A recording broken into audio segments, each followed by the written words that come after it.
Why do 70% of critical thinkers ditch Disney Plus? Because they found something better. In today's economy, every dollar. So what's worth subscribing to?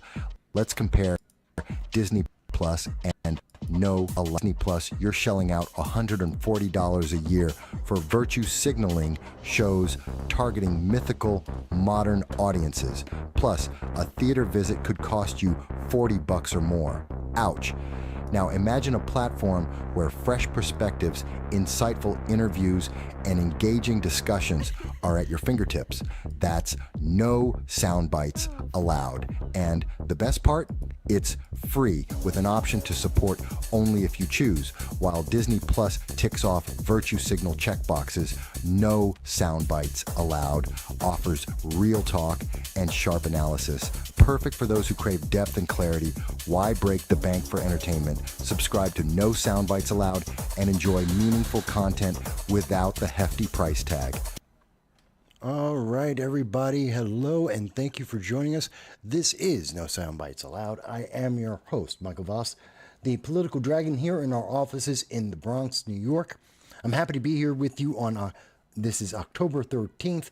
It's currently 2:30, and wow, we're only 22 days away from the November election, the 2024 election, deciding who will be the 47th president of the United States. Will it be Kamala Harris? Will it be Donald Trump? What are the issues that are affecting the election in this late stage? Is there an October surprise around the corner? And what are the things that are affecting people's votes? More importantly, what's happening in the rest of the world? How is the world reacting? And more importantly, how are they interjecting and affecting our election? Not in election interference, just what are they doing and how are we basing our votes on that here in the United States? There's a lot to talk about here. We're going to have a great conversation today. Thank you for taking a moment, if you have, from whatever football game you may have been watching. If you were watching The Housewives of I Don't Give a Damn or the 90-Day Fiasco, I don't know. But I thank you for taking time to pay attention to our politics and how it's going to affect America and the rest of the world. With that said, if this is the first time that you're seeing our channel, I want to welcome you and thank you for being part of our audience. I want you to know that we do long-form political commentary and have been doing so for over 18 years now. And we do this because we believe in the First Amendment. We believe in your right to speak about all of the issues that affect each and every one of us around the world.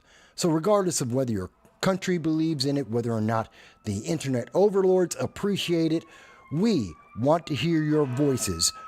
And I am in New York, so you will sometimes hear the fire department running around, or sometimes even police. And God knows we worry about them sometimes coming after us. But because we believe in free speech, and I know in other parts of the world, if you were to hear that while doing a live stream, you would be fearful for your life. But I'm in America, which means we're going to keep talking no matter what. Even if John Kerry doesn't like it, even if Kamala Harris or any of the Democrats don't like it, we will exercise our freedom.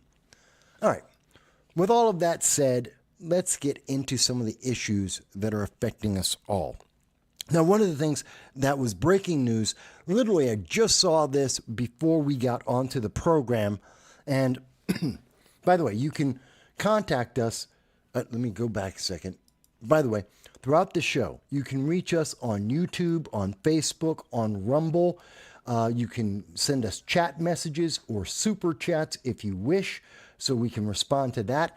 Also, you have the ability to call into the program at 929-715-8569 so that we can hear your words. You can talk to us about what you think. So you do have the options to reach us. We are interactive. We want to hear your voice. But I was about to mention, just before the program, there was an article that came out from the New York Times about the Middle East and the continuing Middle East crisis. And we wanted to get back, we wanted to address that before we talk about anything. Normally the format is we start off, for those who are new, we start off with breaking news, we then go into international and then to domestic to address all of the things that affect each and every one of us and how we're affecting the world back and forth. It just came out about an hour ago, the news from the Pentagon, that the United States is going to send 100 troops into Israel. Now, it has already been said about 2 weeks ago that the United States is planning to send in 2,000 to 3,000 troops into the Middle East region. Now, that would mean an increase in the number of troops in Syria, an increase in Iraq, possibly also sending troops into Israel. That was unclear. We now have at least an initial answer that there are going to be 100 U.S. troopers on the ground, U.S. military, in the middle of the conflict with Hamas, Hezbollah, and Houthi terrorists. I don't know what the Biden-Harris administration is thinking right now. This is injecting directly, even more directly, injecting and increasing the exposure and risk of U.S. troops in the Middle East, increasing the potential for an expansion of a Middle East conflict. Now, some would say that that could be possibly because the United States tends not to change leaders, change mindset in the middle of a war. So Democrats are in control, and if we're in the middle of an active war, well, then we wouldn't change. And the proxy war in the Ukraine is not recognized as an active war for the United States. Our troops are not in harm's way directly there, even though up to 10,000 Americans may be directly affected, but we're not talking about that because the media doesn't want to mention that. And you could say that the Red Sea, the conflict with the Houthi terrorists out of Yemen in the Red Sea, which has been affecting the cost of all the goods around the world, affecting food prices around the world and inflation, that could be something that would maybe make people say, well, we're in direct conflict. The Houthis are using Iranian missiles that they paid for from humanitarian aid received from the Biden-Harris administration in 2021 and 2022. They bought the rockets and missiles from Iran. They're firing against U.S. civilian ships and also U.S. military ships, as well as in the United Kingdom, Japan, India, all of our allies. And they have killed Americans and they have injured and sunk ships. So you could say, well, that's a war, but most Americans don't recognize what's happening in the Red Sea.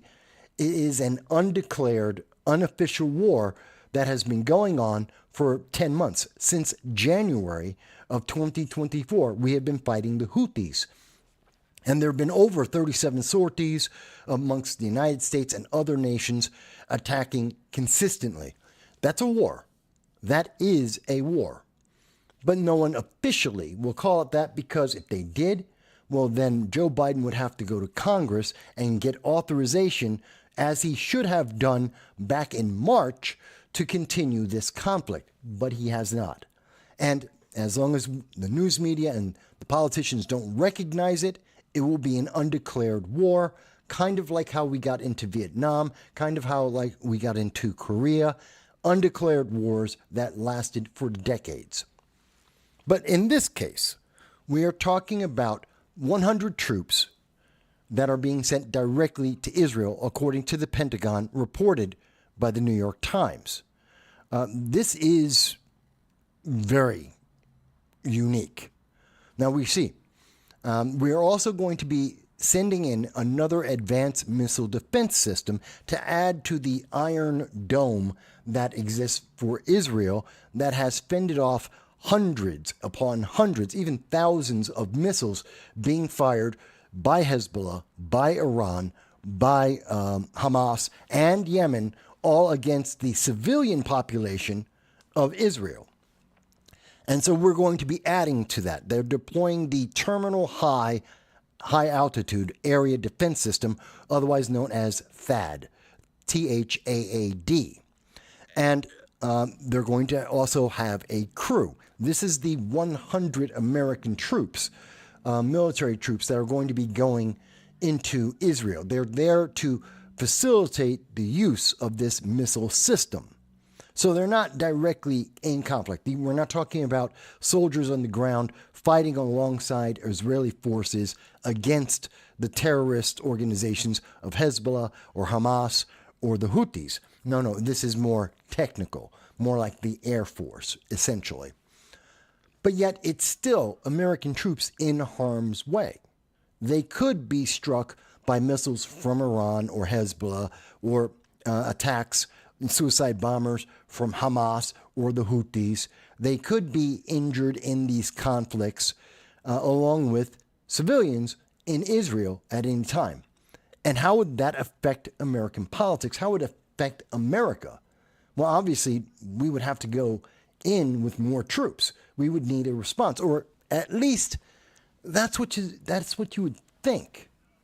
But remember, under the Biden-Harris administration, Joe Biden in September 1st of 2021 publicly said he abandoned 100 Americans, and unofficially, as we have been able to find out from the government itself, 5,000 Americans were left behind in Afghanistan, along with over $80 billion in weapons, bases, money, ammunition, all left for the Taliban to use, and he ran away.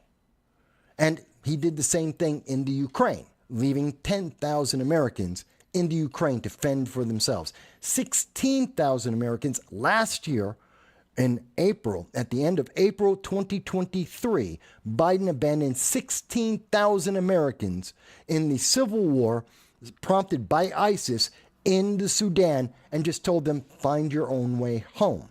And never again have we talked about this. The mainstream news media has stopped talking about the Americans there as of May 5th.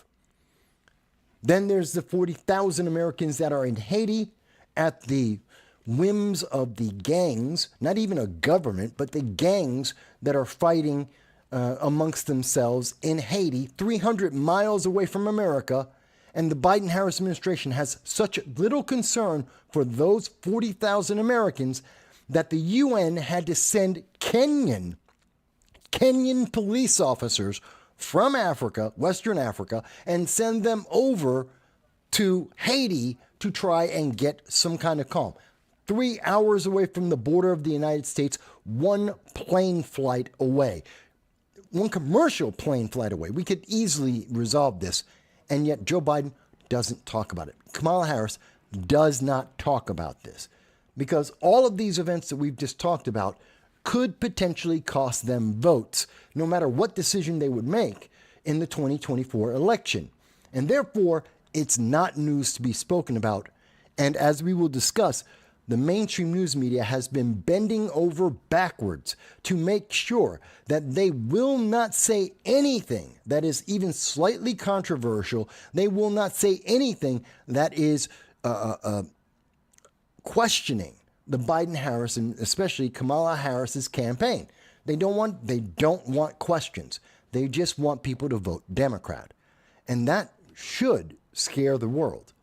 That is authoritarian. That is America giving up its principles of freedom and the Constitution and the amendments. This is America entering into a phase of authoritarianism that we have only seen in other nations for so many centuries. And now America is joining in that process. It should be said, America, you hear this all the time. This election is the most important election in your lifetime. That's not true. We do not believe that that's true on this channel. I truly believe that the most important election already happened. It was the Obama administration. In 2008, 2012, those were the elections that made the difference. We've already passed that pinnacle point, that crux point in time. And we have now introduced the principles of socialism, of authoritarianism into the American society. That's when we saw that tipping point with the Obama administration as he took on more authority and overreach than we have ever seen. Like his violation of the Constitution, the rights, literally legislating from the executive office with DACA. That's the illegal, that allowed the children of illegal aliens to be able to be in America, even though they are violating, their existence violates the law. Something that Obama himself said 20 times before 2014. He said it 20 times that he could not create DACA because it was unconstitutional. And then he did it anyway. And I tell you, that's the tipping point where we started to see presidents blatantly, obviously, and with the support of the news media, violating the Constitution and disregarding the Supreme Court every time that they would come out and say, that's unconstitutional, that's just, that's a violation, it's an overreach, and they kept moving forward anyway. Which leads us to Joe Biden, who often will say, well, we're going to do this anyway, and until the Supreme Court says it's unconstitutional, we're going to keep going. He's just going to keep doing it until it gets shut down in the courts, kind of like with student loans, student loan forgiveness. It's already been made clear it is unconstitutional for the executive branch, for the president, to waive away or in fact, redistribute that burden, that debt, onto the backs of American citizens who may not have gone to college or who may have already paid off their college loans. They have to pay for it too. And this is unconstitutional, and yet he's doing it anyway because he wanted the votes. And the news media supports him, saying, well, it's popular with college students. Of course it is. And even though it's negative to the economy, it's being done, and it's breaking our country. This is a continuation of what we saw started under the Obama administration, and it's really sad. John, hey John. John Cordisco has joined us in the chat. Thank you for joining. First comment today comes from John Cordisco, who also has his own channel, John Cordisco's Corner, or Cordisco's Corner. I do invite people to check that out. So this is really troubling to me. And I think it cannot be undersold, the threat to American citizens and the expansion of a wider conflict. Now, many people have incorrectly said that this is the start of World War III. It is not. We have said that continuously for many years now. We said this under Trump. We said this under Joe Biden consistently. This will not be World War III. That is the hype. That is the fear-mongering that is being placed upon you in hopes that you're going to vote for or against whichever candidate. That's not the reality. The reality is 3 simultaneous regional wars going on in Europe, in Middle East, and Southeast Asia. And we see that already. We have the Ukraine war, which the Biden-Harris administration seem intent on continuing to have for the next decade, if not longer, that they're going to continue to fund it and put supplies there, possibly, eventually, U.S. troops as this continues to go on.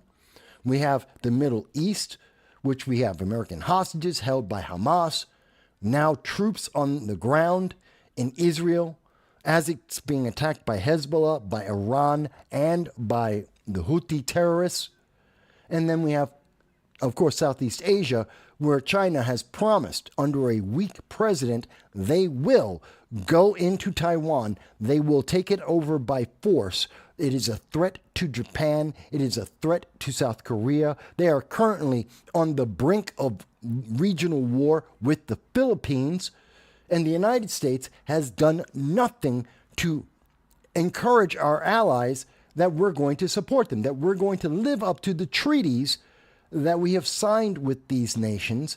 And this is why Japan is now in the middle of creating its first army since 1945. Even though they have an ironclad treaty with the United States since 1960 that guarantees, right or wrong, that the United States will always come to the support of Japan in any conflict, whether they're right or wrong, And we have a United States Marine Corps base in Okinawa as we speak. And none of that is enough confidence under a weak president, Joe Biden, a part-time zombie, to convince Japan that they're safe. So now they have to build an army. No, the real fear is 3 regional wars, not World War III. So, Roadhammer. Roadhammer is with us. Hello, Roadhammer. Thank you for joining. First time that I think you've been with the channel. Thank you for taking some time to see what we're talking about. I see Cordisco's Corner says, round 3 is today. Let's see here. So John Cordisco said that he's taking a pause from the U.S. Chess Championship. Today is round 3 in the U.S. Chess Championship. So he's checking out the show in between. And Tony. Tony Z. That you have another name, Roadhammer. Okay, good to see you, Tony. And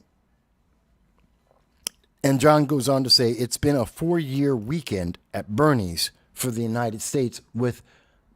And I call Joe Biden a part-time zombie president, not because I get pleasure out of it, not because I'm a conservative Republican. Yes, black conservative Republicans exist. It's because we have seen the cognitive decline. We know for a fact that the news media have now come out over the summer and they have admitted that Joe Biden only works 5 days a week. He only works between 10 a.m. and 4 p.m. We do not know who's in charge of the country for the 18 hours that it's not Joe Biden. We don't know who's in charge of the country during the weekend. We don't know who's making any of the critical decisions in this nation. And we have great reason to believe it's not Joe Biden, who can't even recall whether or not there is a hurricane affecting American citizens because he's been asked that and he goes, what storm? What hurricane? We've seen that from the credible international news media asking him about hurricane relief from Hurricane Helene. So he is a part-time zombie president. And he should have had the 25th Amendment enacted against him years ago. But it wasn't politically advantageous for Democrats. They would be embarrassed, and therefore they kept him on as long as they could. And the moment he was a political liability, they threw him to the wayside, anointed Kamala Harris without any support of the rank-and-file Democrats, abandoning even the image, the impression of democracy, and literally the elites appointed an oligarchy, appointed Kamala Harris and gave her the money and have pushed her through, suddenly making her an angel, even though we all know that's not correct. So there is a lot there. And I do believe that part of that is this breaking news that U.S. troops are now going to be in Israel. I think that is part of both the fear-mongering from the left to make us think that we are imminently about to be in World War III. And the United States doesn't change leaders traditionally during a war. Therefore, that increases, that unspoken rule helps to increase the odds of Kamala Harris being elected into the presidency and Democrats maintaining control over the Congress and the Senate. I think there is some credibility to that mindset, although that's not the only reason why we see this happening. Obviously, the United States is, Israel is the single strongest, only true ally of the United States in the Middle East. It is the only democracy in the Middle East. And therefore, we are always supporting them and trying to defend them against terrorists like Hamas or Hezbollah or the Houthis or Iran. So I think there's a combination of crossroads here that we are upon at this moment. So I think that's very important, and we will see that have more impact, I think, in the polls going forward. Breaking news, we also know that the Consumer Price Index came out on October 10th. It's not quite as breaking news, but it is again another increase in the Inflation. Inflation increased again. This time by 0.2%. We have 2.4% for the month of September of inflation for that month. And as you can see, March, April, May, July, August, September, almost every month we have more inflation, even as we're told Bidenomics is working. And yet, in almost every single category, we are seeing more and more inflation and higher prices, which you see when you go to the store every day. Additional breaking news. Oh, I'm not showing that on the screen. Sorry. Thought I had shown that on the screen. So this is from the Bureau of Labor Statistics itself. So I was just showing these figures here. So in case you thought I had missed that, sorry.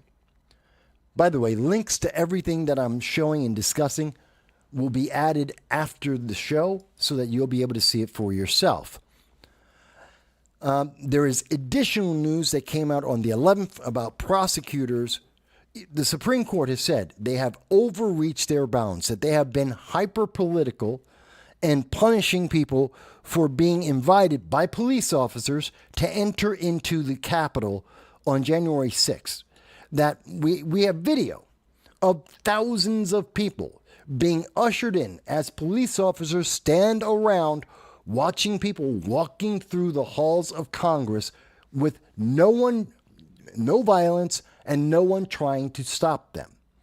And yet those very same people who were ushered into Congress, who were being observed and even escorted into the floor of Congress by police officers with no violence, and in fact many of these individuals saying, don't cause any violence, don't cause any destruction, and yet they were being overcharged, and punished for crimes they didn't commit. And now, when the Supreme Court came out and said, that is incorrect, these are not high crimes, these people should not, most of them, yes, there's a handful who committed violence, absolutely, anyone who committed violence, anyone who destroyed property, absolutely, convict them to the highest extent of the law, but not beyond. There is an Eighth Amendment, which means that we cannot punish people beyond the crime they committed, even if you don't like their political ideology. In fact, that's why we have the Eighth Amendment, so that you aren't punished because you have the wrong way of thinking, so to speak. And now we're seeing that the government, under the Biden-Harris administration, is now trying to find new ways to continue to punish people who believe in making America great. They are so against the concept of American citizens having the right to speak, like this channel, to be able to engage in conversations and being able to elect their officials and hold them accountable. Well, because of that, even though there was a 6-3 ruling to ensure, from the Supreme Court, to ensure that people are not being punished in violation of the Eighth Amendment, Attorney Merrick Garland is still continuing to go through a witch hunt against American citizens. And they're telling you right up front, this is coming from Newsweek. This isn't from some right-wing news organization. This is from Newsweek, which is centrist, if not leaning left. And they're telling you, this is unconstitutional, what we are seeing. Again, you may not have seen that news. Lastly, until we go into the international markets exactly, I did want to mention that from Bloomberg News, there is the thought that the U.S. expects Israel to hit Iran's military. Now, most recently, Iran fired 180 missiles against Israel because Israel was defending itself.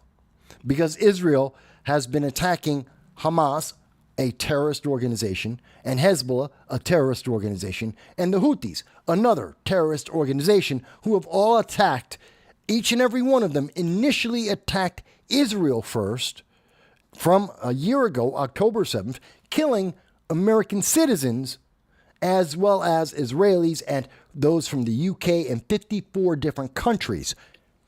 And Israel has been responding And this has been growing and growing. And then Iran jumped in out of the blue and decided to also attack. So now Israel is going to respond to the most recent attack from Iran, 180 missiles that were all stopped by the Iron Dome.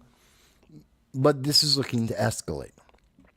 They're going to hit Iran on the military and energy sites, not civilians. And Iran has already promised to go in and to attack Israel threefold. So let me go to some of the comments here. I do know there's comments, folks. I am paying attention, trying to bounce back and forth between essentially the breaking news and what's been happening. So I want to try and get both, because a lot of this is not information that is being amplified or mentioned. It's barely being mentioned by the mainstream news media. You're not supposed to consider any of this before the election. You're supposed to just think everything is fantastic and vote straight down the line your partisan political preference without thinking about it. And hopefully they're hoping to fortify the 2024 election like they have admitted fortifying the 2020 election to make it, to give control over to Democrats. And they have published this. Newsweek has published this and told you there is a cabal that is seeking to fortify elections for Democrats. They admitted this. This isn't new. But anyway, going to the comments. So John Cordisco mentions Biden compared himself yesterday with the flooding victims and a kitchen fire he had. So he's self-unaware. He's so self-unaware, it's dangerous. And I agree. You know, when Joe Biden, who barely can remember that a Hurricane Helene, not to mention Hurricane Milton, has hit the United States, that has endangered the lives and has killed American citizens. And it demands hundreds of millions of dollars, if not billions of dollars in damage that has been done that we have to take care of. People who are in need at this moment. And where is Joe Biden? And the answer in part to that, by the way, is Joe Biden is sending out, the United States government under the Biden-Harris administration are sending out pallets of electric chainsaws to victims of Hurricane Helene. And you may say, well, that's great. They're going to need that to get rid of the debris and fallen trees and walls that have fallen down. Except they're sending electric chainsaws to communities in North Carolina, in Florida, that don't have electricity. This is the Biden-Harris administration. This is how FEMA, this is how the executive branch of the United States at this time is dealing with this. And then we have the joy, as John highlights and brings up, that Joe Biden is out there and he's talking about a kitchen fire, comparing it to the devastation of Hurricane Milton, Hurricane Helene. He's out of touch, completely out of touch. John goes on to say that inflation is the biggest tax on low-income people, and he is correct. So when we see, and it's been so downplayed because it's just before, we're not going to get more information about inflation before the election. So we're looking at this, and what do we see? Inflation continues to rise under the Biden-Harris administration, even as they try to tell us that the economy is fine, that everything's okay. Even if you feel like you're having pressure, it's okay. You need to double down on the Bidenomics. You need to double down with Kamala Harris on the Democrat tax and spend policies that have created this environment, this recession that has existed since August of 2022. It's amazing to me. John goes on to mention that in terms of January 6th, how many people were charged with insurrection? 0. And that's why the punishments that we have seen that have been handed out to so many Americans, for hundreds of Americans, thousands potentially, what Why is that an overreach, a violation of the Eighth Amendment? Why did the Supreme Court say that they cannot punish these people in the way that they have and have vacated so many hundreds of their charges? Because there is no insurrection. Through all the evidence,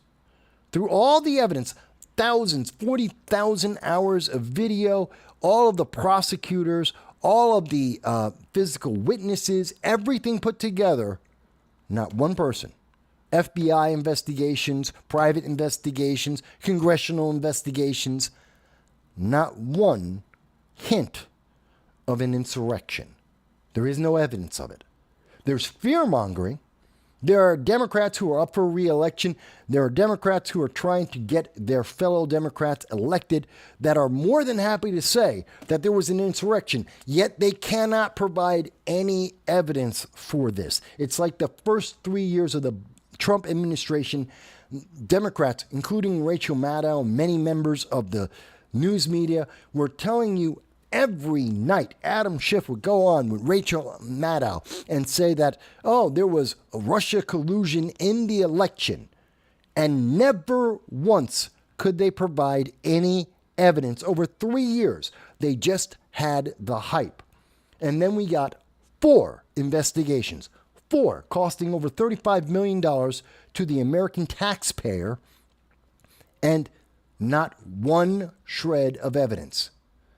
Not one shred of evidence. And Adam Schiff, Rachel Maddow, the mainstream news media just said, oh, well, next story. Let's just move on.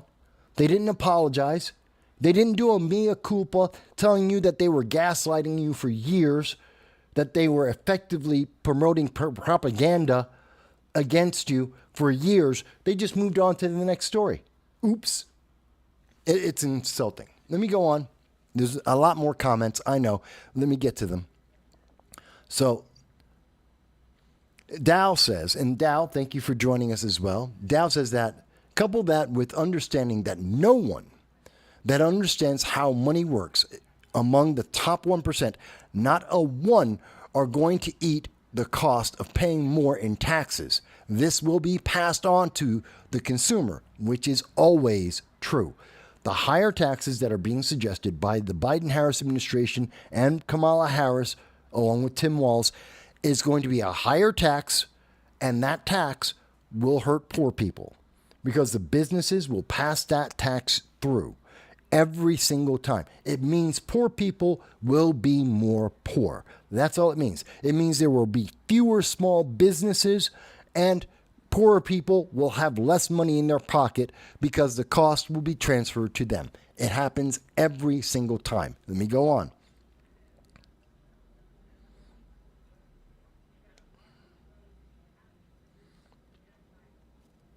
Dow mentions that the media has not covered the 73,000 acres affected by fire in Wyoming. To be fair, I didn't know about that forest fire either. But that's in part because the mainstream national media has not talked about that. I've been also very concerned. I personally have family members that were facing Hurricane Milton because of the flood of people trying to evacuate from Florida. They were not able to get out of Florida, so they had to stand their ground, stay home, and try to weather the storm. Thankfully, my family members are okay. Minimal damage to the house they were in to the house that they own. They had no electricity for about 3 days, and now they have electricity back, so they're surviving. They are surviving, but it was a very difficult touch-and-go time, so I didn't hear about the forest fire in Wyoming, but that, of course, is something that is a concern. Dow Grimm mentions Kamala Harris had a town hall with Univision, and she again lied to the public about the level of violence on January 6th, claiming that 140 police officers injured and killed during the events of that day. Not one officer was killed on January 6th. There were American citizens killed by police officers on January 6th. That is true. But there is no evidence that the actions of people on January 6th killed anyone. That is not true. There is no evidence of that. But we can point to police officers beating women who were beating them unconscious, and those women dying from complications of the beating by Capitol Police officers. There is evidence of Capitol Police having control of rooms in the Congress. They're leaving the room and that was when Ashley Babbitt was shot. After the Capitol Police officers left the room that was under their control, a Capitol Police officer, took aim, shot Ashley Babbitt purposefully, unnecessarily, and then the Capitol Police returned back into the room. We have the entire video of that. It's a 7-minute video, not a 30-second video that the mainstream news media loves to push. It's a 7-minute video. And the first 2 minutes of those 7 show the control of the Capitol Police officers controlling that area and Ashley Babbitt, and it was completely calm. It isn't until after they leave that we see the chaos. So yes, that is a lie. Again, Kamala Harris doesn't care about lying in these interviews. She is pushing every negative that has been said over the last 8 years about Donald Trump, MAGA, and the right wing to try and demonize and fearmonger so that she can get as many votes and as many voters as she can to maintain the Democrats' control over the Congress, over the Senate, and she hopes the presidency, but realistically, it's all about the Congress and the Senate that they want to maintain control. And fear is the weapon, the emotion of choice. And she's more than willing to lie and knows that the mainstream news media are reluctant, if not unwilling, to fact check her en masse, no matter what format she's in. And she's right.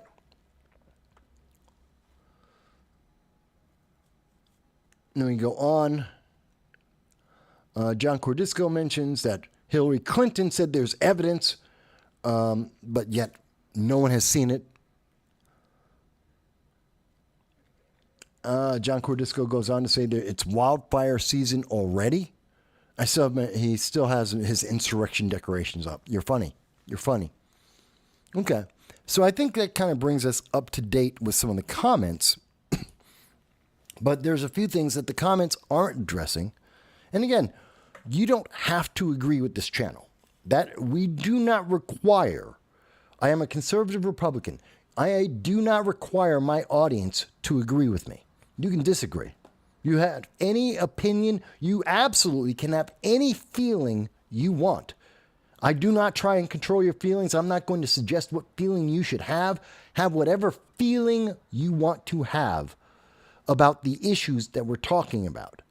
I only try to provide you with the facts and potential conclusions and the history that brought us to these events and what the consequences may be. You can agree or disagree because you're an American citizen.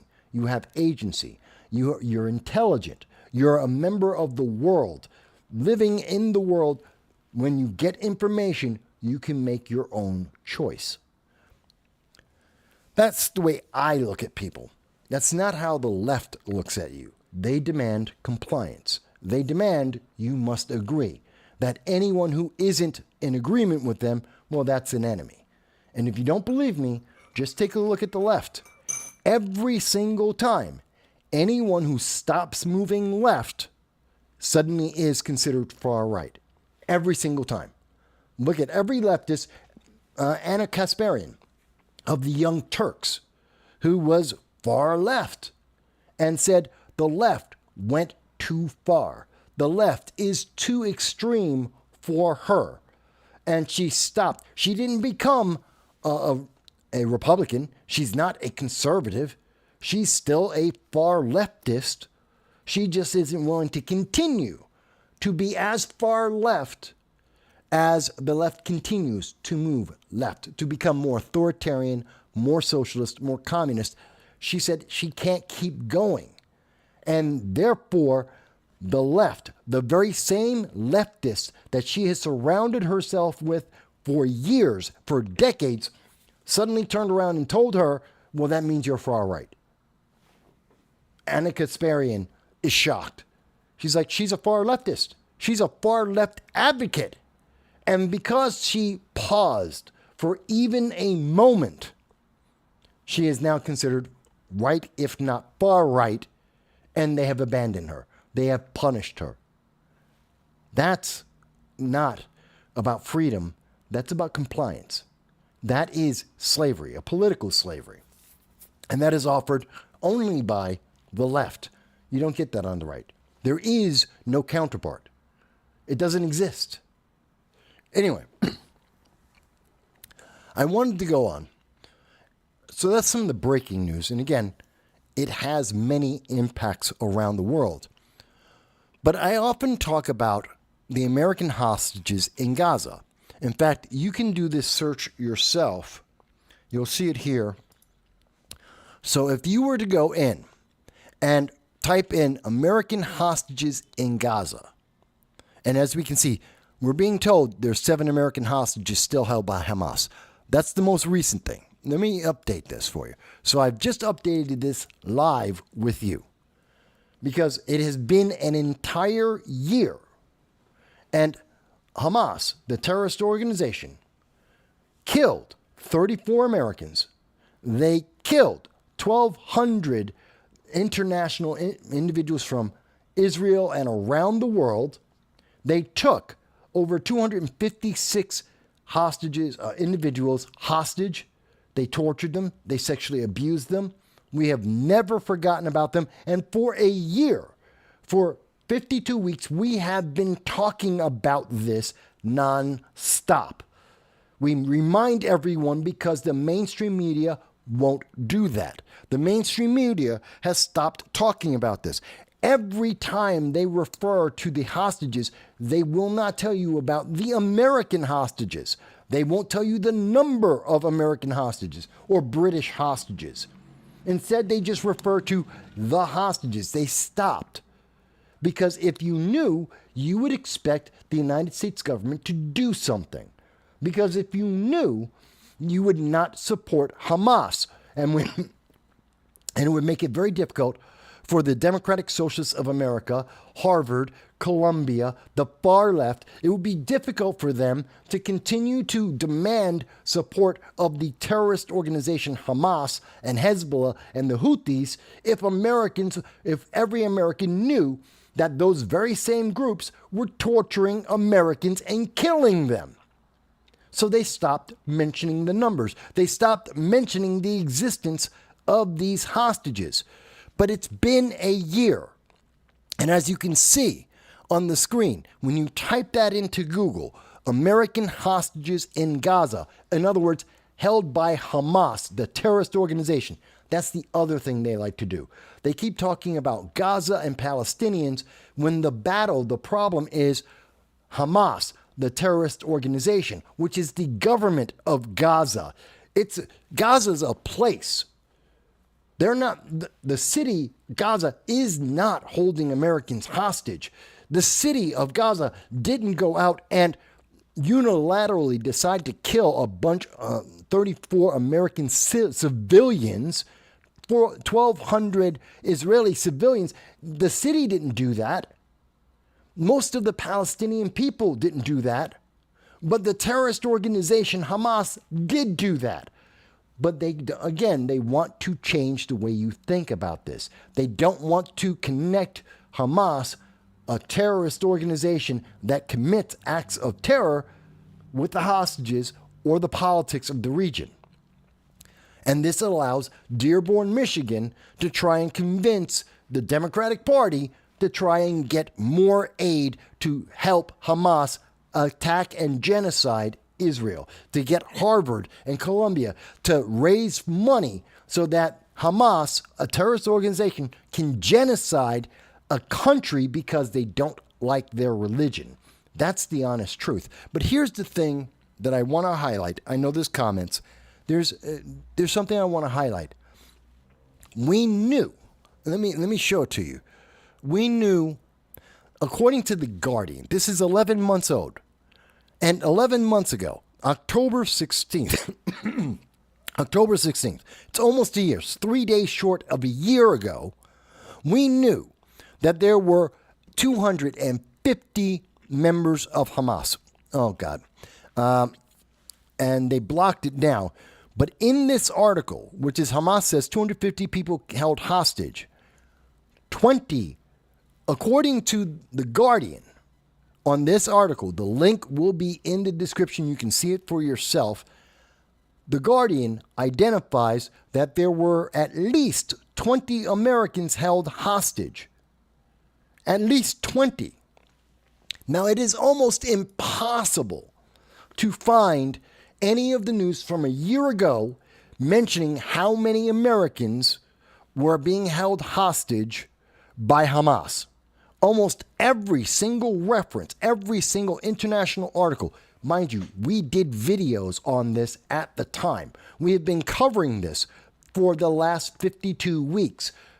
But what we see is the mainstream news media stopped talking about it. And then Google, through their algorithm, hid this from the public. So that's why at this moment, 7 days ago, when you look this up, you will see the American Jewish community will say there are 7 Americans that are still held by Hamas. If you go on through and look through the news media, 4 Americans are being, this is from October 5th, only 4 Americans are still being held. USA Today says that there's 4 Americans that are being held. Let's go on through. If you go to NBC News, September 1st, there's 6 hostages. If you're searching, you will see that some of the most popular searches on Google say that there's 8 Americans that are being held hostage. There are 6 Americans being held hostage. So somehow there is somewhere between, according to the mainstream news media, according to Google and the algorithms on its search, you will only find out that there's somewhere around between 4 and 8 Americans being held hostage by Hamas. And yet, we know for a fact the number is 22. And to be absolutely fair with this, let me break this down for everyone. There were 22 hostages known and confirmed in November of 2023. We have many videos and live streams going over the actual international data confirming that. That is a fact. We know 3 of those hostages were released. A child and 2 elderly women were released initially by Hamas to the United States because Joe Biden asked for it. So he looked good. That was 3. That means we were at 19 hostages. 2 of those hostages were killed by Hamas. A 74-year-old man, and most recently, a month ago, upon the rescue, a 22-year-old American was about to be rescued by Israeli forces, and Hamas shot him in the head rather than allow him to be rescued and sent back home after a year of being held by Hamas. That's how evil they are. Rather than let the hostages go, they killed them. They shot them in the head.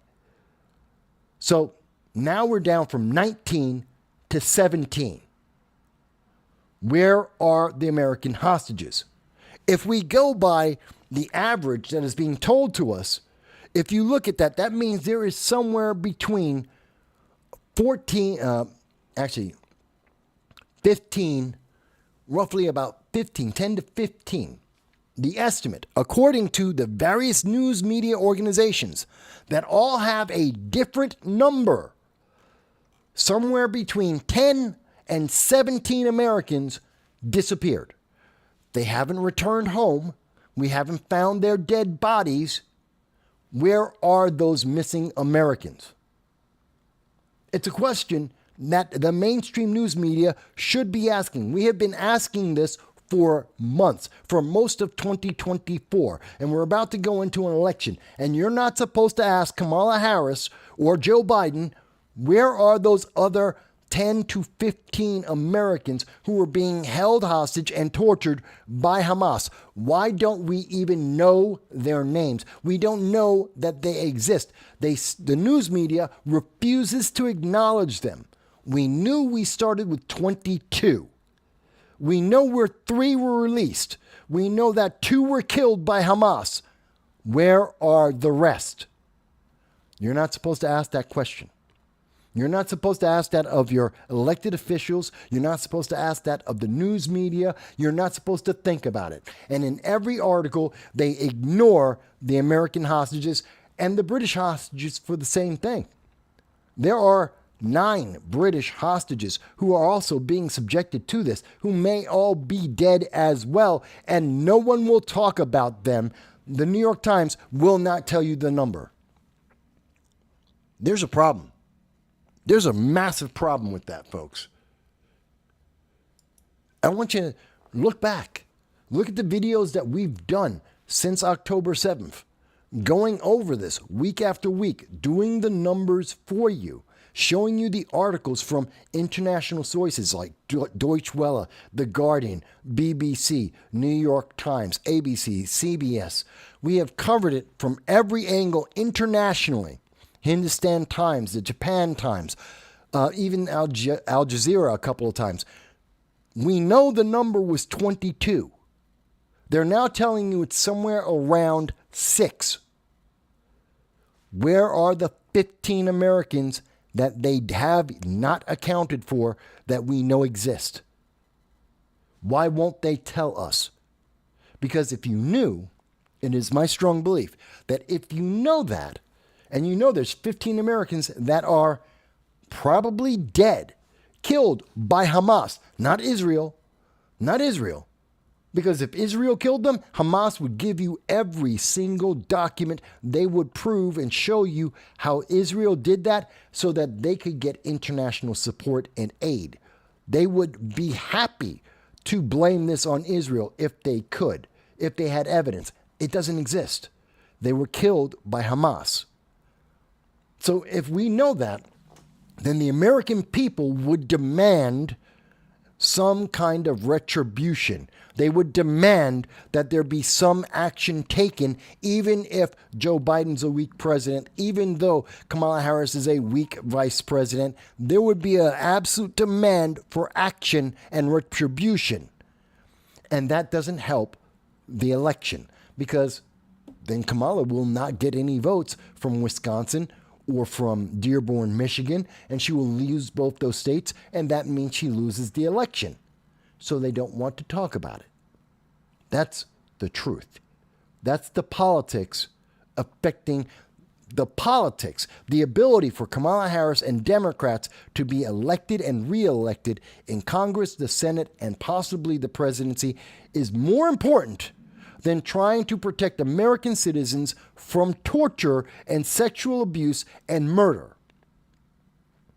That's the point blank truth. And if anyone disagrees, and that's fine, you can, let's answer the first question first. How many American hostages are there? What happened to the 15 confirmed American hostages that were held by Hamas that the news media no longer talks about, that Kamala will not talk about? What happened to them? Start there. Tell me what happened to them first before you tell me that, Mike, no, there's not politics being played here. Okay, let me go back to the comments. So, let's see. Let me go back. Wow, there's a lot of comments here. So let me catch up, guys. Let me catch up to the comments. John Cordisco says, Mike, a local progressive organization, which would probably be either, if it's local in New York State, it could be Antifa, it could be BLM, it might be Working Families Party. They're all the same thing. They're all the same group. There is no difference. They have different titles, but they're all the same group of people in the leadership in every single one. All those groups are exactly the same. There is no difference, at least in New York State. So Antifa or BLM or working families, the progressives, destroyed his business that he had for 20 years because of his political views. And that's terrifying. That's someone telling you that their life was destroyed because of leftist policies and leftist politics. That's how can we say America is not going down the wrong direction when we have people we get these stories from across America. I used Anna Kasparian as an example from the Young Turks because, big profile, but on the local level, it's happening just as much. And we have John mentioning it. It happened to him. So John goes on to say, American hostages, 13 killed in the Afghan withdrawal. Now, what happened to the American hostages? Well, why don't we talk about the 13 soldiers that were killed in the rout in Afghanistan? The 5,000 Americans abandoned there. I understand. There is a pattern. Joe Biden abandons Americans across the entire world. Kamala Harris is perfectly fine with it and will not speak about it because she doesn't care either. It's all about winning the next election. If there's a Democrat that disagrees with what I am saying, if there's a progressive that disagrees with what I'm saying, please, let's have the discussion. If there is an elected official, a Democrat in elected office, or a candidate anywhere in America, local, state, or federal, that would like to dispute this with me, call in 929-715-8569. You will not be edited. This is live. Let's have the conversation. By the way, you will be held accountable. You cannot just give me a slogan and say, Mike, you're old, you're ugly. No, that's not going to work. We're going to have a conversation. You will be held accountable. You will be asked questions. You will be asked to be on the record. Let's have that conversation. I'll give you as much time as you need. I'm not CNN. I'm not MSNBC. I'm not going to let you beat around the bush, give out a word salad. I'm going to hold you accountable. You will be fact-checked, but you will be given as much time as you need. If you need 5 hours, I'll give you 5 hours to explain it, but you'll be held accountable. Let's see. Dow says, it is sad to consider that there is a demographic of American-born citizens and population residing in the United States that rejoice about Hamas holding American hostages. Yes, that's called Dearborn, Michigan. That's called There's another group of individuals in Wisconsin. That's Harvard University, Columbia University, UCLA, almost all the colleges in the United States, even in Binghamton University. There is, again, working families, the progressive movement. There's the BLM, Antifa. Yeah, they all support that. They all support it because they want to destroy America. John goes on to say, if a hostage dies, they just don't count them anymore. Then tell us, the American people, that they stop counting hostages and that the death toll has gone from 36 to 48. Tell us how many people Hamas killed. Account for them somewhere. Because they love to say, well, it was only 32 killed on October 7th. Yes, and since then, they killed 2 more hostages. They killed 2 more Americans unnecessarily, viciously, to make sure that they were dead rather than rescued. So the number is 34 Americans that have been murdered by Hamas. There's still 15 unaccounted. If they're dead, then that means we're looking at, 48 Americans killed by Hamas? Let's be honest. We can't make decisions if we don't know the truth. And the American news media and politicians on the left don't want to talk about this. Dow says, well, it's just like any government counting in statistics. It's out of sight of the public view and consideration. They just don't go. John's going back to watch the chess game. Look, I understand why you're going back to the chess game. It is stressful, and we've only just gotten into the show. But thank you for the time in the comments, John. We do appreciate it. I understand. People have a life. Don't worry.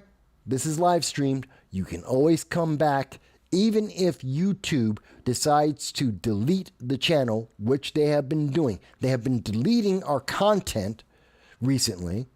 What 3.5-year-old content, live streams, that YouTube suddenly has been deleting for no reason. Because what we talked about didn't break terms of service then. It doesn't break terms of service now. And all of the information we have provided has been verified. We show you the sources. Things like what we did here. We're showing you the live Google search. We're showing you the articles from The Guardian that contain the information we're talking about. They just don't. They'll delete it. Well, then you go over to Rumble, because we are making this public. Let me go on for a moment. But there's more information. So out of Canada, New York Times keeps trying to get me to pay them money. I'm not going to do it. The New York Times says, one of the world's most immigrant-friendly countries, Canada, is now changing its immigration policies. We're seeing this around the world, and I want to highlight this because as we are seeing, the Middle East is a complete mess, and we'll talk more about that in a moment. But as we see that, one of the other major factors that is affecting and increasing tensions around the world, things that are making these regional wars possible, is that we have seen this progressive idea that that there should be open borders. No country, no nation has a border, and that illegal aliens can come from any country into any other country, regardless of the distance that they have to go, that illegal aliens can pick and choose which nation they want to enter into. And it is the obligation of the country that those illegal aliens go to take care of them. And we've seen that in Europe, and we've seen that in Canada, we've seen that in the United States. And the result has been overwhelmingly and consistently now, we've seen this growing movement to the right, to the center right, for what Americans would consider a move towards moderate Democrats. They're going from the far left, open border policies, open immigration, everyone is welcome in your country and the government will take care of them, to moderate Democrats, not the far right, not even the center right of the United States, to moderate Democrat positions saying, you know what? A border exists. That's it. In Italy, Sweden, Norway, Germany, now in Canada, England, they're all saying the same thing. Oh, by the way, borders exist. They're not even going to the right-wing position of, hey, we have to enforce our borders by deporting these people. They're just going to the moderate left position of saying a border actually exists. Maybe, just maybe, we should vet these individuals. Maybe, just maybe, we shouldn't just let them enter our nations willy-nilly and take on an obligation to take care of these people because they showed up.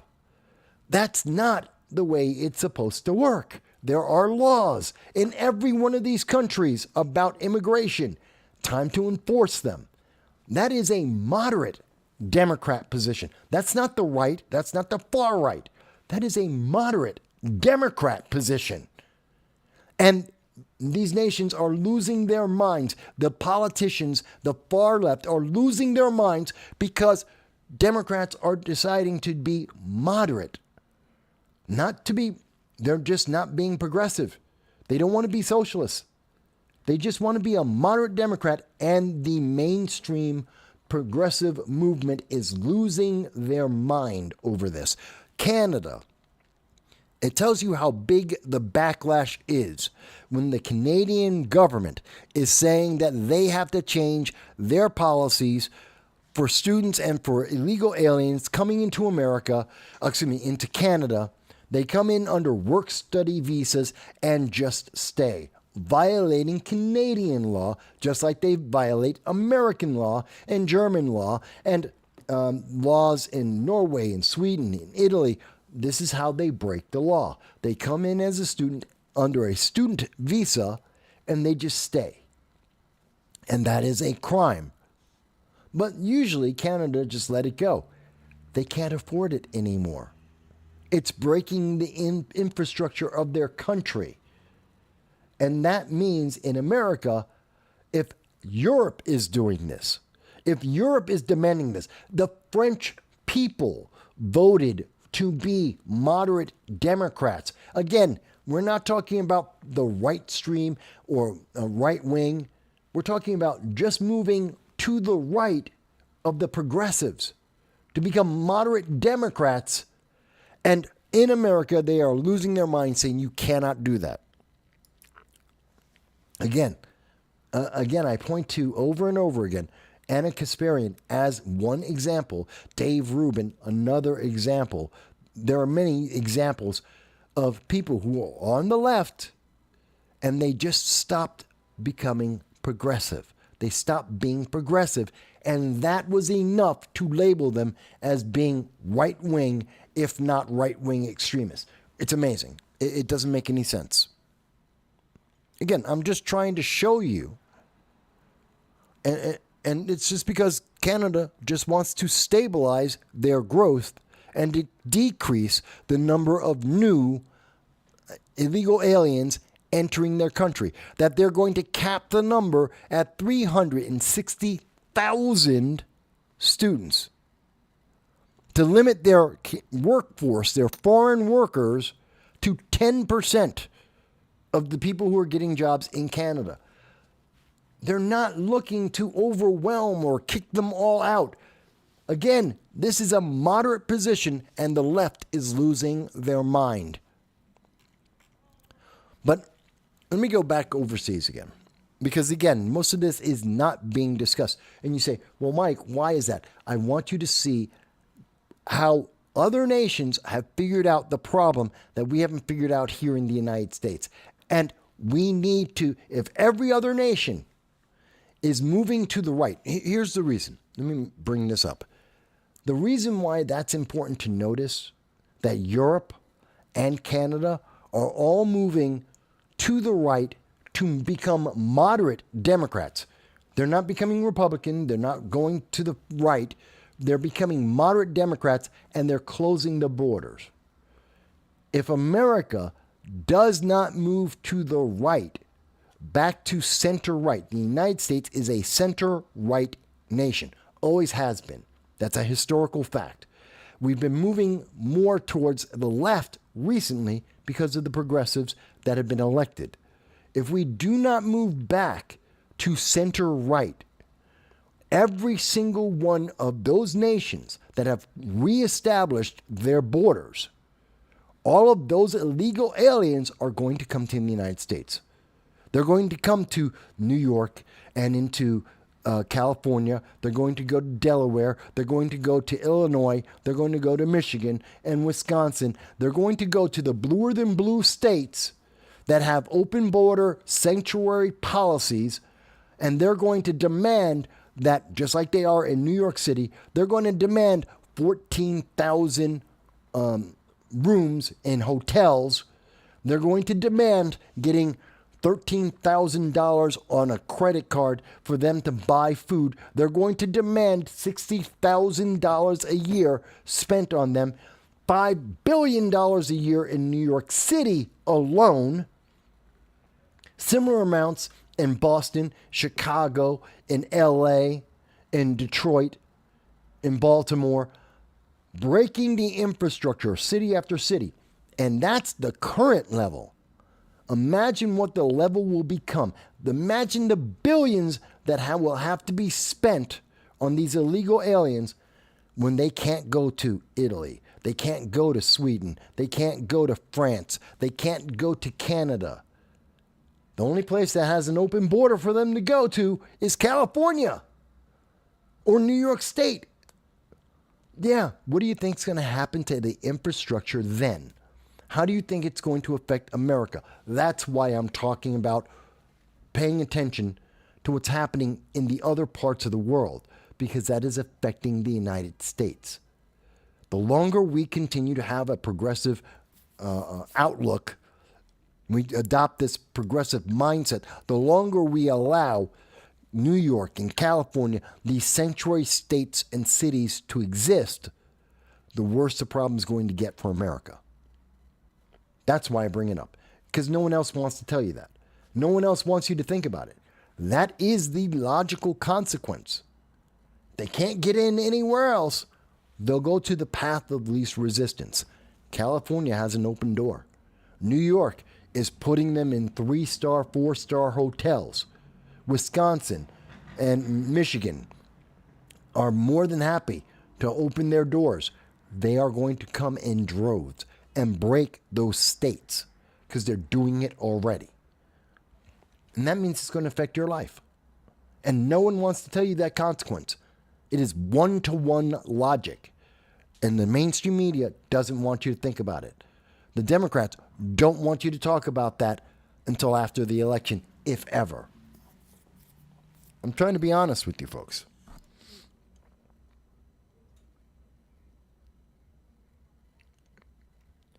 Roadhammer, Tony, I don't know why Google, it's got to be Google or YouTube who are restricting some of the comments. I don't restrict any. And it's part of the reason why I can't tell how many people are watching this.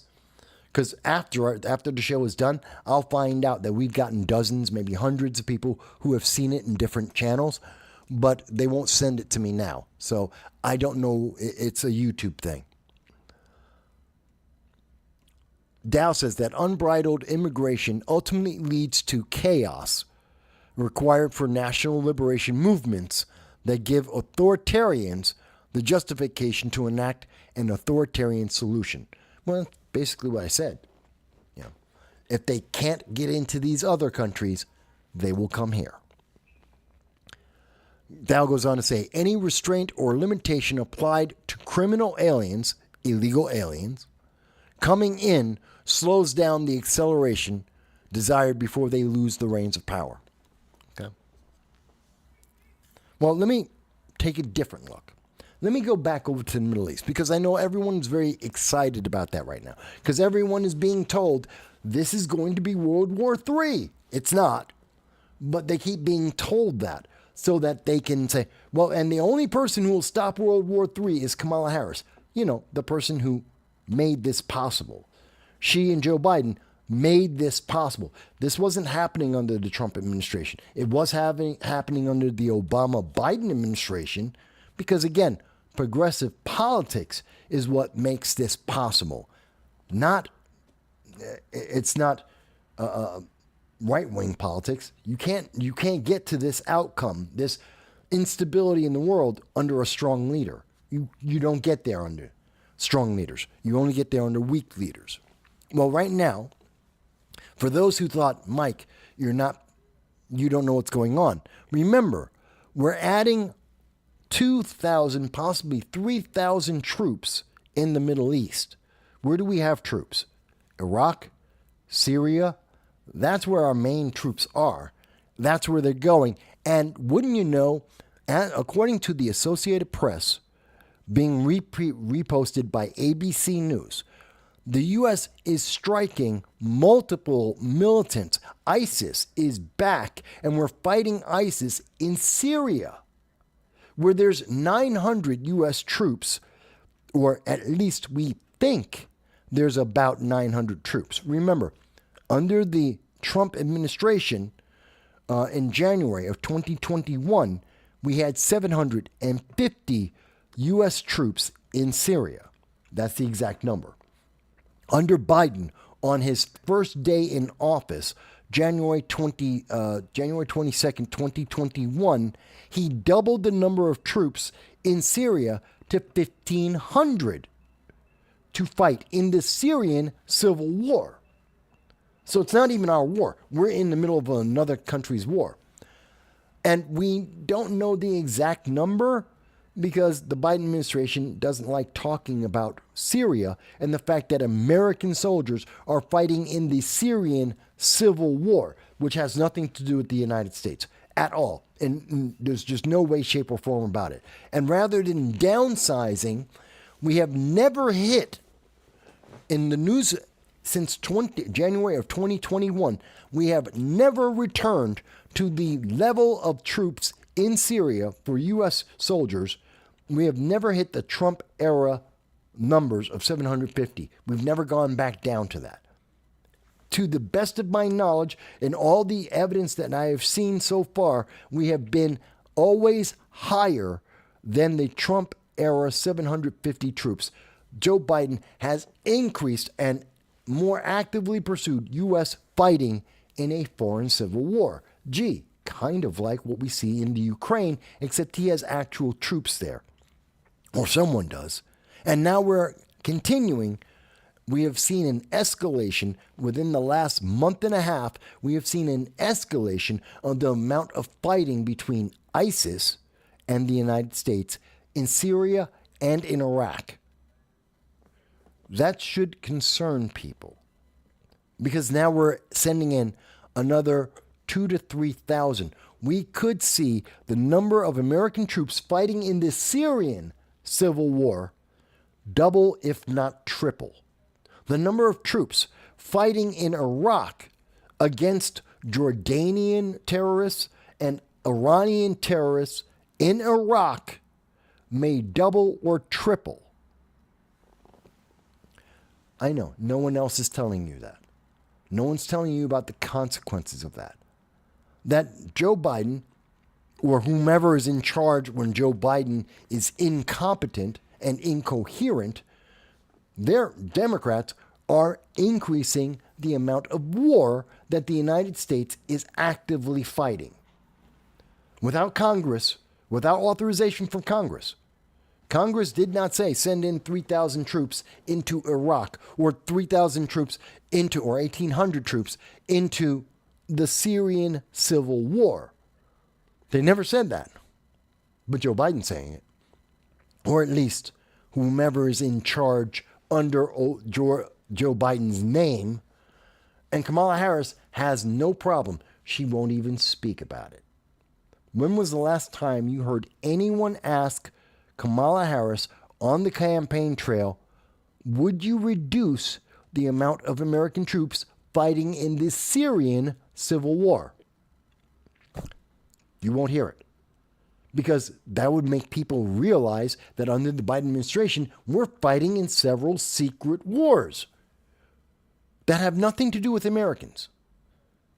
And that Kamala Harris has been happy with that. She's been all for it. The woman who says she wants to have more peace, and that only way to get more peace is to have Kamala Harris and Tim Walz in charge, is conducting several unauthorized wars in front of the American people. That's in Syria, that's in Yemen, that's in the Ukraine, and now that's with Hamas and Hezbollah.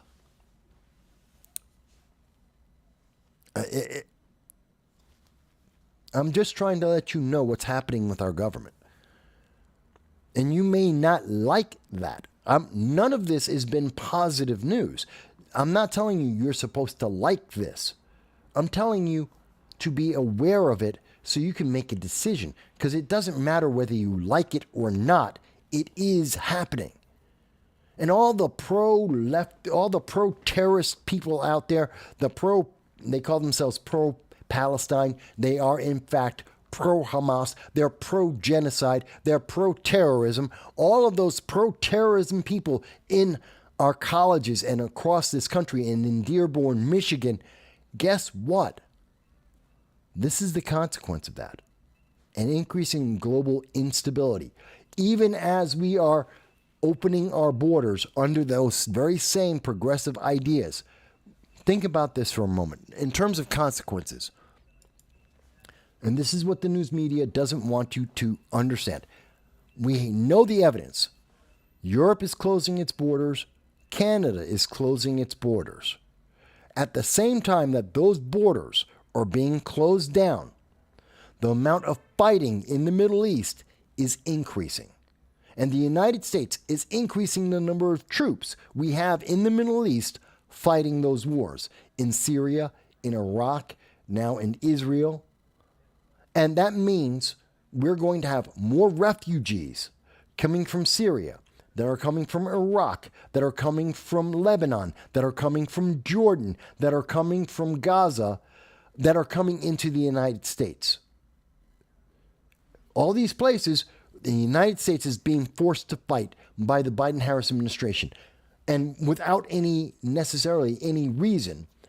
And we're getting more of these terrorist hotbeds sending their people in without being vetted, without the 18 to 24 months it takes to check their backgrounds, which is why we have had 378 known or suspected terrorists enter into America and be here for years, like the 8 ISIS terrorists who were just deported after a year of being in America because they were allowed in through the open border system without being vetted before we figured out that they were terrorists and had to be deported. And it took 3 months to deport them. Think about the danger to the American citizens under the Biden-Harris administration as they increase the active fighting, increase the fighting with ISIS and all the terrorist organizations, and then we're the only ones with open borders. Where are those terrorists going to go? They can't go to Germany and fight Germany. They can't go to France or Italy or to Sweden. They can't go to Canada. Those terrorists or terrorist supporters are going into Dearborn, Michigan, into Wisconsin, into California, into New York State, Islamberg, New York. That's where they're going. Do you think that's a positive? Because if you're voting for Democrats in those states and those Democrat policies, then that's what you're going to get. Sorry, folks, I got to be the one who's being honest with you. Because the New York Times, MSNBC, ABC News, they don't want to be honest with you. They do not want you to consider the consequences of your vote for the Democratic Party, for the progressive movement. They don't want you to consider what it means to have an open border or to fight these wars. They don't want you to think about it. You don't have to like it. I just want you to be aware of it. Because now you can make an intelligent decision understanding what this means to you. And think about it. Under the Biden-Harris administration, they are spending at least as much money, if not more, on these foreign wars. I know everybody's been talking about since October 7th, they've been talking about how Kamala Harris is sending, and she's now assumed the presidency. Because no one talks about Joe Biden anymore. No one cares what Joe Biden's doing. Joe Biden is off in a corner and he's sleeping. And they toddle him out every once in a while to make a statement, and then they let him go back off, and he just wanders around looking for ice cream. I mean, that's essentially what they have subordinated him to. They have embarrassed him and diminished the president of the United States to a bystander. As Kamala Harris says, she's commander-in-chief essentially in action, except when it's negative consequences. And then she blames it on Joe Biden or somebody else. But it's not her fault for any of the negative consequences. Okay. But she said that she's going to give, and the United States is giving, $157 billion to Lebanon. And full stop, why? Full stop. Let's think about that. Why is the United States giving Lebanon money for aid? Why? We didn't attack Lebanon. We've got nothing to do with it. We're not fighting Hezbollah at this moment. Hezbollah did not kill 34 Americans and hold another 19 Americans hostage. That wasn't Hezbollah. That was Hamas. We're not fighting. I'd be perfectly fine if we were fighting in Gaza, American troops, and we're rebuilding part of Gaza because we're fighting against Hamas, the terrorists that killed our people. That would be one argument. I could see putting $157 billion into aid to rebuild Gaza if we were actively fighting Hamas, but we're not.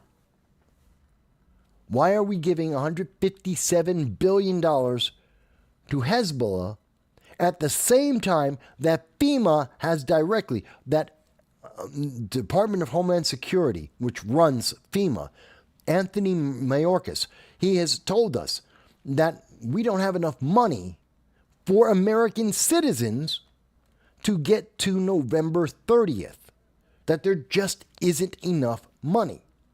Now, mind you, there's plenty of money in a separate, there's two hands. FEMA in their right hand has money for emergencies like forest fires, like the fire, the 73,000 acre forest fire in Wisconsin. Well, that comes out of FEMA funding. We don't have money for that. We don't have money for Hurricane Helene and Hurricane Milton and the next hurricane because there are going to be more hurricanes until November 30th. We don't have enough money for the American citizens. But at the same time, in the left hand, that's FEMA, and they have another 100, and I believe the number is $185 billion that they use to spend on illegal aliens. Why? Oh, no, correction. It's 380. I just remembered. It's $387 million, not billion. $387 million that they had as of August of 2024 that was funded by Congress to FEMA for illegal aliens. I don't know why. Why are we spending $380 million on illegal aliens? Meanwhile, we don't have enough money, according to that very same FEMA, the very same Secretary of Department of Homeland Security, Mayorkas, telling us we don't have enough money for American citizens. It takes 5 minutes.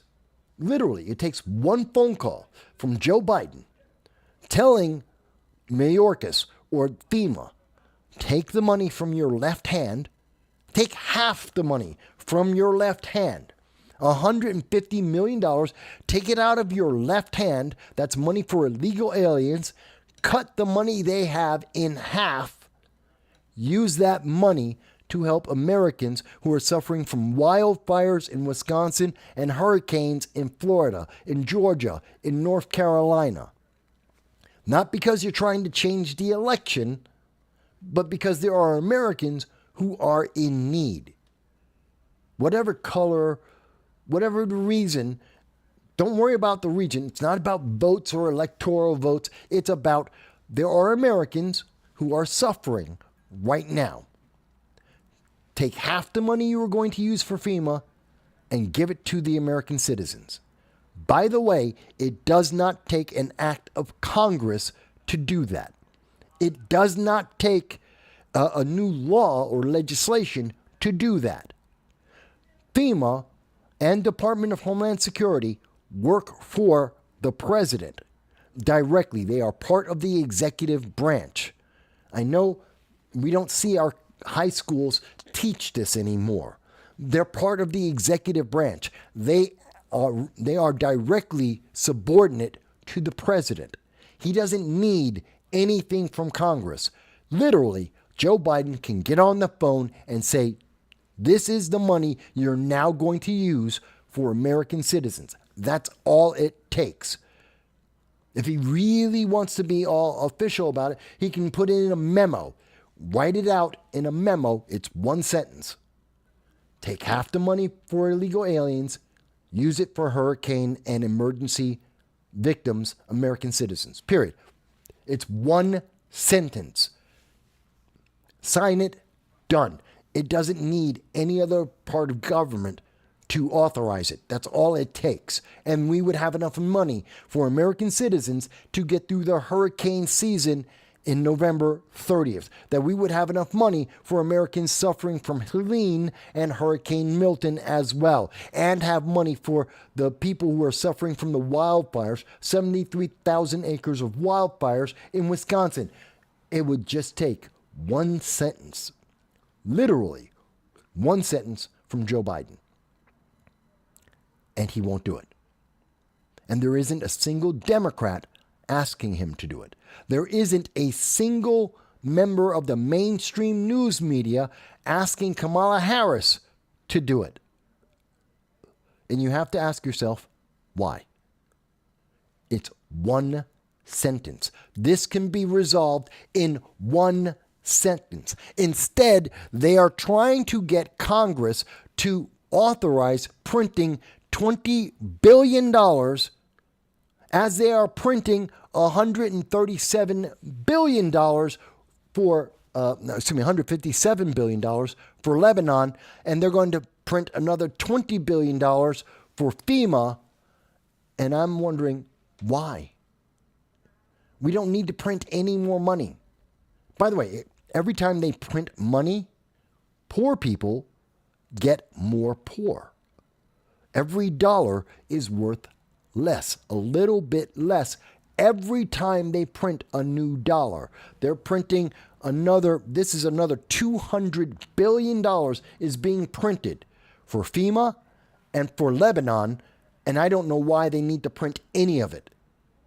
But that just made poor people, maybe it takes another penny away from your buying power. It makes everything that you want to buy, the food you eat for you and your family, your clothing, your electricity, it makes it that much more expensive.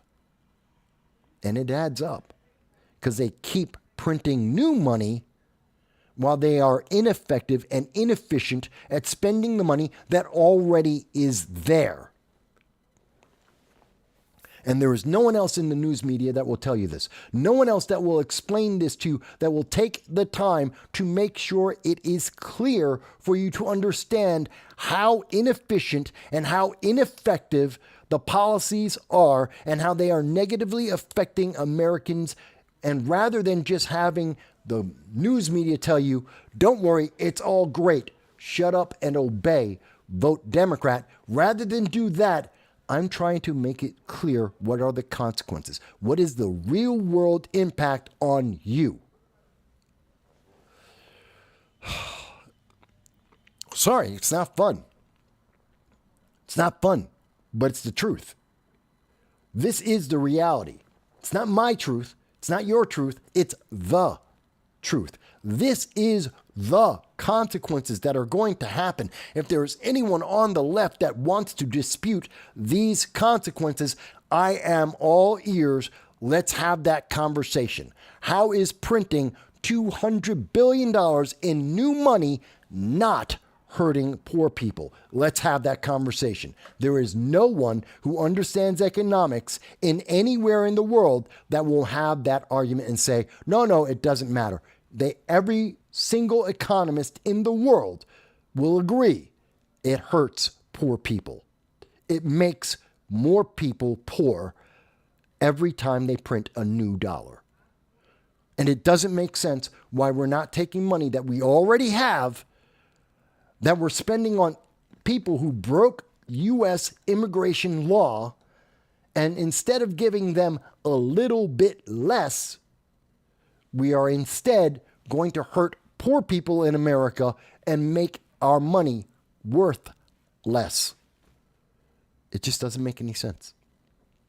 But no one wants to take the time to explain it to you because you might not vote the way they want you to vote if you understand the truth, if you understand the consequences.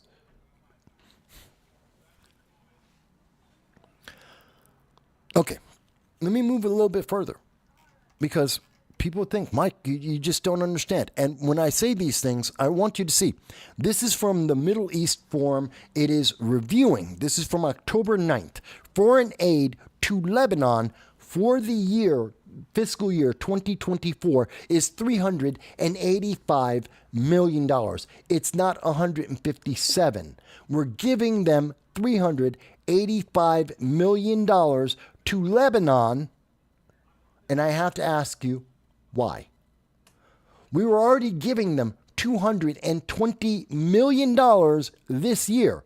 $220 million was already authorized to be given to the Lebanese government. Mind you, not Hamas, not Hezbollah, to the Lebanese government. Why? Can anyone tell me, why are we, the United States, building up Lebanon? We have poor people in America.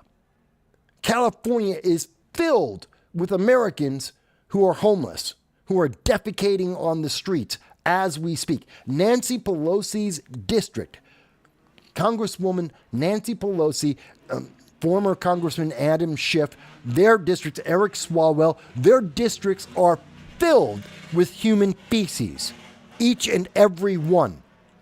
There is a homeless problem in New York City, in Chicago, in Boston, in Baltimore right now. We have Americans who have been kicked out of shelters because of illegal aliens that are homeless. That's moms, that's kids, that's American vets. People with mental disabilities are out and homeless right now. And we are spending $385 million on Lebanon. Why? It's got nothing to do with us. There's no reason why we should be spending money there. None. There is no justification. We don't need to spend that money in that country. Nothing happening there right now has anything to do with the United States. Why are we giving them money when our people have such a great need? I have no problem giving. To be fair, I have no problem giving money. I want to take care of our own first. How about we give money to those in need in our own country first, and then more than happy to help everyone else with whatever is left over. Is that a crazy thing? Because it seems to be crazy. Because Democrats say, no, Mike, you can't do that. No, don't worry about the feces filling California. Don't worry about, this is New York State. I am in the Northeast. It's about to be, we're in fall and it's going to be winter. And even in a mild winter in Northeast United States, you're going to see the temperature drop into the single digits. You're going to see frost and snow and bitter cold. It's going to happen every single year. Global warming or not, it's going to get cold. It's going to get to freezing and below. We're talking literally single digits. And instead of helping homeless moms and kids and veterans, instead of trying to help them, we're sending $385 million to Lebanon. And here's the part that no one told you. This is not told to CBS knows this, CNN, the New York Times, the Biden-Harris administration. They all know this part, and they won't tell you. Let me quote from the Middle East Forum. Quote, the United States has no shortage of billionaires, but they are concentrated in business, tech, and finance. This is true. There are some in entertainment as well, but no, business, tech, and finance, predominantly all of the U.S. billionaires are in that. Their fortune may be vast, but they also produce wealth. They buy rockets, they buy yachts, they buy businesses that they create. They help other businesses exist. That's a fact. So far, absolutely true.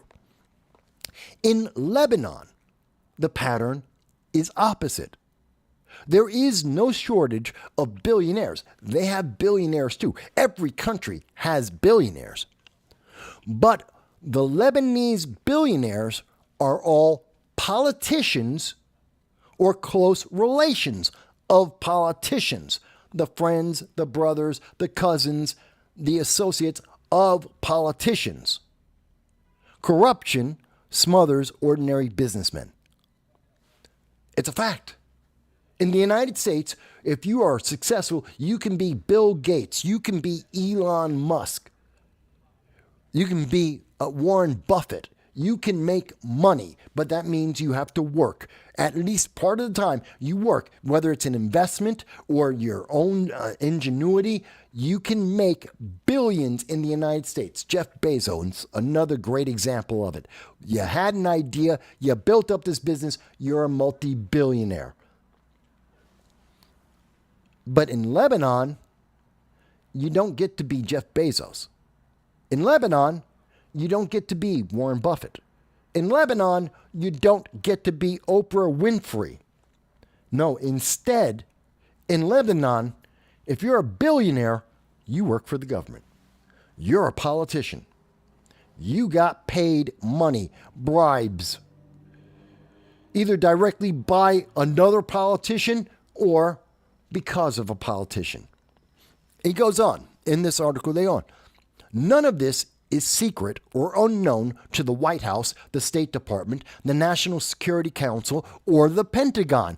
Everybody knows that. And if in the United States, all of these organizations know this, that's the same thing for the Brits, for the Germans, for the French, for the EU, for Africa. Everyone in the world knows this. This is not a secret. This is how business is done. And in fact, in many other nations, like throughout Africa, like throughout the Middle East, like through most of Southeast Asia, it's the exact same thing. It's not the billionaires exist in their countries. Multimillionaires exist in their countries. But it's not because of business. It's because they're politicians. They get all their money from the United States, from Kamala Harris, from Joe Biden, from the progressive left, buying their corruption. And to be fair, in the United States, no one cares. Every administration knows this, left and right. And they just pay the politicians and hope and try and get them to be calm and quiet.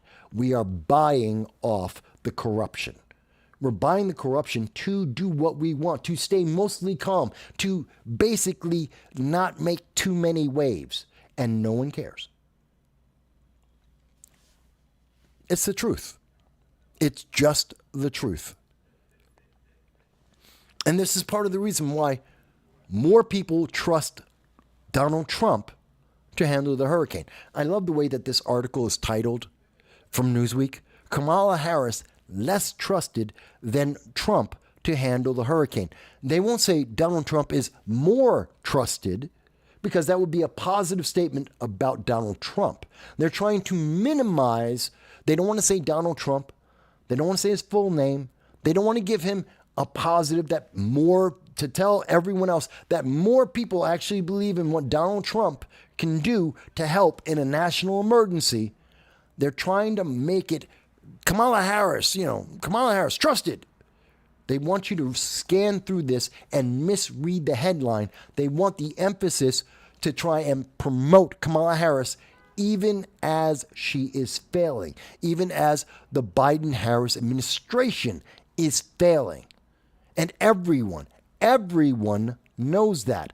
Even young people are aware of this.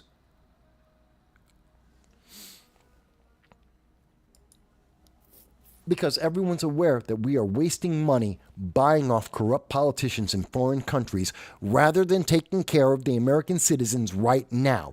Because that's what the Democrat policies are. That's what the progressive policies are. That's what you get when you keep moving left. And Donald Trump isn't trying to move left. He's trying to move right. He's trying to focus on America first. And now you know why the news media doesn't like talking about Donald Trump.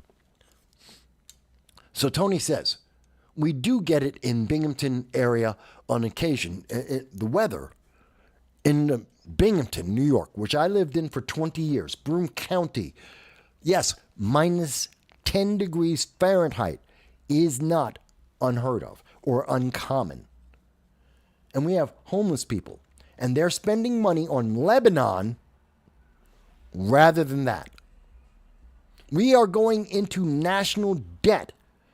The poor are becoming more poor so that we can fund Lebanese billionaires rather than take care of our people. That's just the truth. That's just the facts. It exists. It's a reality. And this is why people don't trust Kamala Harris. They don't trust that she can run. Why? Because she doesn't care about the American people first. She cares about the open borders. She's absolutely more than happy to fund illegal aliens coming into America. She said, and I showed you in her interview with ABC News in Philadelphia, she stood there and she actually looked in the camera and told the American people that she wants to give those illegal aliens a path to citizenship. This is about voting. This is about politics. She doesn't care about helping Americans who are poor. Oh, yes, she'll do a photo op. She'll do a photo op in North Carolina packing a box for about 5 minutes for the cameras. And then she's going to go out and she's going to go to some posh dinner somewhere in the region and raise 10, 20, 30 million dollars for her campaign. Not for those people there. She could spend that time, and after spending 5 minutes getting her photograph so it looks like she cares, when she goes to that dinner, she could raise $20 million in one night just to help feed all those people she just got photoed doing a photo op about. She isn't. She doesn't. And I know someone's going to say, but Mike, Donald Trump, he could do the same thing. Donald Trump started a GoFundMe. It raised $4 million. But that's not enough money. How much did Kamala do? She could do more. She could do the same. She could do even less. She isn't doing any of it. You may think Donald Trump should put billions in. That's your opinion. He could put in tens of millions. That's your opinion. So could Jay-Z. But he didn't. So could Bill Clinton or Obama or Oprah. They didn't. Because they don't care. Joe Biden could do it right now. He could put in $1 million. He's a multimillionaire. He doesn't. So is Nancy Pelosi. So is Chuck Schumer. So is Kirsten Gillibrand. They could all put in $1 million. Or tens of thousands of dollars at the very least if they wanted to. They don't. Kamala Harris is fundraising as we speak. Every time she goes to dinner, she is trying to raise money. She's not just having a pizza on the side, just hanging out. She goes and it's $1,000 a plate to be in the room to get boiled chicken and mashed potatoes. I know. I've been at these events. I've covered these events. You get mashed potatoes and boiled chicken, and it costs $1,000 per plate. You're not getting anything fancy. And that money is going to her campaign for the presidency. She could split, hell, you know what? She could just split the money in half. I'm not even going to say that she can't raise $25 million. She could just, you know what? Instead of raising $25 million, she could raise $12 million for dinner, to have a dinner, and get the other $12 million to help people locally, but she won't do it. Because she doesn't care about the local people. She cares about the power. Oh, again, she'll do the photo op. I'm not telling you that she wasn't shown, that there aren't cameras on her for 5 minutes showing her, packing a box lunch. A box lunch. Maybe 2 for 5 minutes. And that's it. And then she left and went to a fundraiser. Yes, she left and went to do a town hall with Univision or with 60 Minutes, where they edited what she said. They had to edit and lie to the American people. They had to game the system to try and make you think she has empathy, to try and convince you to vote for her. Because that's exactly what they did do.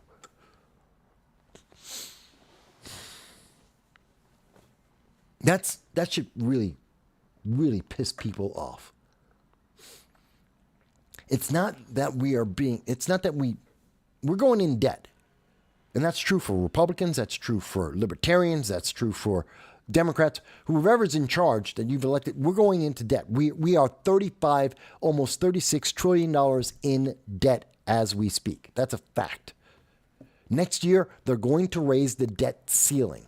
It's going to go to at least $37 trillion, minimum $37 trillion. The poor, will become more poor by the end of January 2025, regardless of who is in charge of the government. It doesn't matter. Republican, Democrat, it could be Jill Stein. It could be Dr. Cornel West, Chase Oliver. Doesn't matter who it is. RFK Jr. Doesn't matter who's elected in January 2025.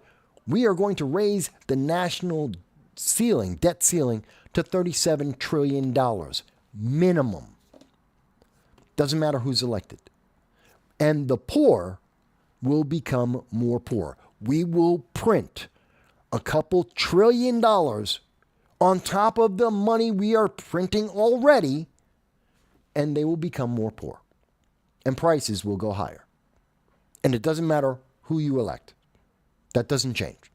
That is the reality. Again, that is the truth. Not my truth, not your truth, not a political truth. That is the truth. Empirical. It is factual, mathematical. Doesn't matter what your opinion is about it. That's going to happen. Can't we, if we're going to go into debt, we're going to add another $2 trillion. Maybe we should be, going into debt, getting homeless people housed, feeding kids. Maybe. If we have to go into debt, and we are going into more debt, maybe we should clean up the feces in California. Maybe. This is my idea. I'm not telling you not to give Lebanon more money. I'm not telling you, well, I am saying let's not give Lebanon more money because it's going to corruption and to Hezbollah. It's going to terrorism. Just like the money that we've spent in Gaza went to Hamas, which are terrorist groups. Just like the money, humanitarian aid for 2021, 2022 from Biden-Harris, that went to Hezbollah buying rockets. It went to terrorism. So, yeah, other than funding terrorism directly, how about this? I'm not saying we have to stop funding the rest of the world, which maybe could be a good idea. But how about if we're going to keep going into debt and just printing more and more money? Maybe we try to be a little bit effective with it. Is that too much to ask for?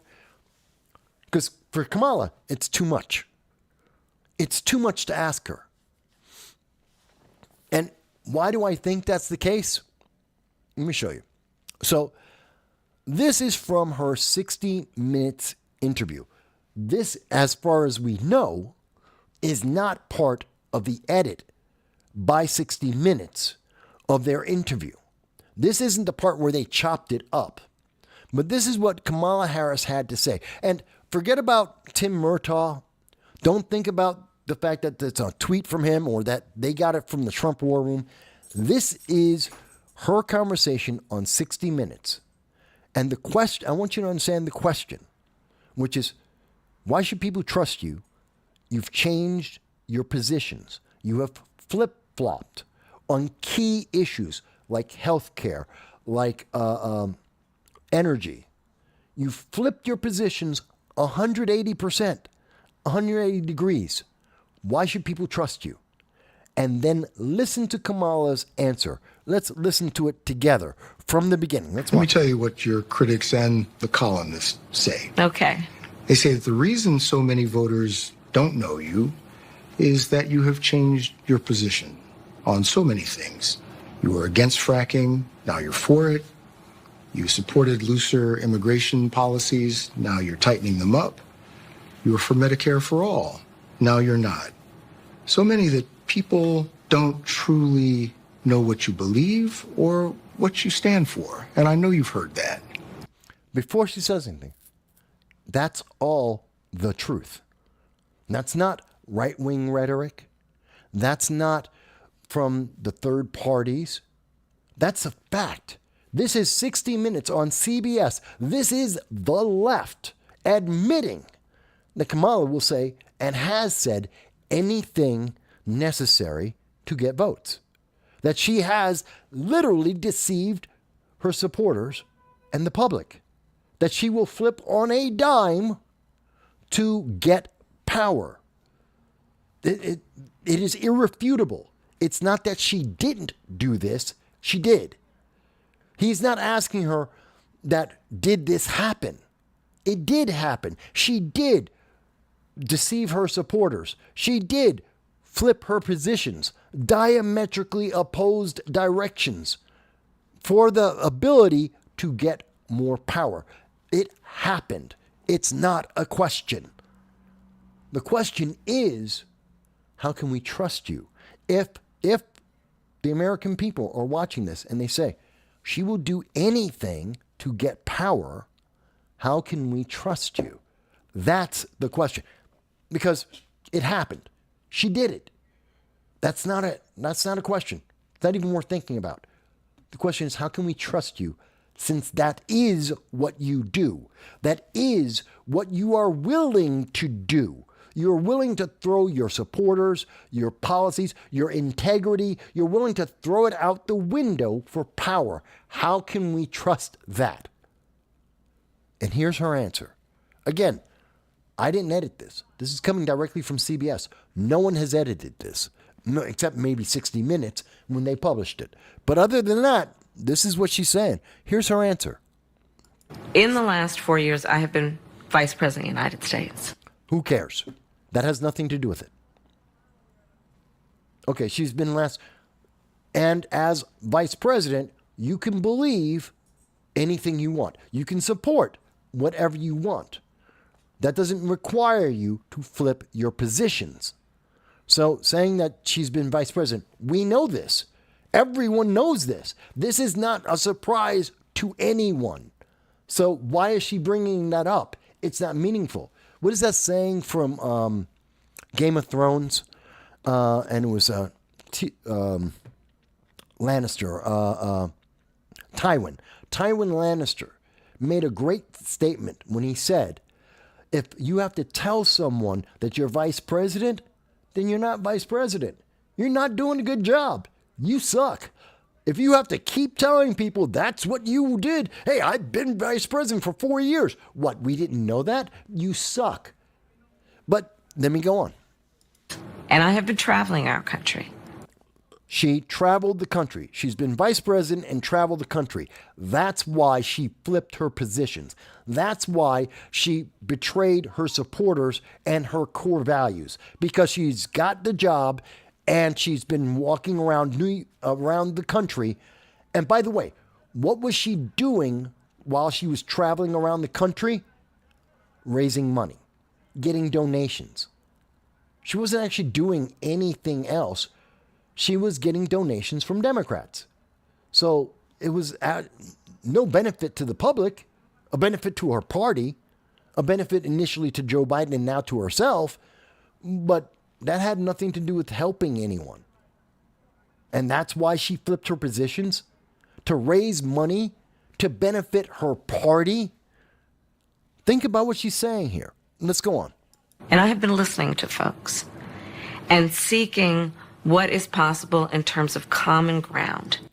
What is common ground about her, Kamala Harris, flipping her position 180%?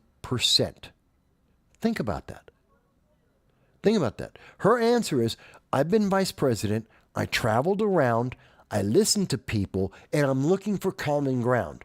What is common ground about doing the exact opposite that you told people to vote for you for? You said, vote for me and I will do Medicare for all. They voted for you, you're in office, and now you're saying, and now I'm not going to do it. I'm going to do everything but Medicare for all. Look, it doesn't matter. Let me be clear about this, okay? It doesn't matter that I think Medicare for all is a stupid idea. That's me. I'm a conservative Republican. I've been very clear. I've already had those stories. I've gone into detail about why I think that is a horrible idea. But I don't support Kamala Harris. I don't support progressives. So I didn't vote for them. But she flipped her position. Kamala Harris is now closer to where I stand and have continuously stood as a conservative Republican on Medicare for All than her own people, her supporters, the people that helped to vote her into the vice presidency, the people that helped to make her a United States senator. She just betrayed all of those people to get closer to where my position is. That makes no sense. Except she's trying to get more power. Because she says, well, I've been vice president. That doesn't tell me anything. Except it's an authority bias. She's the authority. She's lording over you. That's what she's trying to do. In her answer, I'm vice president. She has a position, an authority, a title. And therefore you don't have that title, so you must listen. This is authoritarian. This is about being draconian. I have the power, you have none. You will obey because I'm in charge. That's an elitism. She then goes on to, and I've traveled the country. So you didn't travel the country for 4 years. You don't know what everyone is saying. You don't know what people are thinking. You only stayed in your little part of America. Maybe you traveled a little bit, but you didn't get to see what she saw. So she, again, is an authority. You are not. You should obey. This is the psychology of what she said. This is why she said that. To put herself on a pedestal above the average American. You don't have the title, the authority. You don't have the knowledge that she has. She then went on to say, not only did she travel around America for 4 years as vice president, but she had conversations about common ground. Well, actually, she was listening to people, something that you can't do. You didn't hear from Americans in every state. You didn't get to hear from Americans in every kind of economic policy. Mind you, she didn't either. She didn't get to hear from people from all 50 states. She didn't get to hear from people from all different types of walks of life. She stayed in an echo chamber in a tiny little political bubble. She didn't hear different opinions. She heard more of the same thing. Let's be honest about that. She was out fundraising. She was talking to Democratic millionaires and billionaires, begging them for money so her party would maintain power. She wasn't talking to Republicans. She wasn't talking to the Libertarians or the Green Party. She didn't care about any of them. She didn't hear any of their voices. So when she tells you, but I was listening to people. No, you weren't. You weren't listening to a diverse group of, notice, she didn't say, I listened to a diverse group of people. She didn't say, I listened to all types of Americans. She said, I listened to people. Yeah, in her echo chamber. And then she goes, and I sought common ground. How? How did you find common ground? What is common ground about abandoning the people that you supported for an entirely new diametrically opposed position? It's incredible that people were looking at that 60 minutes interview and going, well, this is good for Kamala Harris. There are Democrats who are like, this was a great interview. Did you hear what she said? Did you take the time to listen to what she was saying? Did you consider the question that she was asked, and how she answered it? Because she's not answering the question. She's trying to tell you, how dare you ask her a question?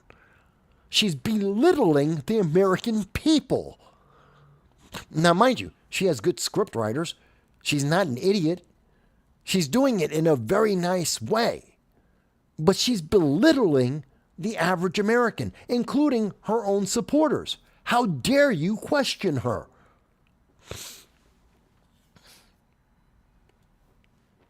Now that here's the thing. Most people won't realize that until someone points it out. Because most people, they heard her speak maybe once. They didn't watch the interview or watch it over and over again. Most people didn't stop to break down and really break down what did she say, how each part of the sentence she's giving, how does that relate to the question that she was asked? How does that relate to the American people? Very few people do that. That's what I'm here for. That's what I do. When I listen to these speeches, I don't just hear them say things and feel a certain way. This is not emotional to me. They're trying to pull heartstrings. I get that. They're trying to make people feel emotional, red meat to their supporters. Rah, rah, rah. I don't care about any of that. I'm a political commentator. I've heard all of their speeches. They're all crap. I understand the game that they're all playing. To be fair, Republicans do it as much as Democrats do it. I'm not giving anyone a pass on that, but I'm pointing it out because some people are better and bolder at it than others. And some are blatantly obvious that they just don't care. And Kamala Harris just doesn't care. She's not even trying. She's not even trying to justify how little she cares about the American people and that she will do anything to stay in power. Because that's what she just said. And I just showed it to you. In her own words. That's on top of everything else we've been talking about. All right. Let me do this. For those who are new to the channel, by the way, if you've been new, I hope you did take an opportunity at some point to like, to share, most importantly, to subscribe.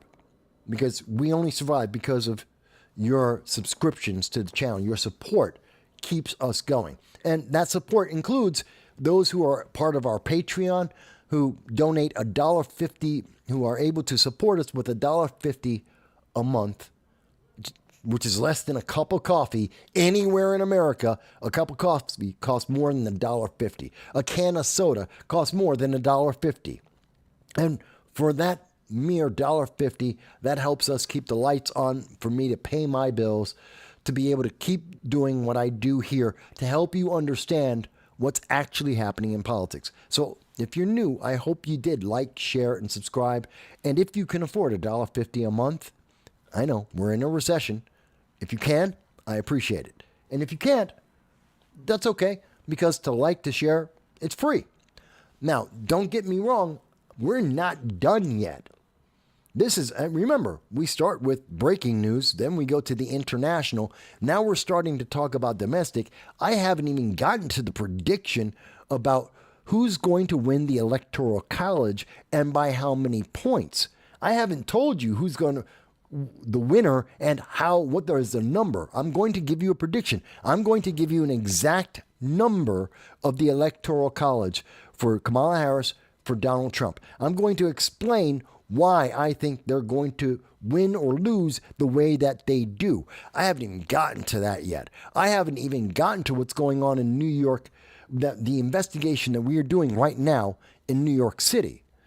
There's an investigation which has to do with gun control, which has to do with the Supreme Court violating the Supreme Court and the Constitution in New York City. And we're doing an investigation on that, and we want to give you an update on that, on where it stands, to show you exactly what we are asking of elected officials in New York City and New York State. We haven't even gotten to that. That's all coming up. And there's more about this election, way, way more about this election. You got 22 days left in this election. Why not hear me out? We're going to be back. And Tony Z says, Mike, you're more like a political analyst. Well, as part of my commentary, I do political analysis. Yes. So a little of both. I do journalism occasionally. I do political commentary all the time. And I do political analysis pretty frequently. So a little bit of all of that. And you would think third party, somebody would hire me for this. They don't. But that's another story together. Anyway, we're going to take a quick break. Now, what we do on the show is when we take a break, It's going to be about an hour. 5:45. Between 5:30, 5:45, we will be coming back. About an hour. I need to walk my dog. He's 13 years old. So right about now, 2.5 hours into the show, we take a break. I usually give him a walk so he can get some food and get some exercise. I rest my voice for a couple of minutes, and then I come back, and we'll be talking about what's going on domestically here in the United States. We're going to talk more about this election and all the things I just mentioned. So I'm going to play a interview I had with Larry Sharpe. I believe I was interviewing Larry Sharpe, and I'm going to play that. I think this is from 2020. Could be 2018. And I'm going to play this for you so that you can watch that for yourself, and I will be back shortly.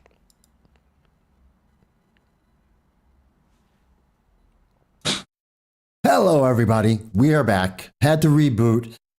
Technology is, I'm good, but I'm not that good. So I apologize to my guest who is here on screen with me. This is Mr. Larry Sharpe. He is a friend of mine for the last, 6 years now? Give or take. And by the way, that doesn't mean I'm going to be nice to you, Larry. Everybody knows I'm a harsh interviewer when it comes to politics and elections, and that counts even for my friends. Fair enough? But you won't be mean. You'll just be honest. I know you. Yes. Never mean. Just always, we make sure we get it right. Yep. So what I wanted to start this whole conversation off with is introducing that you are Mr. Larry Sharpe. You are in charge of the Sharpe Way, a program that's on YouTube weekdays, every day of the week. Usually. I've not as much recently because I'm a bit busy, as we'll be talking about soon. Exactly. You have a very good reason for not being. And you've also been a very prominent individual in the Libertarian Party. You've been nominated, and some people were hoping that you would be a vice presidential candidate in 2020.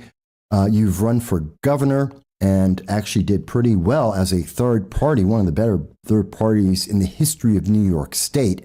Absolutely. Most recently, people have probably gotten to hear your name a lot because Zogby, one of the accredited and recognized polling firms in the United States, just did a poll on the New York State governor's race for 2022. Yep. Kathy Hochul, the appointed governor, it was Lee Zeldin, and of course, none other than yourself at 6%, which, if I am correct, and to my knowledge, no third party has ever polled that high in an official recognized poll before. That is correct. It is, and I haven't even officially announced. And the reality of it is, because of the way New York State destroyed third parties recently, the only third party candidate who has any chance to do anything is actually me.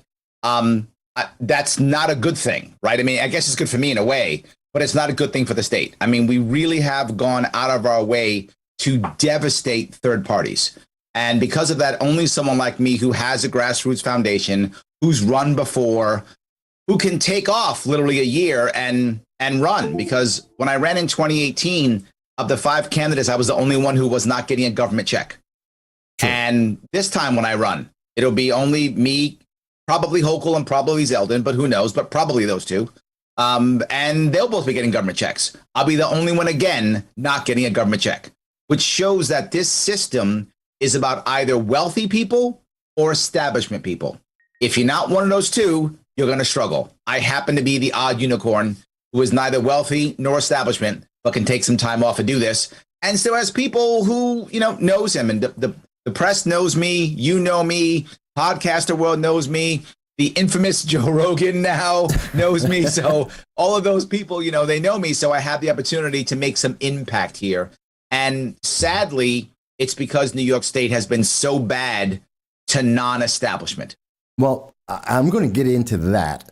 But yes, you've been on Joe Rogan's program. You were recently on WTQ, friends of ours in the Utica region of New York. You've been on, Glenn Beck. I mean, there's not many major formats that everyone knows. that you haven't been on. And that's without running for an election, just making yourself known. In fact, you have been around New York State. This is what, the fourth time that you've gone to all 62 counties in New York State. That is correct. I've done an event in every single county in New York State 4 times already. I will do it again at least once this year, maybe twice.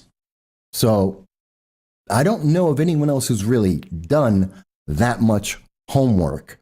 Yep. Especially when they weren't running for an election. Yes. And now you are, but you've done it without being in an election. Correct, because I actually care about New York State. See, there's the crazy part. The last people who ran in 2018, they're all gone. I'm the only one who's still here. None of them went around the state. None of them talked about anything. My website never went down. I had answers for New York State, and they're still there now. If you go to LarrySharpe.com, the answers from 2018 are still there, and it's a big I told you so, because everything I showed in 2018 is still a problem now. No one fixed it, and here's the best part. They could have just grabbed my policies and taken them. They didn't. And the reason is they don't want to fix anything. The left, right, other guy, bad paradigm works well to keep them in power. They don't have to fix anything. They know the empire is burning. They just want to grift everything until the empire burns to the ground. Now, I have to take in people who've watched this. I've been on your program 3 times? Twice? Mm-hmm. I know you've been on mine 4 or 5. And we've done events together. We've done events together. And so people who've seen us at our events, have seen us on each other's program, know we disagree from time to time. Sure. I am a conservative Republican. You are a libertarian. No doubt on that. And so I will defend Lee Zeldin and my party in that while not always the best, they try, and we have, New York is a bluer than blue state, which we want to break. But part of that is also what we want to talk about today, the exodus and how to end the exodus. Yep. Because we have conservatives, Republicans, libertarians, and some Democrats that are racing out of this state. Last year was 307,000 people who left. Officially. In reality, 500,000. Oh, yeah. Easily. Yep.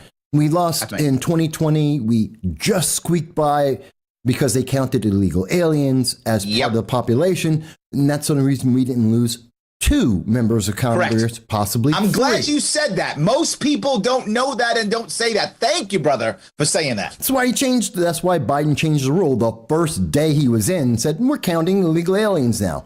It's the only reason why New York State squeaked by. 100%. We've lost about 2 million people in the last roughly 10 years. Yep, accurate. At least. So this is a problem. So let's look at... Hold on, and we've raised our budget by $30 billion in the past 4 years. Yes. Yeah. Well, no, I'm getting to that. There we go. But let me take a step back. So that's some of the daunting problem. The exodus of people, the loss of business, increase of regulations. People are upset. Yet we are in a bluer than blue state. You're in a third party. Tell the people, Larry Sharpe, who's been on my program, and yes, they can see those videos, but right now, tell them, who is Larry Sharpe? Don't leave out the Marine Corps. And why is Larry Sharpe running? The most important reason of all is because I am the only coalition candidate. I'm not joking when I say that. I have data to prove it. I have polling to prove it. Zeldin, or insert Republican here, will get conservative votes. Nice, good for him. Whoever the Republicans put out as sacrificial lamb is going to lose by at least 20 points, maybe 30. That's how it works. Okay. The state is at least 2.5 to 1, if not 3 to 1, Democrat to Republican. Yes. Right. That's how that works. New York City's 6 to 1. Most cities are about 6 to 1. Not all. New York City's heavily, but others in Rochester, Buffalo, probably 3 to 1, 4 to 1, 5 to 1. But New York City's 6 to 1. That's how bad it is. Florida turned red. You go back 4 or 5 years, it used to be a swing state. Mm-hmm. Not anymore. Why? We're exporting our Republicans to them. They're all going to Florida, and they're going to states like that. It used to be swing states that are now red states. The Floridan people didn't all of a sudden become Republican. we basically gave them half of ours. They're all running over there as fast as they can. Yeah. So that's one piece. So a Republican cannot be a coalition candidate. The Democrats, they alienate their own. So how can they be a coalition? The only reason why people vote Democrat is because they've demonized Republicans so much that everyone thinks Republicans are going to kill them all. So they vote for Democrat to protect them from evil Trump who's going to, I don't know, eat their babies or whatever he's going to do. Whatever. The stories of him, he might as well be a hobgoblin in the night with the, whatever the case may be. I think some Democrats think he is, yeah. That's correct. So they cannot create a coalition. I can. I get people who are Democrats, Republicans, obviously Libertarians, lots of independents, to vote for me to get a hold of me. How do we know this? I can say that, but I have data. The data is number one. When I ran last time in 2018, there were only 7,000 registered Libertarians, yet I got about 100,000 votes. 95,000, yes. Yeah, about 100. 100 sounds nicer. Yes. So that's why I said about 100. Yeah. That's what I said. It's that fair, wasn't a lie. fair, yeah. About 100,000. It wasn't a lie. So I got about 100,000 votes. Mm-hmm. So, and we looked at our data that we had, and our data showed that about 20 to 25% of the people who voted for me were Democrats. Mm-hmm. That's huge for Libertarian. It's massive. You look at the polling from Zogby. They did a poll where they had just Zeldin and Hochul, Mm-hmm. and then they added me in. When they add me in, I get 6 points. I pull 4 points from Zeldin, 1 from Hochul, 1 from Not Sure. So I am the only coalition candidate there is. If you want to make a coalition against the establishment, it must be me. And the reason why it's me is because I'm the only one who will say, be as conservative or as liberal as you want to be. Just don't force your views on others. I will end all of the mandated things. If you want to do the things, do the things. If you don't want to do the things, don't do the things. It's okay. You can be who you want to be. I will let Broome County be Broome County and let Brooklyn be Brooklyn. I will let Wyoming County be Wyoming County and let St. Lawrence County be St. Lawrence County. That's a good thing. Nobody else will do that. Everyone else will enforce their will upon others. Now, it's a very interesting point of view, and I know that is both what you said in 2018, and you're saying it today, and you said it in between. So obviously, everyone should take notice that you haven't changed with the winds of time, which Correct. many politicians may. I've said before, that's a very interesting point of view to have such an individualistic viewpoint from a man who's a former Marine, like myself, from the Bronx. Yep. That is, and as some would love to say nowadays, as people of color, we are like aberrations. I mean, I know. Yes. I'm the Republican. You're the Libertarian. Oh my God, the world is ending because Correct. black men are not following the line. So let me ask, in looking at New York State, being governor of New York State, how do you approach as we understand, a very heavily Democratic, very heavily progressive, which is different, a very heavily progressive environment, and say to them, you can be an individual and I'm going to govern and this is going to be good for us. How do you make that case? I'll give you the perfect example. I'll give you one policy which is going to help both those localized conservatives and progressive both. And that is the idea of a government supporting but not requiring co-op banking and worker co-ops. So what does that mean? If you're on the far left, you want workers to own the means of production. That's all you ever talk about. You want that. But in the left's perfect world, their utopia, the banks get owned by the government makes all the decisions. Well, I'm a libertarian. That's never going to happen, right? But here's what I will do. What I will do is say, if you want to create a county credit union, county-based credit union, co-op banking, which is what that is, co-op banking, supported heavily by local entrepreneurs, which I want to support local entrepreneurs, the state will recognize that as any other state bank and support it 100%. Get behind it. I will talk about it. We'll talk about it. We'll give them special consideration because you are a local county-based co-op bank. Number one, that's not enough. But that's number one. Number two, now I say, are you going to get a check from the government in any way? Are you going to get a disability check? Are you going to get a unemployment check? Are you getting a settlement from the government because you sued or something like that? I tell you what I do. If you can get at least 20 people together to agree to start a co-op, I'll give you all the money up front. Same amount of money I'm going to give you, but I'm not going to give you over time. I'm going to give it to you up front. And I'm going to support that co-op to match that number. So I'm going to support the co-op bank to match the number for you to start a local county within a county. Everyone must be in the same county to support localism and to support local small businesses. You can start a worker co-op and we'll support you like anything else. Now, what does that do? Hold on, let me finish my plan. I know you're going to beat me up, but let me just. I got a question. What that does is it's voluntary. You don't have to do it. If you think worker co-ops suck, just run your life like you would always run your life. No difference. You don't want to join a credit union? Don't. But if you want to, you can. But if you're about localization, and many conservatives are about localization, in New York State at least, not in places like Oklahoma, but in New York State they are, because they want to be left alone. This allows you to be left alone. The government's not messing with you. You can do your own thing in your own county, and Democrats like it, progressives, like it, because progressives say, ooh, this allows me to have that worker co-op, and I can create my socialist utopia that I've been talking about forever. Great, go ahead and do it. I love it.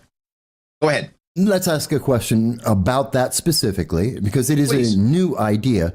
No one's really touched it. Correct. So, Not even Democrats. No one's going in that direction. Let me ask a question that comes to my mind instantly is money. So you're saying, okay, we have thousands of people who are receiving funds for various reasons from New York State. Yep. But we're paying them out in part because if we did a lump sum, then we're talking about a massive amount of money. By the way, for the people who are making comments, I do see your comments. There are questions there. Actually, we're getting to several of them. So be patient with us. I'm here. I'll answer them. But so the question is, can New York State afford these kind of lump sum settlements? I mean, I'm just thinking of a couple of lawsuits recently, sexual assault or police. These are the ones on the headlines. We're talking about, I can easily off the top of my head think of $10 million worth of funds. Absolutely. There's got to be more. Yep. Do we have that money? So let me cover a couple pieces of that. There's several parts of that. Number one, first off, we're already spending a whole lot more for shit that doesn't work. Yeah. We're already throwing tons of money into things that don't work already. Absolutely. So if we just stop that, yes. So just if we stop that, if we stop throwing money into an office of cannabis management, which is useless, or another ethics commission, which is useless, right? All these just get rid of those, which will all be literally millions upon millions of dollars. Just end that, and yes, number one. But next off, not everybody's going to do this. Most people aren't. How any new program works that's voluntary, which is why people don't do it voluntarily. If you force people, they do it because it's forced. If it's voluntary, it follows the market rules, which means there will be a couple of early adopters. That's how it always works. Sure. Most people will do nothing. A couple will go, wait a minute, I've always wanted a co-op. I can do that. And a couple will do it. Then others will watch. So what am I doing? I am slowly incentivizing local businesses. That's how it actually works. People aren't going to rush to do it. Plus, you got to find 20 people. What person can just randomly find 20 people? You got to find enough people who will all have buy-in. And because it's a co-op, they all have to spend some money. You have to buy into the co-op. So I got to find 20 people who'll be able to buy in. Most of them will buy in because they're getting government money, which is fine. So the government is now voluntarily putting money into local businesses that it's going to spend anyway. It's not a program that a government has to oversee with bureaucracy and blah, blah, blah, which we always do. Or we don't bribe some big business to come in and we give them tax cuts for the next 5 years. Then they crush the small businesses and leave. We've been doing that for decades too. This allows a local person, if they want to open up a local area and support a local credit union, which if there are financial problems in the United States, which many people think there are, the salvation will be local credit unions. So we are prepping ourselves, even in the case of a financial crisis, we are prepping the state to survive it and weather it better. So, to an extent, it sounds like you're redefining, or like the popular word now is reimagining, the economic zones that have been the wonderkin of changing New York State for the last 7 years. They've just failed. Yes, They've they have. never succeeded. They should all go away. We should end the Empire Development Corporation needs to go away immediately. End. Once we get rid of that, we have enough money to do what I just said. Yes. Okay. Okay. So Just now I see dump where the that. money comes from. Okay. Just dump that. We have enough money, right? Just send that. So that's we're the way spending- to incentivize business, as opposed to the Empire economic zones. Instead of going to SUNY schools, you're going to the communities, community-based, and using those funds for that. Well, we learned during the COVID lockdowns that communities in most parts of this state were not ready to support themselves. True. And they should be able to. We have relied upon government for so many decades that once government goes away, we begin to collapse because we've lost the institutional knowledge in our communities to support ourselves. This is a way of bringing that back to the best of our ability. It can't happen overnight. This program will not work immediately. It will begin to work. And the best part is the people who will jump on it will be the most motivated. So if there is a chance to succeed, and I don't know if worker co-ops work. I feel like they don't, but maybe I'm wrong. Maybe that's the wave of the future. And if it is, they will show us how to do it, and we will all voluntarily become worker co-ops. That would be amazing. I hope they're right. But if they're wrong, they'll stop talking about it, and we'll go back to regular business, whatever. Either way, it's working, and it's getting people to think locally. I have to add one aspect to this, too. What's that? Which is a policy from before, which I still keep. If you are a local New York State business, and you agree to not sell outside of New York State, you will be immune from all federal regulatory bodies. What? Which means yes, why should you be dealing with the federal regulatory bodies? You're not selling outside New York State. And no interstate commerce, so the interstate commerce clause doesn't kick in. That's correct. Yes. So stop. So why should a local farmer have to worry about USDA if they don't want to? Now the consumer decides. You must be transparent. You want to sell raw milk? Sell raw milk. You don't like raw milk? Don't buy it. You don't trust that farmer? Don't buy it. It's raw milk. You want to make your own yogurt? Make your own yogurt, man. I'm okay with that. You want to buy that yogurt? Buy it. You don't? You don't. Why would I do that? Why am I punishing people who now have to compete against franchises which will dominate them in the market, and they have no advantage? I'm going to give them a local advantage for two reasons. One, it will prep them if they ever want to go up against the big boys. They can prepare themselves for that if they choose to, or they can just stay local. Maybe you just want to run your local business and you're happy. Good, stay in New York. I don't want you taking your business to Florida, North Carolina, Arizona.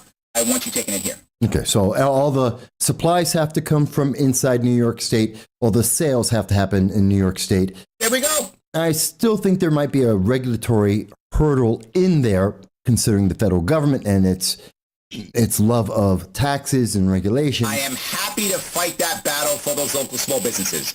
I'm happy to take that battle on. Happy to. No problem. It's an interesting, I think there's more to Wyoming that. already does it.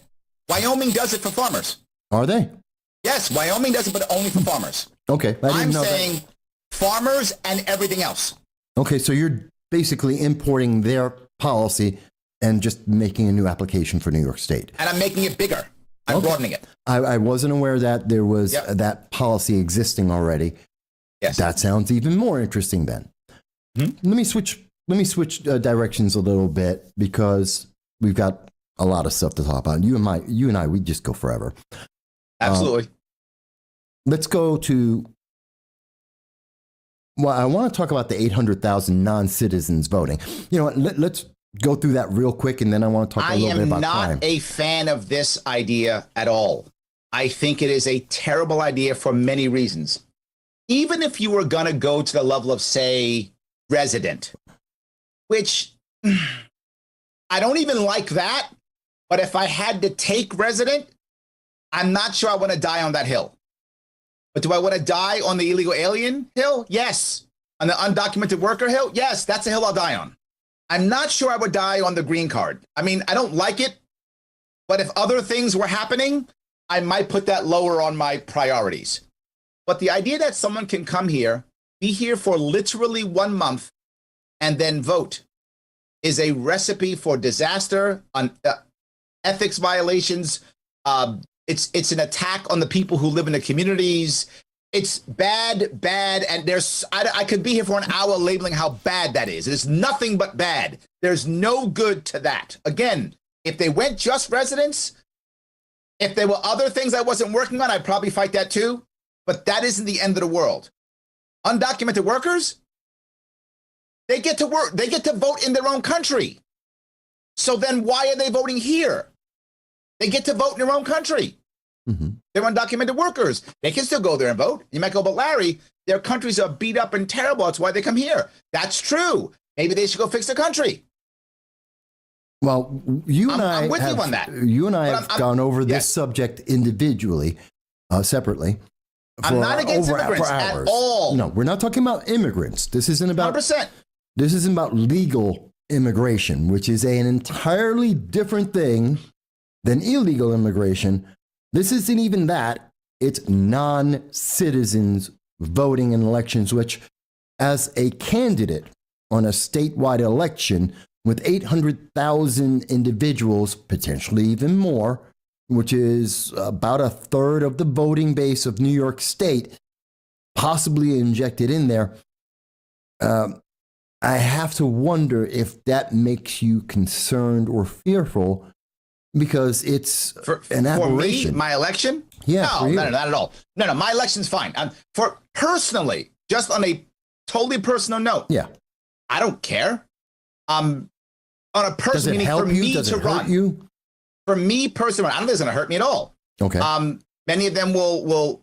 I get along with many immigrant communities. I don't mind that at all. It's fine. I'm also brown, which helps, right? So I don't mind any of those things. Yeah. So on a personal note, it's not going to hurt me. I don't care. I can probably get involved with them more, because the Republican will never go there. I will. Okay. So the Republican can never go there, right? I will. So on a personal note, I don't care. I'm talking what's right and wrong here. Okay. Right? It's like if you're gonna say, hey Larry, I'm gonna rob somebody and give you $1,000. That doesn't hurt me. You give me $1,000. That's awesome. But I still don't want the money because you robbed somebody. Right. So personally, it doesn't hurt me if you give me $1,000. But don't rob people. It's wrong. Oh. So again, I'm not concerned for the election. I'll be fine. My worry is it's wrong. Well, no, I want to make sure, because people sometimes, and rightly so, will say, well, politician X or candidate X is doing something because they get votes for it. I mean, look at what's going on. $30 million for crack pipes. Look at what's going on with gun control, or what they call gun control. There's a lot of issues we can point to where we see politicians, they're doing the masks and the reversal of all of the pandemic regulations and mandates in 48 hours based on no change in any of the discernible science out there. They're doing it because of votes. So that's why I want to make sure people I've already knew. said this. I'm on record saying this. They're going to end all the mandates. All the mandates will end either spring or summer, one of the two. And then they will declare victory. Progressives will declare victory. And they will say, everything's awesome now because of us. They will simply rewrite history and say it's all because of us. And everybody who died is because of conservatives. And everybody who lived is because of us. And we saved you all. Vote for us because we saved you. That will be the story they will tell in about 3 months. Probably sooner than that, I would think. Yes. But yeah, and that is going to be the story, because they're already trying to make it that story. 100%. Yeah, they've already laid the groundwork for that story. Yep. Which totally disavows the 34,000 healthcare workers that were fired because of not complying with Empress, with the appointed Governor Kathy Hochul, which has had a negative impact on the economy. So let me ask you, in reference to those workers, those 34,000 health workers, whether they're doctors, nurses, or Is it that many? 34,000? Yeah, it was 34,000 for New York State alone. I had no idea it was that much. Yeah. Wow, it's a lot. Yeah, we slammed our healthcare system before the latest variant then caused further problems. We had already cut back in every hospital in the state because of this. Right. As governor, would you try, or is there anything you could do to try? Because already New York State started off before in 2018, we were already short healthcare workers. The entire nation was short 1.8 million healthcare workers. That's a fact. We went into the pandemic, we've overworked them, and now we've got rid of 34,000 because of Kathy Hochul. What would you do to try and get those healthcare workers back to New York? Or is there a way to do that? It is very difficult to do that, right? Some of them are going to be so burned, they're never going to come back. I mean, that's just reality. They're going to be so burned, so angry. Doesn't matter. I could say, here's a car. And they would be like, no, I hate you. Some of them are not going to come back, right? A lot of them moved already. Yes. There we go. Yes. So some are not going to come back. So I get that. So I want to bring those back that I can. And I want to bring others from other states in, right? I want to do both. I want to bring those back that I can. Some of them I've lost. They're not going to come back. And also encourage others to come. Now, I talked about this in 2018 already. I was already on this. And I put out a video, and we're going to have it come out soon, coming up in the next couple of weeks, a video of my I Told You So's from the COVID lockdown. Okay. I did 6 videos in March of 2020, so 2 years ago, on how I would have dealt with COVID. And at that point, I didn't know everything. It was March 2020. I knew what I knew. So it was not perfect. But I left it up so that people could see if they want to, knowing that it wasn't perfect, but showing that how I think and what my mindset was. And one of the things I brought up was 2 important pieces. Number 1, end certificates of need. Certificates of need, for those you don't know, you cannot open up a hospital, another hospital bed, anything unless the government approves it. The government decides how many hospital beds there are, and then complain we don't have enough hospital beds. Yeah. Literally. We had about 50,000 hospital beds when this started, and you know how many we have now? 50,000. We haven't changed. I thought it was reduced. Okay. But no, it's reduced because of what you said. It's reduced because we don't have the personnel to staff them. Right. So available hospital beds have gone down. Yes. Physical amount is the same. Oh, yes. Right. Because we can't staff them, so they're no longer available. That makes any sense. Yes, it does. The physical amount's the same, but we have less available because we don't have staff for them.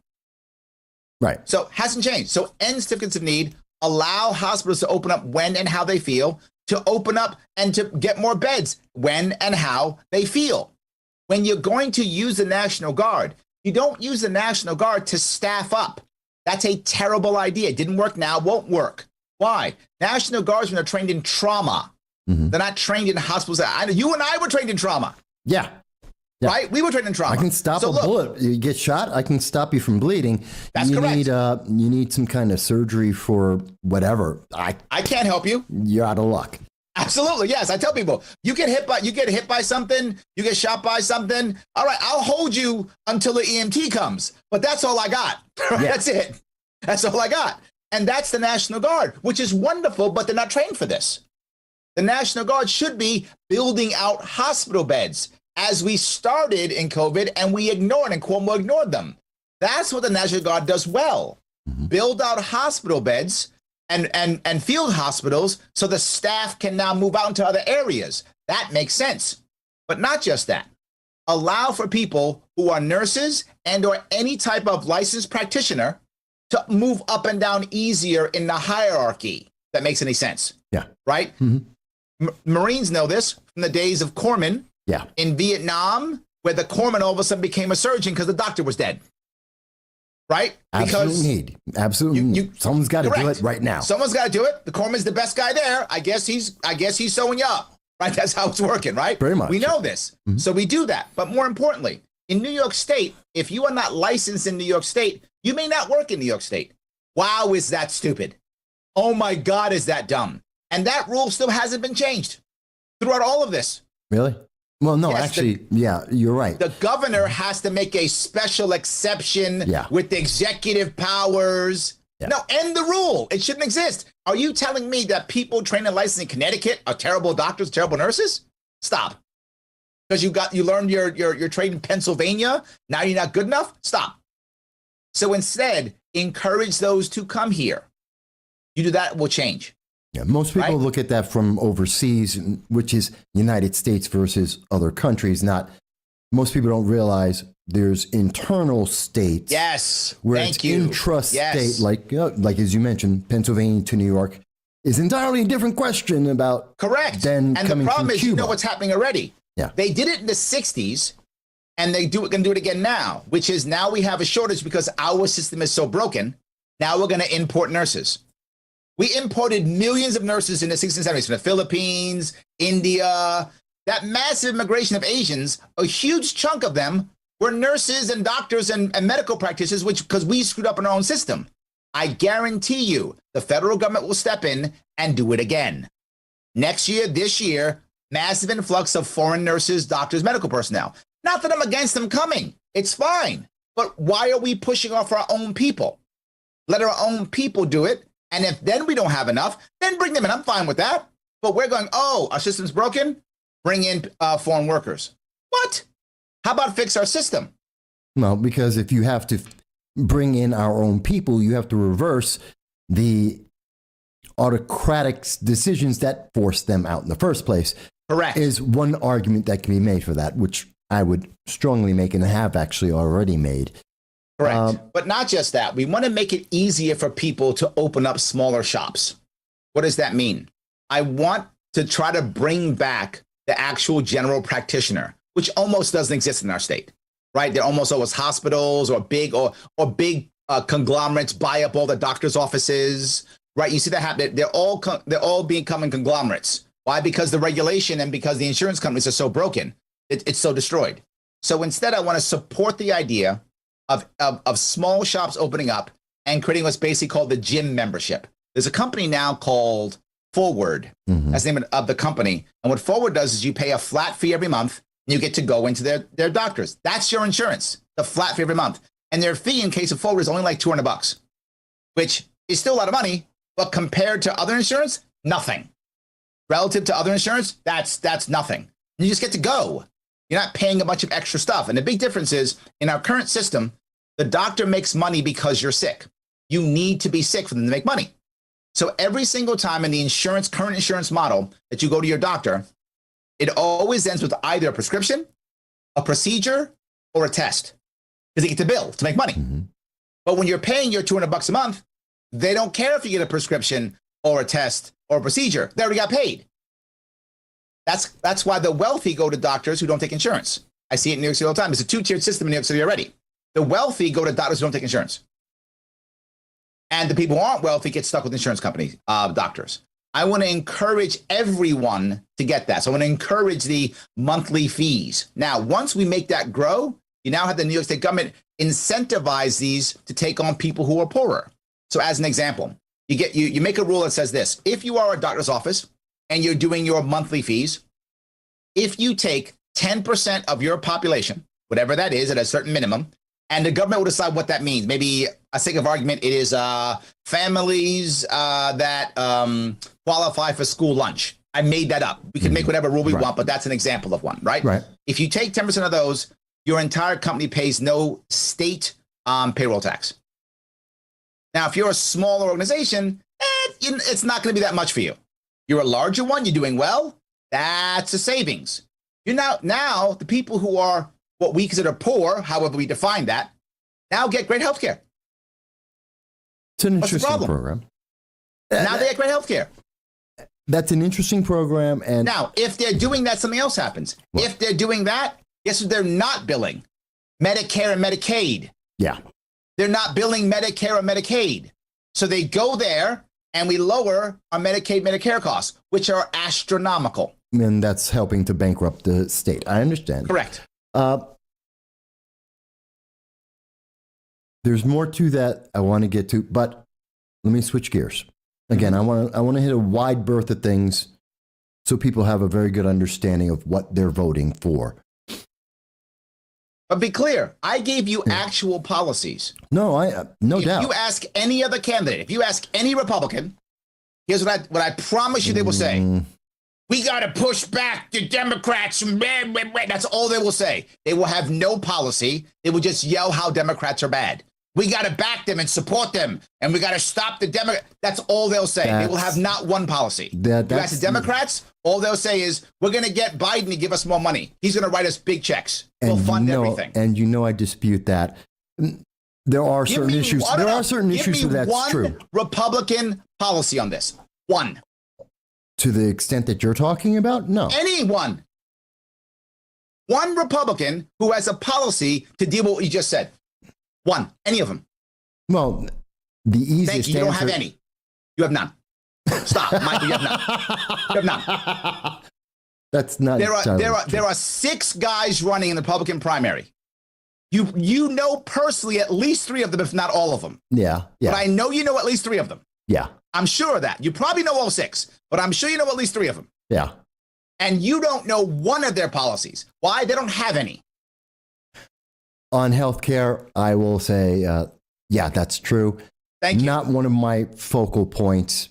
I don't know that to be fair, I haven't focused on anyone's healthcare myself. Not to say that you're correct or wrong. That's not one of my focal points, and I don't know that. Yeah, but you should. Everyone cares about healthcare. They should be yelling that at you. It's not. They should be screaming that at you. They should be yelling at you, Mike. They should be saying, Michael, listen, here's my policy. I'm going to invite them onto the program. Yep. And they're going to watch this show before. And 1 or 2 of them who might actually decide to show up. And yeah, they can answer it, and they'll come up and say, Mike, you should have known this. Guess what? I can't know I know a lot in politics.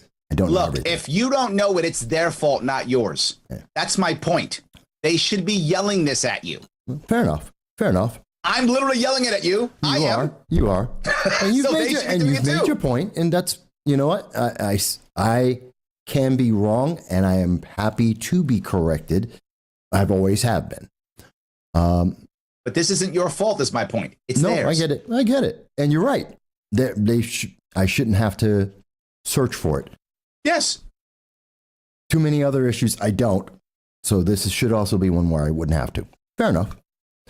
But I do want to switch ideas because, again, there's a lot of stuff I want to try and cover.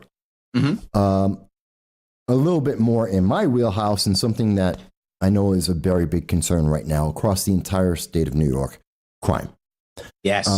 Crime, police, and also the crack pipe, which is the most recent surprise to some people and a revelation for some people. But I think it emphasizes aspects of both crime prevention, law enforcement, and wasting money. So we know that, just to wrap, I know you know about this, just for the people who may have missed this somehow, the Biden administration put out a grant through HHS, which will give out $30 million to help give needles and crack pipes. Yes, crack pipes. It's called a safe smoking kit. Included in the kits regularly from every organization that does this are crack pipes. And so they initially said they're going to do this. Because of the pressure in the last 24 hours, including from this channel, highlighting how we believe that that's not a good idea, the Biden administration has now come out and said, no, of course we would never include a crack pipe in there, even though it's documented in every organization that does this, that they give out crack pipes. And now they're saying they're not. And now the left is saying that they should give out crack pipes. Looking at this issue as a microcosm of New York State's crime, which is up. We were up in 2020, we were up in 2021, and 2022 has started off even higher than that. We've just been escalating. Yep. Drug use has been escalating. Overdose death have been escalating. Absolutely. Depression, domestic abuse. All of it. It's all escalating and continuing to escalate. Yep. Looking at drug use, and this is the answer coming from the Biden-Harris administration and progressives. And it costs $30 million, and many people will say, that doesn't address it. Progressives will say, well, we have to do something. You're governor of New York State.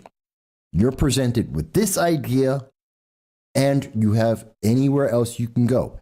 What do you do to try and address drug addiction, the crime that is a direct result of the drug addiction, and have to also balance the cost? What do you do? So there are three different pieces. And let me touch first the biggest one, the crack pipes. Am I by default against giving out crack pipes? I'm not by default against giving out anything. I have so many problems with this. One, why is the federal government doing it and controlling it? Two, why are taxpayers paying for it? And three, why would we make it universal?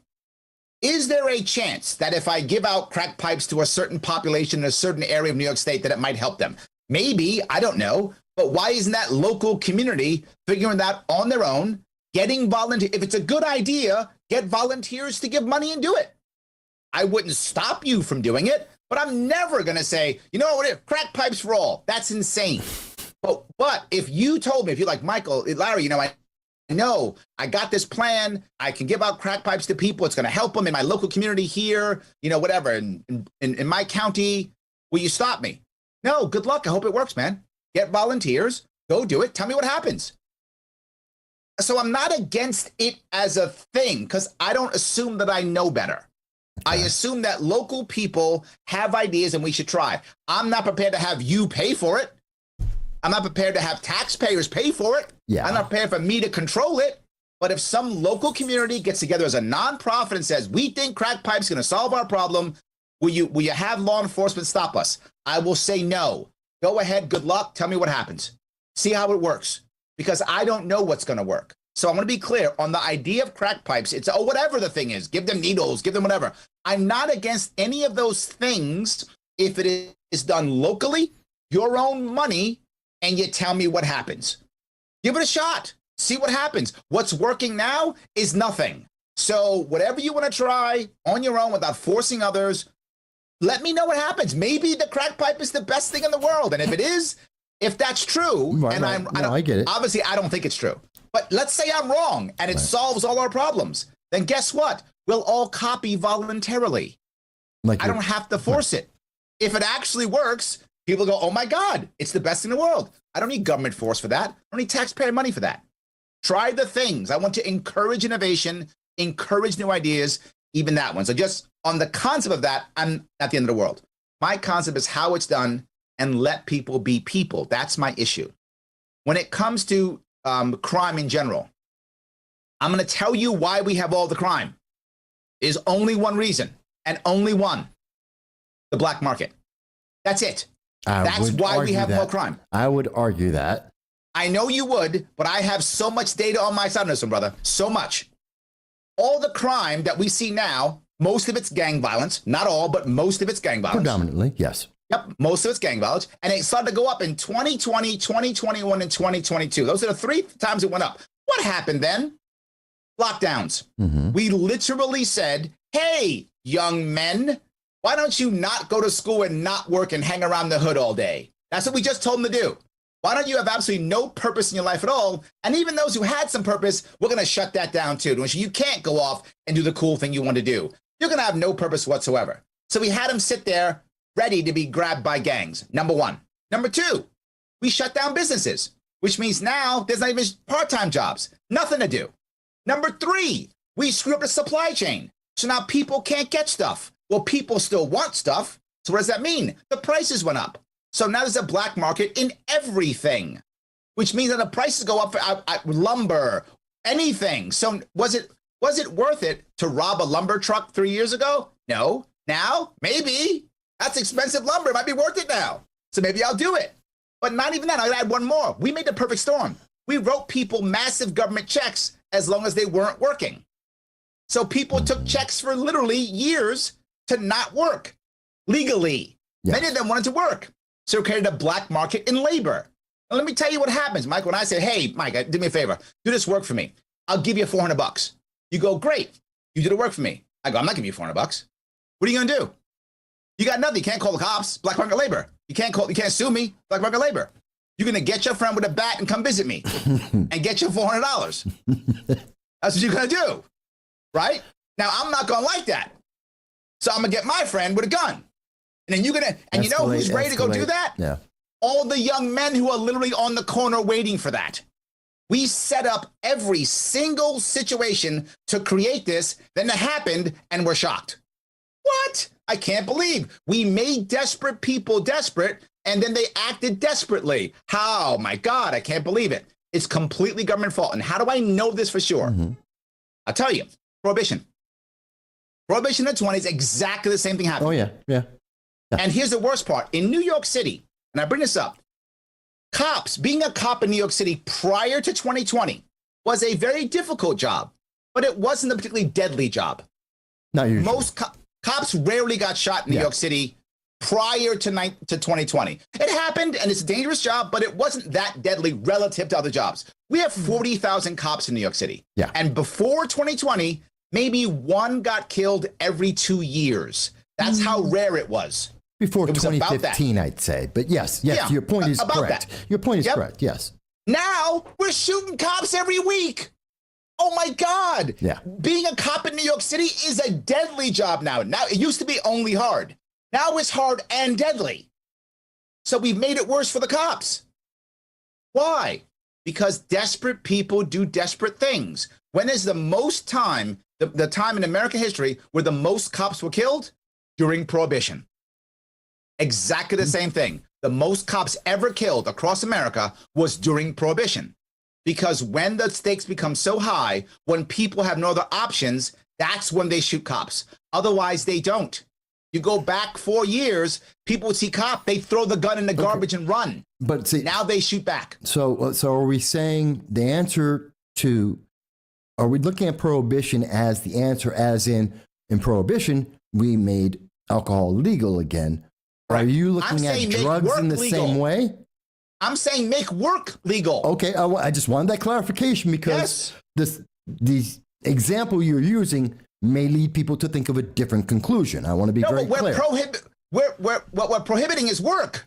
Okay. I just want to make sure we're prohibiting school and we're prohibiting work. Okay. We're shutting schools down and we're shutting businesses down. We are prohibiting purpose. We are prohibiting people to go out and do stuff. And that's actually what I think. And purpose is what I think is the leading cause of crime. Correct. Purpose. So that's why I say I was thinking different. Also self-harm. Falls Suicide, into the same thing. Drug addiction, all of those things. You take away a person's purpose, then everything else fails in their life. And then you don't mind shooting cops. You don't care at that point. You don't care. You'll fire back at police officers then. You don't care anymore. If you let people work, open up our economy, allow people to work, stop punishing the gig economy. Most people, when they make a change in their life, go to the gig economy. That's how we shift jobs. That's how we shift careers. We go into a gig economy for a short time till we find the right thing and then we get a regular job. Let us have gig economies. Let people be 1099s. Let small businesses thrive. Let people do things. Let workers be workers. One of the reasons why we have so many people not going back in the workforce is they're becoming contractors. But states like New York State and California are attacking contractors and punishing people who hired people. Stop all that stuff. Let kids go to school. Let kids go to work. Let people go to work. Let people go to school. Get them back in action. There'll be less people to recruit for these gangs. Fair. So, and once we ended Prohibition, violence went down and cops stopped getting shot anywhere near like they used to. Right. I mean, it's like a downward, like, it was a massive change. It was a massive reduction. Yes. Give me a second. I just want to make sure. See, we've covered a couple of different things. We've been talking about the economy. We've been talking about trying to. Well, let me now go to law enforcement. Yeah, that's the part we have missed. Yeah. Let me touch that last piece, law enforcement. If I came out with a policy right after George Floyd's death, which was how to reorganize police forces. Defunding the police is a terrible idea. Thank you. And I'm shocked how many people still are for it, but some people are still for it. And it blows my mind, but it's true. Some people are still for it. Okay, I got it. My idea is reorganize the police, again, on a voluntary basis. What Cuomo did was say, every police force must come up with a new plan and fix everything in public safety. No, some people are happy with their police force. Most people If you're happy with your police force, why would I force you to adjust your police force? You like your police force. People should be policed how they want to be policed, not how I decide they should be policed. If you're happy with your police force, good on you. If you're not, adjust it. And my plan was a 4-point plan. I call it the FAQS plan. FAQS. F is family law. I want a separate division within the police force that's family law. That in that case, it's 1 cop and 1 chaplain. I'm not joking. I'm an actual chaplain. I don't care what religion, but a chaplain. Local churches support. That's the community piece. 1 cop, 1 chaplain. There's an issue where there is there's domestic dispute. There's kids involved. They both go in. The chaplain's there. That's their job. What they want to do, they try to de-escalate. That's literally what they do for a living. They try to de-escalate. It doesn't work. Cop is there, right? If someone's got to go on the ground, the cop puts the guy on the ground if need be. And it's usually the guy, sadly. But if that's the case, if there's some domestic issues, he wants to beat his spouse or something, whatever, cop's got to put him on the ground, fine. Cart him off, put him on the ground. But most of them can be saved. And here's my example. If you remember the 2 cops who were shot recently in New York City. Yes. Domestic issue. Yeah. Mom calls and says, my son is arguing with me. I'm a little bit scared, but I'm a little worried. They send 3 cops. 3 cops come in. She doesn't say he has a gun. She didn't even know. No idea. 2 cops come into the room. He comes out blazing, trying to escape. Now, that is a terrible idea. I am I will say, amateur when it comes to doing these things, but I would have never gone into that room. I would have asked the mom to call him out. A savvy person who's done this before would have never thought to confront, would have thought to bring him out. Anyone who's a chaplain or in that world, a therapist, would have never confronted him, would have asked him to come out. Now, does that mean, hold on, does that mean they wouldn't have been shot? I don't know. But if they would have asked him to come out and a guy who's a chaplain who does not have a gun and a uniform comes out, there might have been a conversation. Might he have still shot them? I don't know. But what I can tell you is it wouldn't have been worse. It would have been the same outcome or better. And if that was the norm, and we did this as the norm, less people would be shot. Now, am I forcing this? No, I want this as a template for those people who are upset to have that group. But I'm not done. The next group is your active policing, FA. Active policing is getting bad guys, right? But here's the problem. Look, brother, you're a Marine like me. We don't keep Marines on the line any more than 15 months maximum. Usually it's 9 months, 12 months. Max is 15 months, and we rotate Marines out of the front line. We don't keep them in theater. We get them out. Get them out of the country. We do it. Then we bring them back maybe 6 months later or a year later, whatever. Why are we keeping our active police on the active duty for 20 years? It's insane. Every group should decide, how long should a cop be in the front line? Is it 3 years, 4 years? You pick. You tell me. And you have a rough neighborhood, maybe it's 2 years. I don't know. You decide. And you got to rotate them out. That part, if you implement this, you'd voluntarily implement it, must be mandatory if you implement it. Because cops will not voluntarily leave active policing. Just like Marines don't want to leave the line. They're hardcore. They don't want to leave, right? They won't want to leave. So everybody does it. You rotate out. You either go to family law for a year, or you go to the Q, which is quality, or S, which is social services. You go to one of those for a year, get yourself off the front line, and then get back in. Cops have divorce rates. They have PTSD. They spend all time on the front line. Yeah. How about let's not have them on the front line for 10 years? They rotate out for a year. And as they rotate out, some of them will be like, you know what? I like family law. Can I stay? Now we start populating family law. Some will be like, you know what? I did my year, my chaplain. I'm done hearing his yapping. I'm back in the front line. Go. Back in the front line you go. So you start doing that. They're also armed differently. The family law guy only needs a pistol. The active policing guy, he's going to need some more firepower. I got it. So he's also armed differently. Next one's quality of life. That's like tickets for stuff like that and sound stuff. Usually urban communities require more quality of life. Rural communities, not as much. Same idea. And was that? You use local groups for dispatch. I don't use my police force for dispatch. I use like my VFW. I use my American Legion. I use my Knights of Columbus. That's my community that I use for quality of life issues. You shouldn't call 911 because a guy's playing a guitar at 3 o'clock in the morning, right? You call your local VFW. They then get the guys out to get the guy to stop playing the guitar or give him a ticket or whatever the case may be, right? Different issue. I don't want a guy who just comes back from a car chase, who's all hyped up. He's just a human being, a cop. Now he's got to deal with a guy with a guitar. He's going to hit that guy over the head with his guitar. Why do 70% of critical thinkers ditch Disney Plus? Because they found something better. In today's economy, every dollar counts. So what's worth subscribing to? Let's compare Disney Plus and no Soundbites Allowed. With Disney Plus, you're shelling out $140 a year for virtue signaling shows targeting mythical modern audiences. Plus, a theater visit could cost you $40 or more. Ouch. Now imagine a platform where fresh perspectives, insightful interviews, and engaging discussions are at your fingertips. That's no Soundbites Allowed. And the best part? It's free with an option to support only if you choose. While Disney Plus ticks off virtue signal checkboxes, no Soundbites Allowed offers real talk and sharp analysis. Perfect for those who crave depth and clarity. Why break the bank for entertainment? Subscribe to No Soundbites Allowed and enjoy meaningful content without the hefty price tag. All right, everybody. Hello, and thank you for joining us back here at No Soundbites Allowed. I'm happy to be here with you. Oh, wait a minute. Oh, there we go. Got my focus back. I'm happy to be back with you here. This is No Soundbites Allowed. I am your host, Michael Voss, the political dragon, here in our office in the Bronx, New York, on October 13th. It's currently 5:45. Happy to be back from our break with you. You were just listening to me have an interview with Larry Sharpe, a libertarian and a personal friend now. Larry Sharpe, this is from his interview in 2022.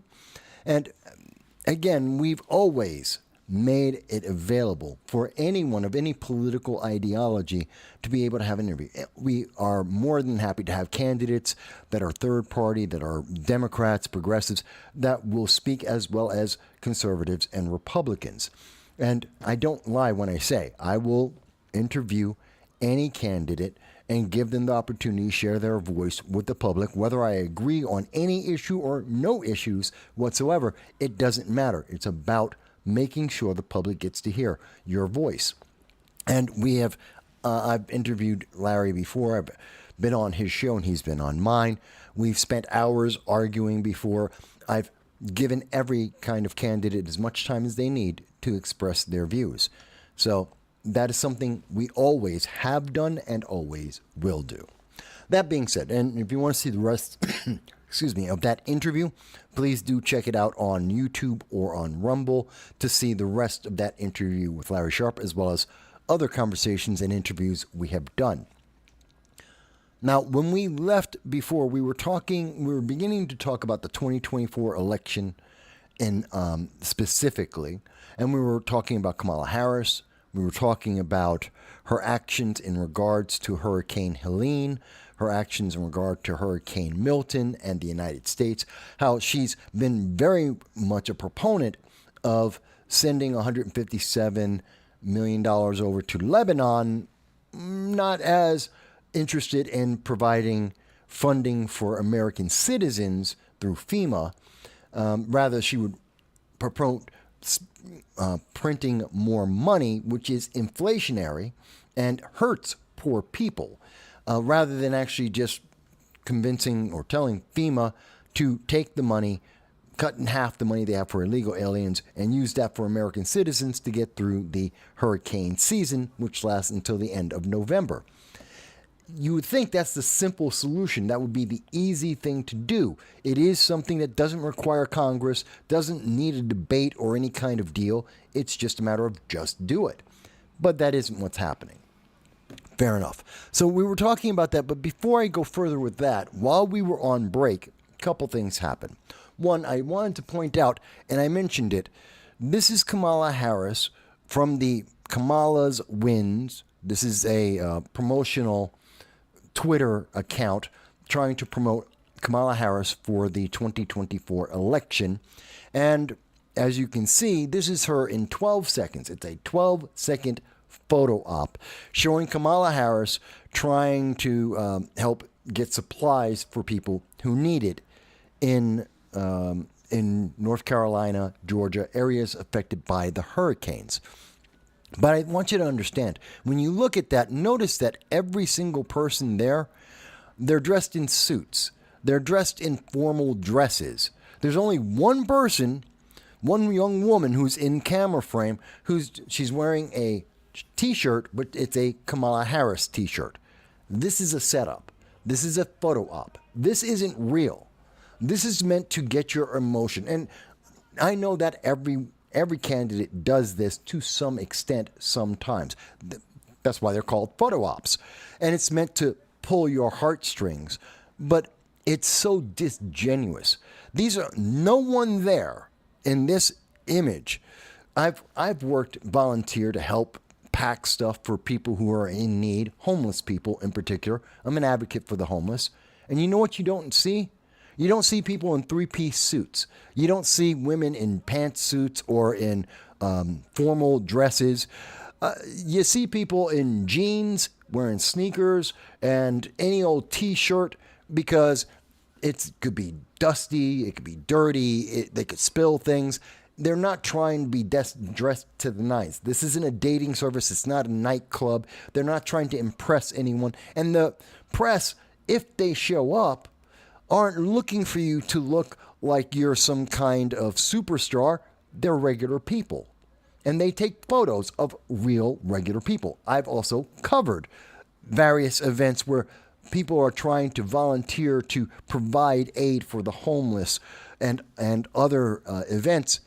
No one looks like this. And they're not this kind of political thing. So it doesn't work for me, but perhaps it works for you.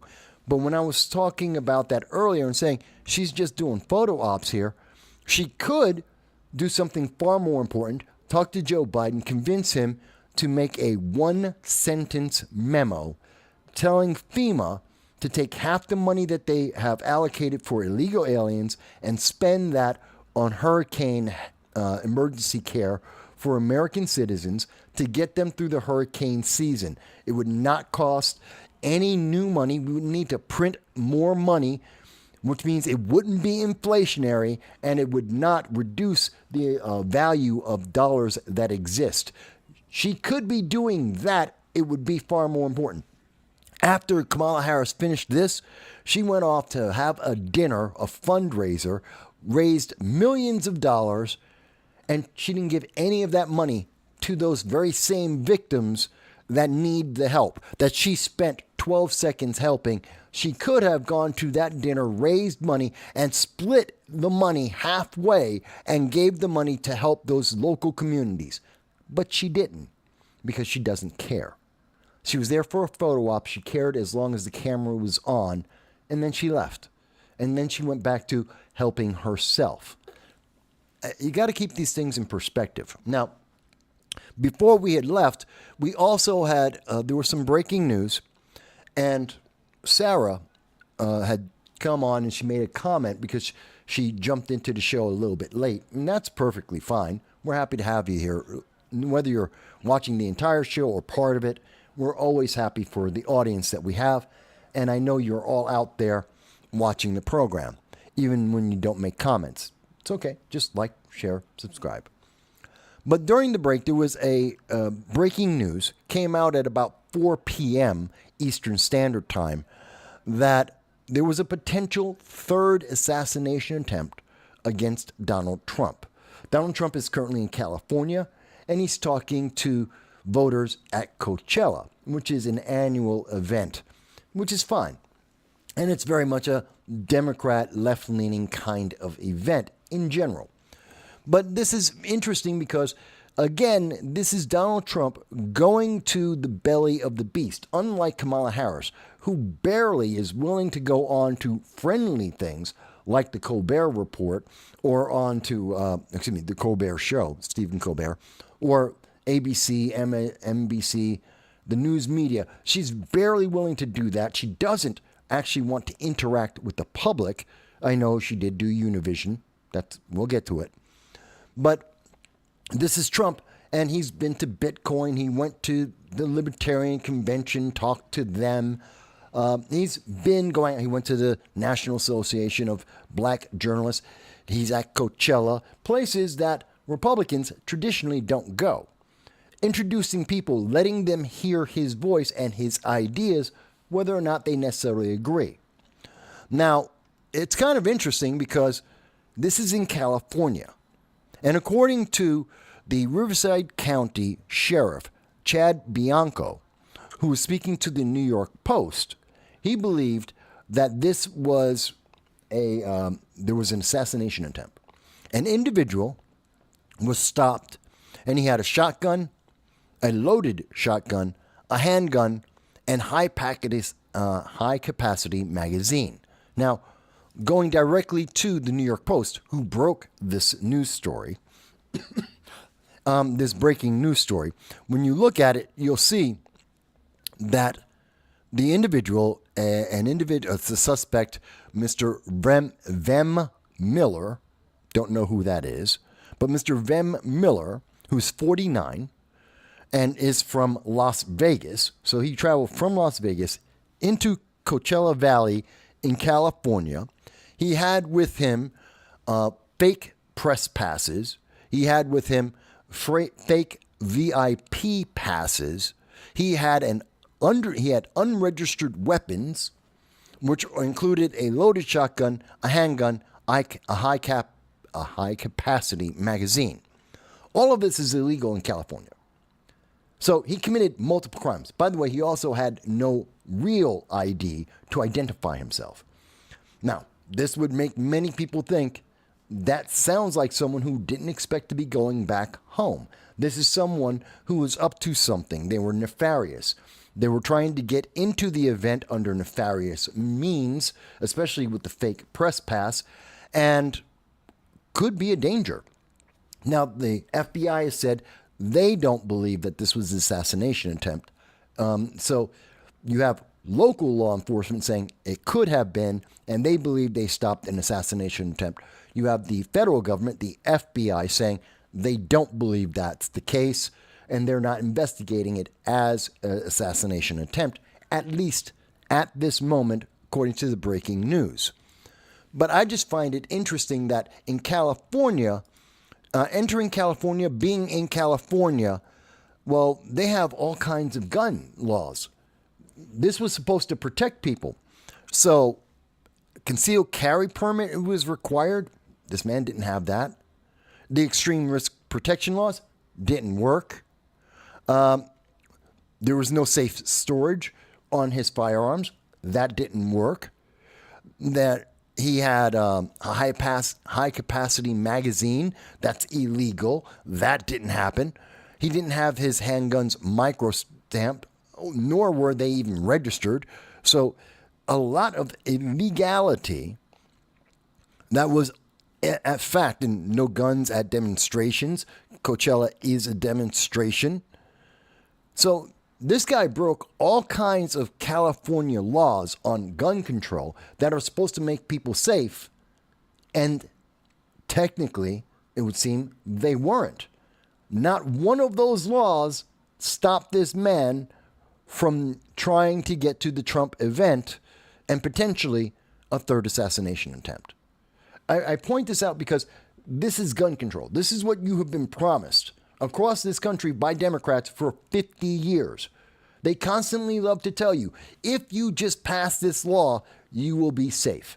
That criminals will suddenly, and the criminally deranged will suddenly say, oh, there's this law, I'm not going to break it. And yet, the evidence, the fact, the reality is that they break the law all the time because the criminally insane and the criminal do not care about the laws. This man was carrying a high-capacity magazine, which I don't think should be a problem, but the question isn't what I think about the Second Amendment. This is the law in California. Nothing that they have passed, all of their restrictive Second Amendment laws, their anti-Second Amendment laws, did not prevent this man from breaking law after law after law. So it's just proof that gun control does not work. And we see that every day. Look at Chicago. Look at Baltimore. Look at LA, look at New York, look at Baltimore. You see the evidence on a regular basis. Gun control laws do not protect anyone. They do not make you safe. They have never made you safe. They do not lower crime, violent crime, or gun crime. It doesn't happen. What stops it? Police. A good guy with a gun. Other Americans who are armed, other Americans who can defend themselves, and police officers, and sometimes federal agents, will be able to protect people from criminals and the criminally insane. But the law, saying, oh, there's a law, this is a gun-free zone, does not work. It has never worked. Now, it is good, though, to know that Donald Trump was, in fact, being protected far better than we have seen throughout this summer, in that he was able to get, Secret Service found this individual, found his fake ID, his fake press credentials, and were able to stop him before he could get in range with these firearms. This happened on Saturday, and we're just hearing about it today. Why did it take 24 hours for the news to report this? I don't know. Other than they wanted Sunday is football season. Quite honestly, I think that's the main reason. That people are distracted right now. People are watching football. They're watching The Housewives of I Don't Give a Damn. They're watching 90 Day Fiasco on TV.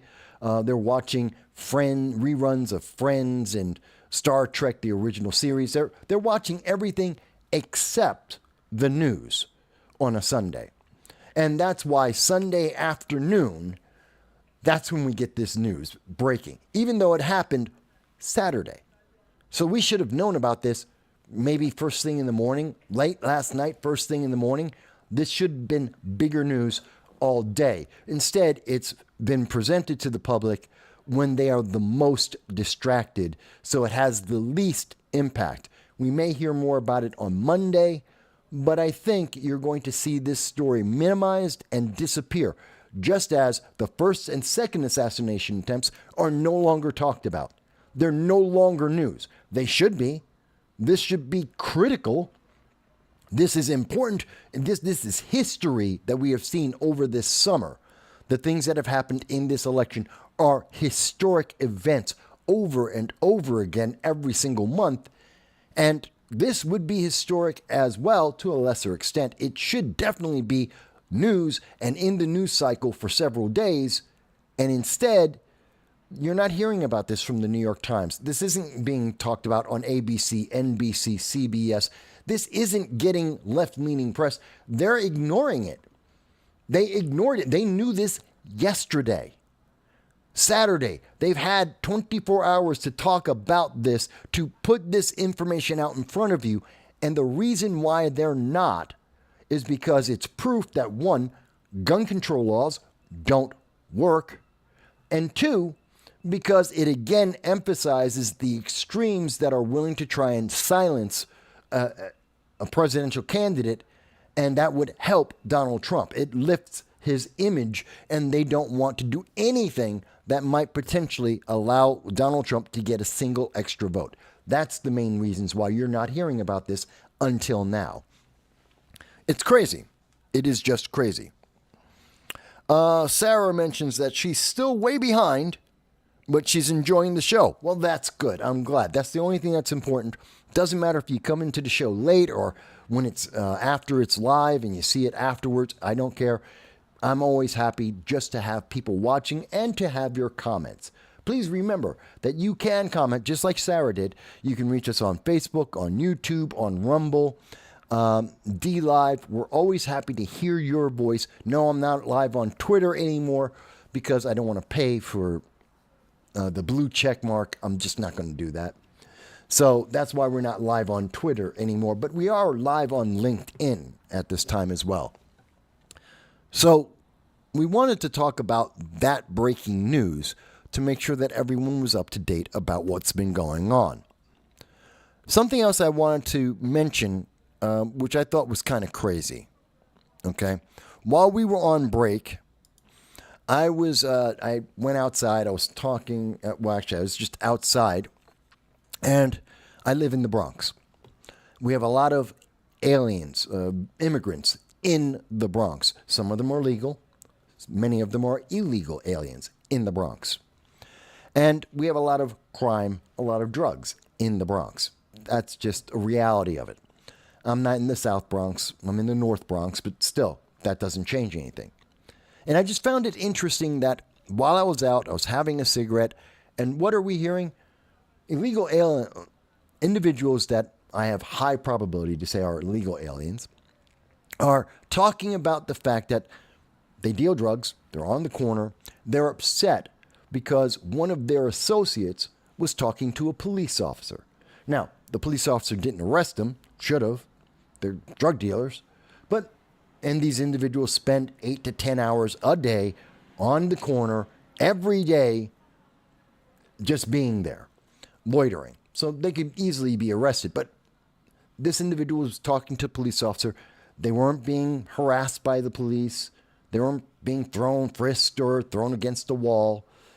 Police know that they're drug dealers, just like everyone in the neighborhood knows that, and left them alone. But because this guy talked to the police, just talked to them like human beings, they were having a conversation in general.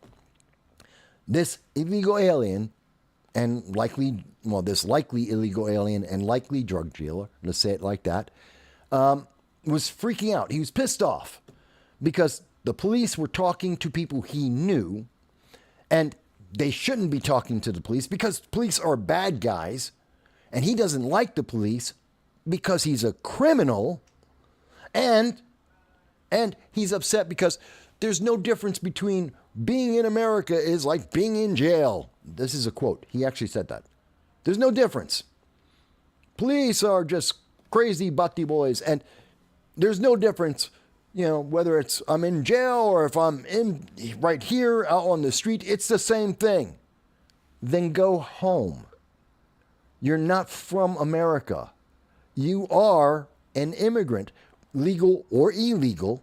You're an immigrant here in America, and you're breaking our law selling drugs, allegedly. Go home. If you think this is like living in prison, go back to your country. But he won't do that. Because as much as he wants to scream on the corner, saying how bad he thinks America is and how horrible his life is, it's better than whatever it was in his home country, which is why he's here, which is why he won't leave. And he knows it. So he's trying to look all big and bad amongst his cohorts on the corner. But the fact is, he's not leaving. But he is willing to say that he would rather fight it out with the police. And that's horrendous. That's a terrible idea. And this is part of the reason why we have so much crime.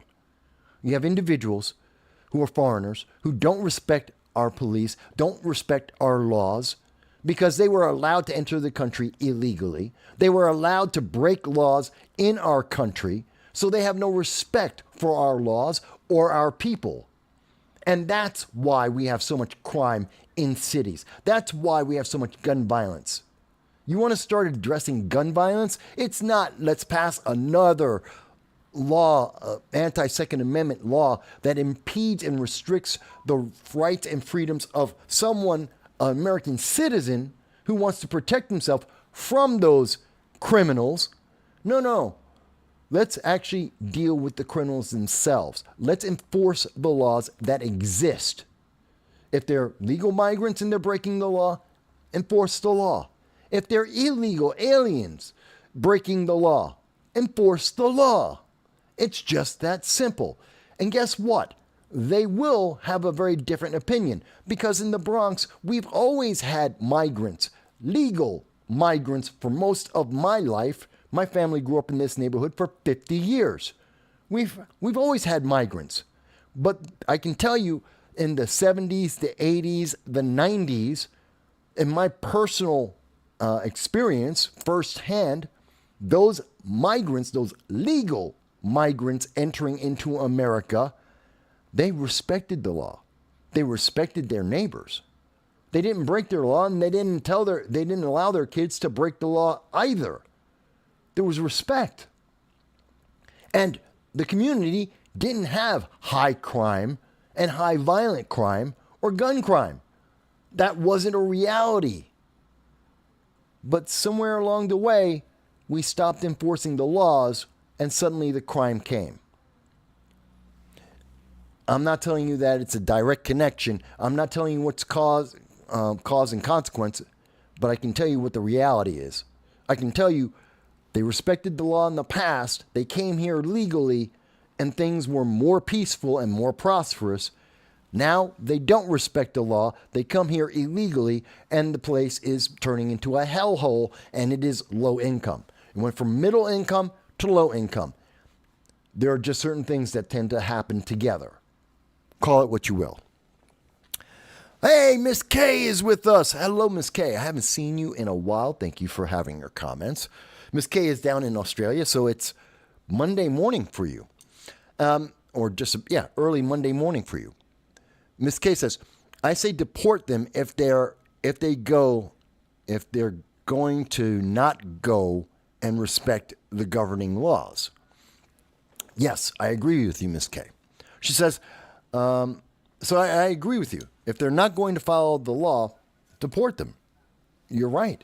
And that's true of every country. And like we were talking about earlier, we are seeing the rest of the world is agreeing with that. We are seeing them in Europe. We're seeing in Canada, in the United Kingdom. They're closing their borders.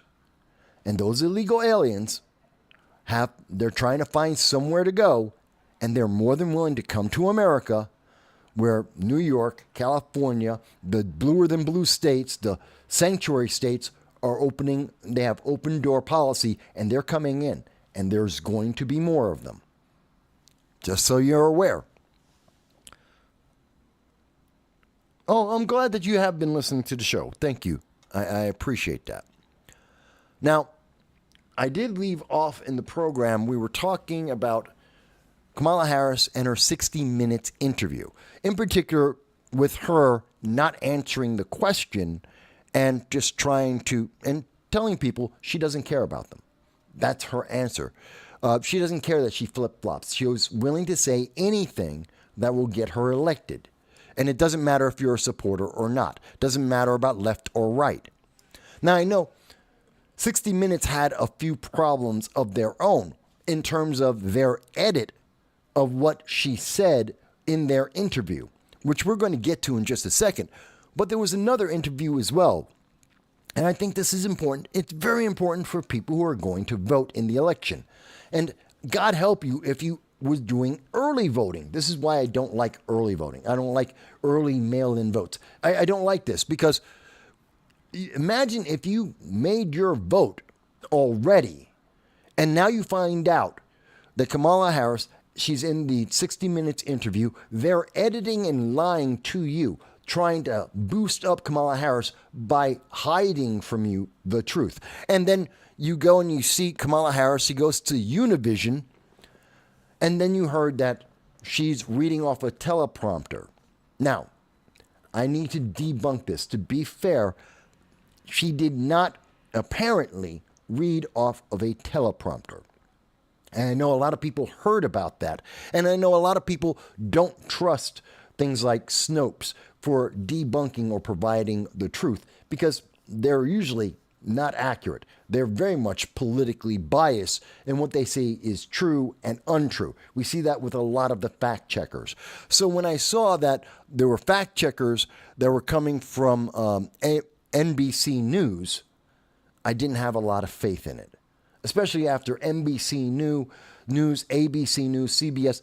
They've all had interviews with Kamala Harris, which were, at the very least, politically biased.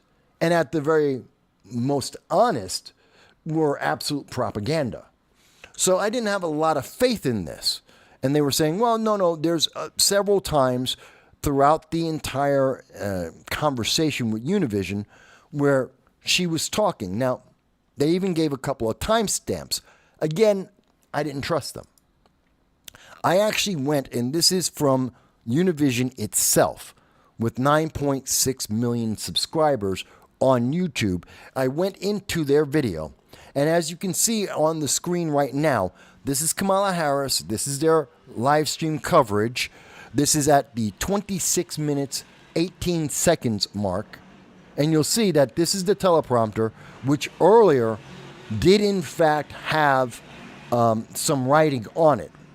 And there was some script. Now, Univision is saying, well, that was for the moderator and his introduction, and that throughout the rest of the conversation, it was blank. Well, I can say at minute 26, 18 seconds, the teleprompter does appear to be blank.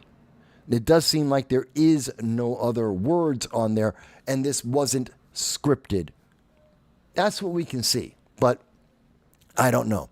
But I also have to point out that for an event, a live town hall with a sitting vice president, with someone who is running for the presidency of the United States, she's doing a live event. This is after 2 days, 48 hours afterwards. We see that only 167,000 people watch this out of 9.6, almost 9.7 million viewers. That's abysmal. That's like Acolyte. That's like the viewership of the Acolyte. It's abysmal. And of those 167,000 views, only 4.8 thousand, less than 5,000 people actually gave it a thumbs up, actually enjoyed it. This is pitiful. Less than 5,000 people out of nearly 10 million subscribers, out of 167,000 viewers, 5,000? You're not even talking 10%, not even 5% of the people who watched this thought that her conversation about why she should be president was good. That should tell you something about the trend in the election. We're going to make some predictions about who's going to win and what is going to be the Electoral College count. I'm going to go over that with you, but I want you to understand the environment that we are seeing. She lied on, or rather, 60 Minutes edited her comments and hid what she was saying. Her debate wasn't good. She factually lied consistently throughout that debate and was not checked.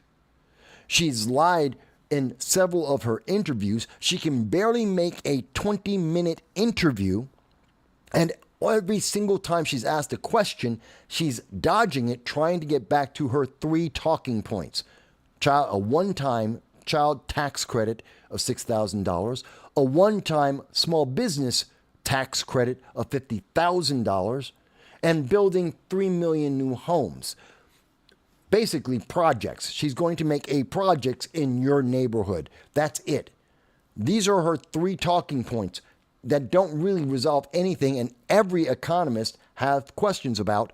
And in fact, Goldman Sachs did not support her, and they do say that Donald Trump's plan is better.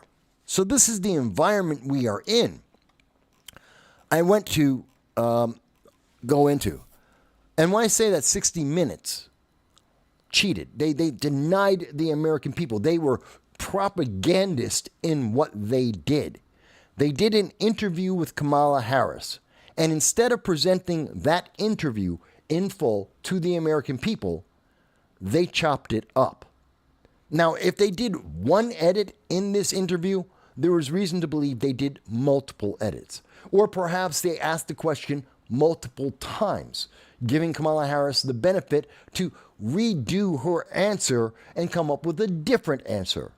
Now, you may say, well, Mike, how do we know that happened? I don't. But if they're willing to edit the answers the first time, and we know that, we've caught them doing that, then they have no credibility.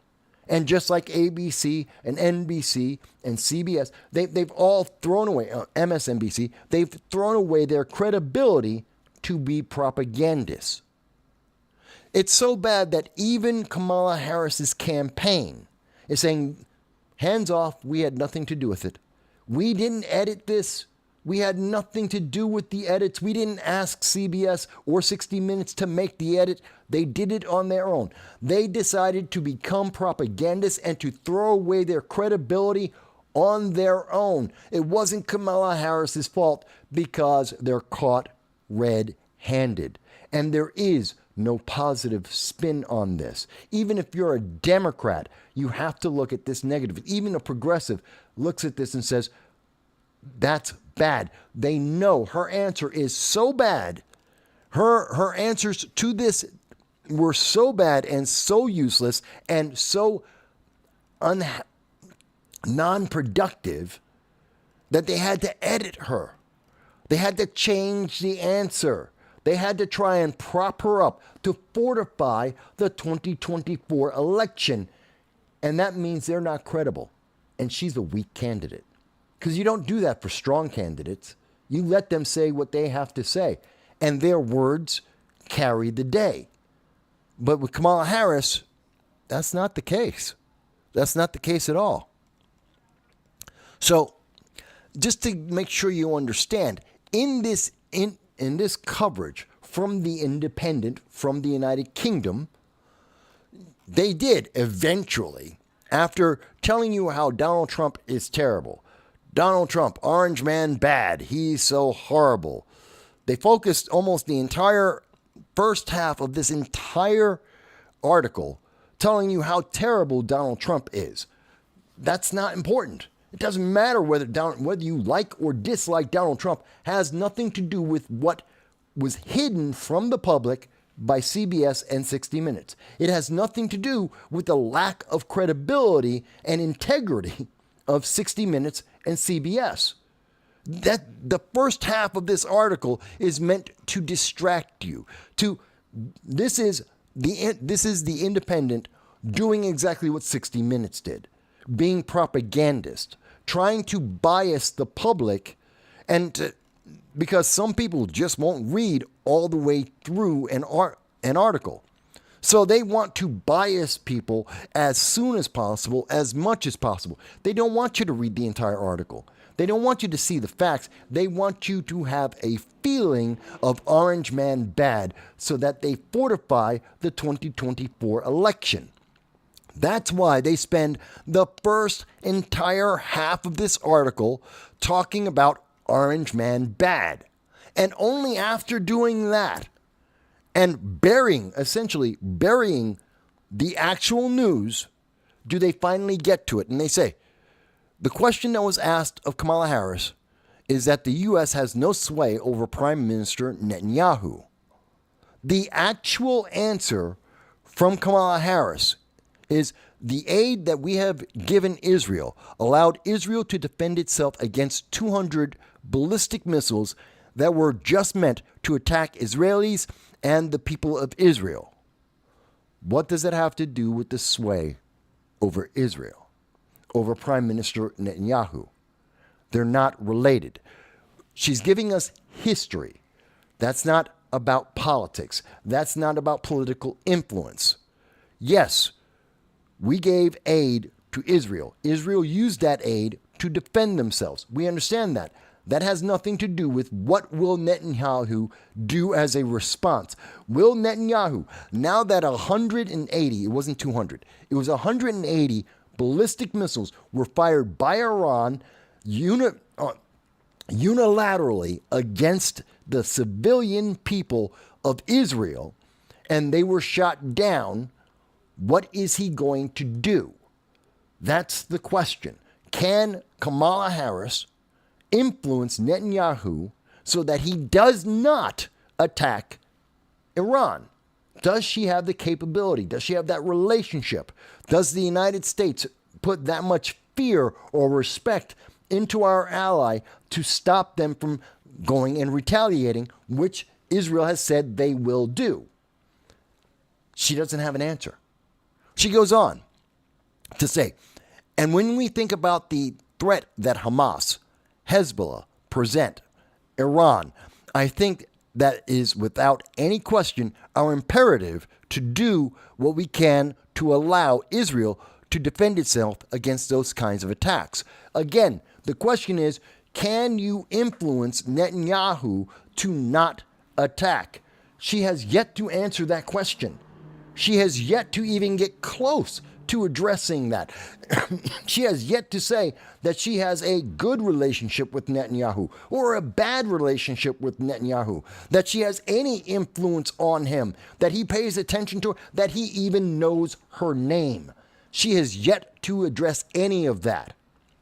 She goes on, and she's not done. She goes on to say on 60 Minutes that now that the work that we do diplomatically with the leadership of Israel is an ongoing pursuit around making clear our principles, which include the need for humanitarian aid, the need for this war to end, the need for a deal to be done which will release the hostages and create a ceasefire. What in the hell does that mean? That is garbled. That is just political garbage. That is nothing. That is a non-statement. She goes on and says, and we're not going to stop in terms of putting that pressure on Israel and in the region, including Arab leaders. So the answer, essentially, it seems, after wasting time searching for I don't know what, saying absolutely nothing, giving us a history lesson on modern current events, she finally gets to the point that we're going to put pressure on Israel. Okay, but can you sway him? Will it work? Does he care that Kamala Harris wants to put pressure on Israel? Does that matter? She didn't answer the question. So Whitaker, the 60 Minutes, comes out, and the journalist, he asks, and it seems that Prime Minister Netanyahu is not listening to your pressure, which seems to answer the question in no. She cannot sway Israel. That Kamala Harris and the zombie part-time president, Joe Biden, cannot sway or have influence over Israel. Our ally doesn't care about their opinion. He considers them too weak to care about their opinion. He is not going to pause. He's not going to consider letting it go. He's going to respond. The answer to the question is no, they have no sway. That's the answer. She's trying to find a way to make it sound like she has influence, but she doesn't. And she revealed that eventually in her word salad. And she responds to Bill, now that he has pointed out, no, you have no sway. You are not respected as a world leader. Joe Biden is not respected as a strong world leader. You have no influence. You have no sway. She responds, well, Bill, the work that we have done has resulted in a number of movements in that region by Israel that were very much prompted by or a result of many things, including our advocacy for what needs to happen in the region. Yeah, so did the sun rising and setting. A lot of things had stuff to do with everything. Yeah, the amount of iron in the world had something to do with it. The number of engineers in Israel had something to do with it.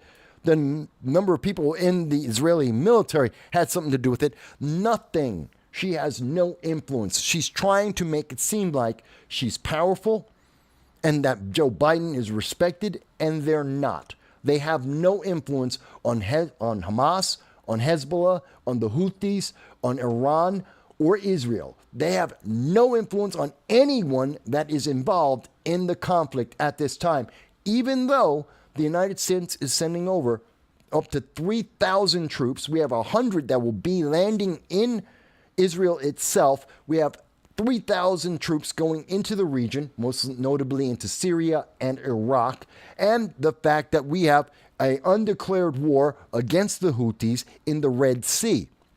Not to mention the American hostages, 15 of which ceased to exist because it makes Kamala Harris and Joe Biden look bad. That's the reality of the situation.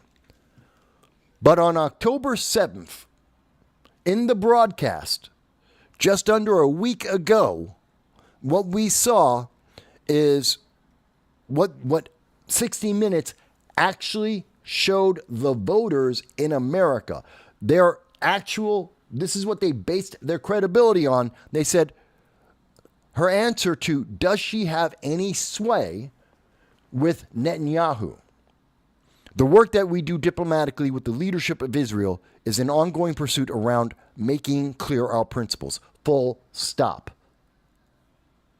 That's not what she said. That's not even close to what she said.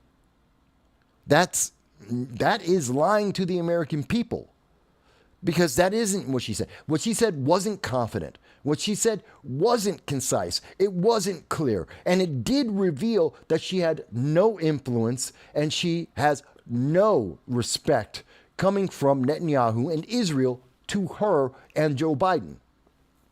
So they were fortifying the 2024 election with their credibility by lying to the American people to buy votes based on a false statement and a false belief about foreign policy. We don't need to know anything else. There's nothing else in the interview that needs to be reviewed or covered other than what we already showed you one part. And when you couple that with what we see here, what else do you need to know? They're lying to you. She has no influence and no respect internationally, and 60 Minutes is willing to lie to your face to try and get you to believe she does, because they want her to win, because they have a political bias that they're not telling you about, and they're willing to deceive you. 60 Minutes is no longer a credible program. CBS News is no longer credible because of what they were willing to do to deceive the public, to try and propagandize for the Democratic candidate for the presidency of the United States. They're not legitimate news media. Not because I don't like their opinion, not because I have a different opinion, not because I'm a Republican or a conservative. That's not the reason why. It's got nothing to do with my feelings. It has to do with the job they did. It has to do with their obligation to provide the public the truth. They had the truth.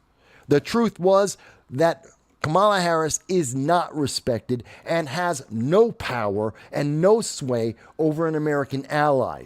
Period. That's the truth. That's the full story for the American people. Instead, they lied. They tried to make her look better than she is.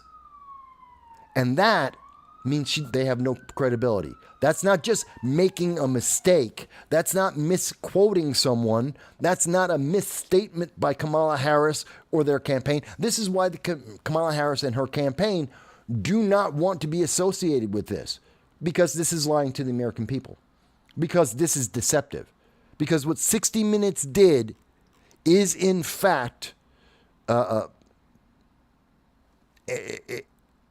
don't even know. I mean, it's deceptive. It's propagandist. It's manipulation. And that's why they don't want to be they don't want to touch this. And that's why The Independent spent 50% of this article trying to tell you Orange Man bad, Orange Man bad, Orange Man bad. Oh, look, Orange Man bad. What's the title is The Harris Campaign Doesn't Want to Be Connected to 60 Minutes Because They No Longer Have Credibility. That's the title. And so what do they show? Do they show Kamala Harris? Do they show her campaign? Do they show their 60 Minutes interview? No, the thumbnail is Donald Trump and J.D. Vance. They have nothing to do with this. The Republican ticket has nothing to do with this. There's nothing connected. MAGA, America First, whatever it is that CBS hates about half of America, it's meaningless. They have nothing to do with it. They should not be seen in this article because they have nothing to do with it. And the fact that Donald Trump calls out 60 Minutes and say they're not credible, he's right. They sold their credibility to get propaganda, to try and prop up Kamala Harris. He's right. But you can say Orange Man bad all day long. He's right. Whether you like him or not, whether you want to vote for Donald Trump or not, he's right. But they tried to distract that. They tried to hide that from the public, and that's really bad. And that's the thing to get from that. Yep. Now, going back to some of the comments here, and let me catch up. So the comment, Miss K says, King of the Swamp is with us. Hello, King of the Swamp. Been a while. I haven't seen you comment for a while. Did CBS ever have credibility? Yes. Yes, at one point they were a highly credible agency, news organization. And 60 Minutes was one of the most credible news organizations, news programs in America. Kind of like the New York Times back in the 70s and the 80s. One of the most respected news agencies, even in the 60s. One of the most respected newspapers in the world. They used to be. Then they became political. Then they sold out. And they became more and more propagandist. And that's what we're getting with 60 Minutes now. But thank you for the question. So user has been banned, has joined us. Hey, user. And user says, apparently there was another attempt on Trump maybe 30 minutes ago. I did cover that. Unless there is yet another user has been banned. If you're talking about Coachella, yes, a man was arrested with a shotgun. That actually happened in California on Saturday. The news is only being reported today because, as we said earlier when we were covering that, you're not supposed to know about that. You were supposed to not pay attention. You're supposed to be watching football or the Housewives of I Don't Give a Damn. You're supposed to be distracted. That's why they waited 24 hours before any news media started covering this. And they're going to try and drop this story before the end of business tomorrow, on Monday. By the end of Monday, they won't be talking about this or any other assassination attempt on Donald Trump, because that might help Donald Trump win. And obviously, as we can see with CBS right now, they're trying to help Kamala Harris win. They have a bias. They got their horse and they want their horse to win. And they will hobble anyone to make sure they can get that. This is called fortifying the 2024 election. But thank you, user, for bringing it up. I did cover that right after we came back from the break. So, and I can understand why Netanyahu does not respect Kamala Harris or the Biden administration. I mean, these are the geniuses, the Biden-Harris administration, that are sending electric saws to communities that have no power. Which, I mean, how much do you have to think about that to understand? An electric saw and you have no power to charge it. It's useless. I don't care if you send 15 pallets of electric chainsaws. They're not going to work. There's no power. You need gas-powered. And I know they'll say, but, it's because of the environment. And the environment's what destroyed the electricity. And if you don't have something that, it's gas-powered, if you don't have that, you're not going to get the environment out of the community. So I'm not surprised why they have no impact. And this is also why we're seeing, again, Trump is in California and no one expects him to win. No one says that Trump at Coachella is about Trump winning, although he's not that far behind Kamala Harris. It's 49 to 45. 4 points is within the margin of error. It is not impossible. It is improbable, but it is not impossible for Donald Trump to win California. He could, in fact, win that. I doubt it. I severely doubt it when we're talking about LA and San Francisco, San Diego, huge hotbeds of not just Democratic but progressive ideology. I doubt that he's going to carry any of those. But you could see that Donald Trump, his presence and the fact that it's so close, could give Republicans running for Congress and the Senate, it could be the deciding point. It could be seeing what is happening, how you have assassins coming from Las Vegas into Coachella Valley in California, that could be the deciding factor, saying, hey, they're coming into California to assassinate him. Gun control laws aren't stopping him. CBS is lying to your face. NBC, ABC are lying to your face. You know what? Maybe this guy is worth the vote. Maybe there's a reason why half the nation have already voted for him in the past, why he was already president. And you know what? He has a record that no one in the mainstream news media will talk about. He was president for 4 years. He has a track record. We know how his foreign policy worked. We know how the economy worked out. We know what he promoted and what he did not promote. He has a absolute track record. We can hold him accountable for what he did and did not do. And they won't. They never mention his actual track record, except for job losses due to the global lockdown. That's the only thing. They'll say, oh, he lost jobs. He didn't lose jobs. People didn't lose their jobs en masse. They couldn't go to their job. Global lockdown. And once the lockdown was over, people went back to work. Many people went back to work. Not everybody, but most people. The overwhelming majority of people went right back to work.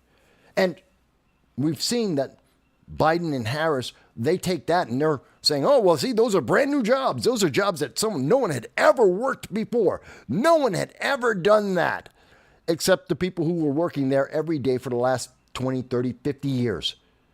Yeah. People who just went back to work. But they count that as a new job. No, they're not.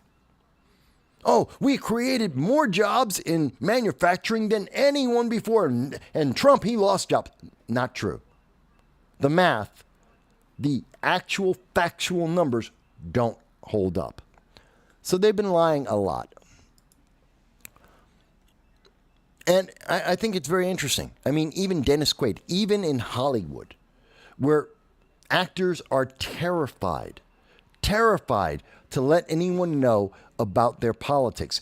90% of them, if they do not support the progressive ideology, say nothing about politics. They would rather have no opinion known to the public than say that they are Republican or conservative, that they lean right, that they are a moderate Democrat, not a progressive, not constantly trying to get closer to socialism. They almost never will do that because they're afraid of what happened to Ron Silva will happen to them, that their careers will instantly end overnight, that they will be blackballed in the community and unable to work, kind of like what's happened with James Woods to an extent. And that's why you don't see it. But yet Dennis Quaid and the guy who played Eli, what's his name? Eli Wallach? He's the guy who played Shazam. They have come out. And of course, we saw again with the guy who played Shazam, they came down on him. He was attacked online mercilessly from the left. How dare you? Well, he's an American citizen. Why can't he? Why can't he do that? It's amazing to me. Meanwhile, under the Biden administration, what are we seeing? What are we seeing under the Biden administration?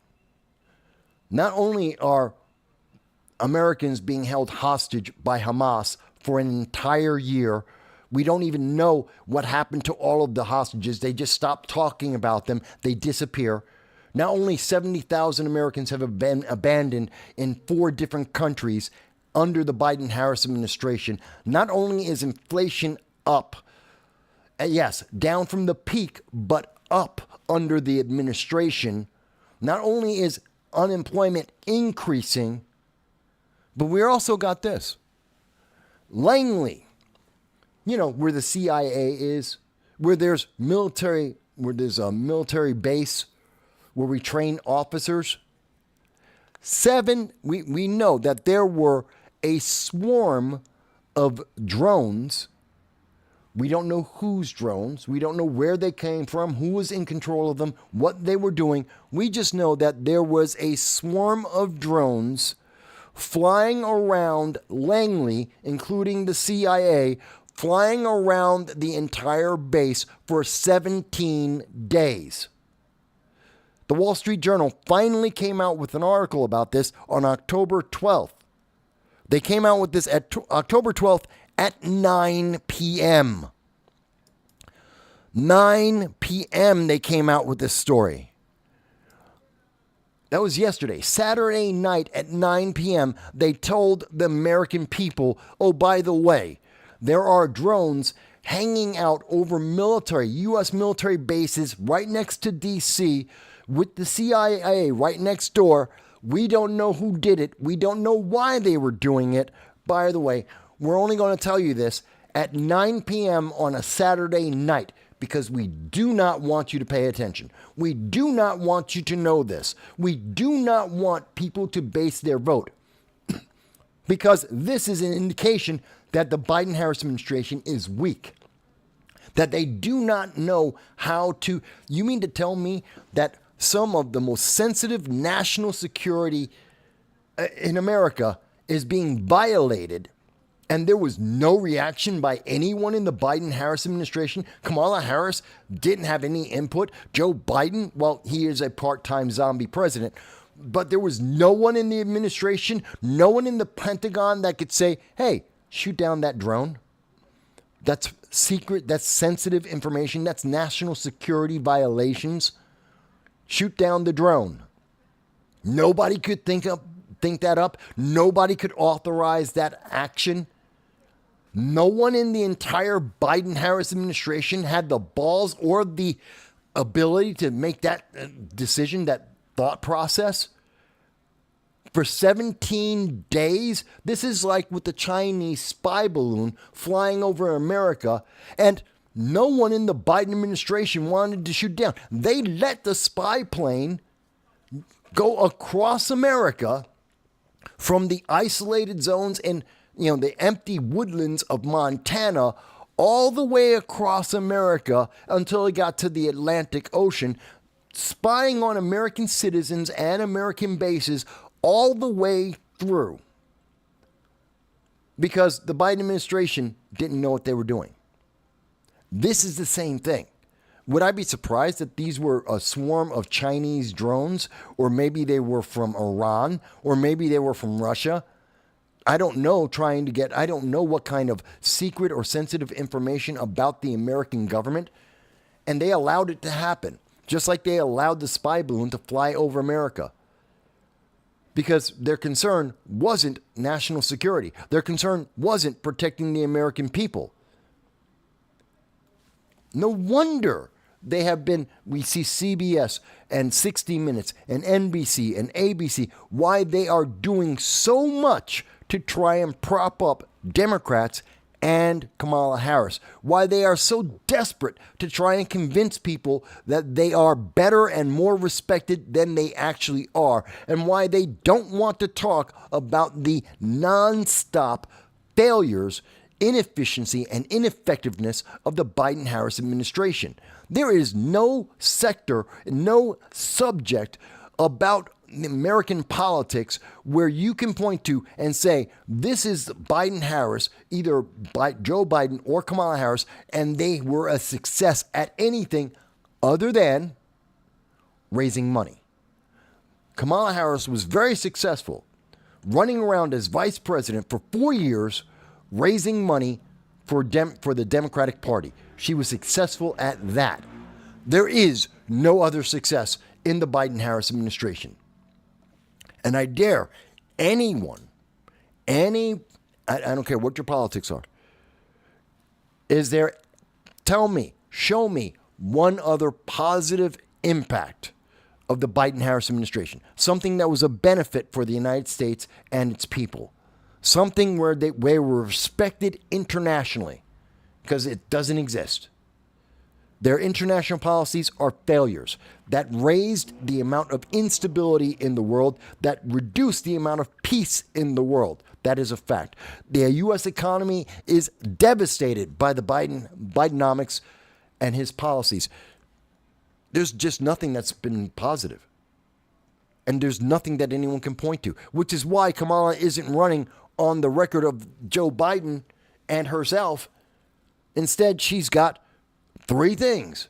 You're going to get a $6,000 check if you have a newborn for the first year only. If you start a new business, you will get a $50,000 tax credit. Matter of fact, by the way, the child tax credit isn't a check. It's a tax credit. You got to spend the money first.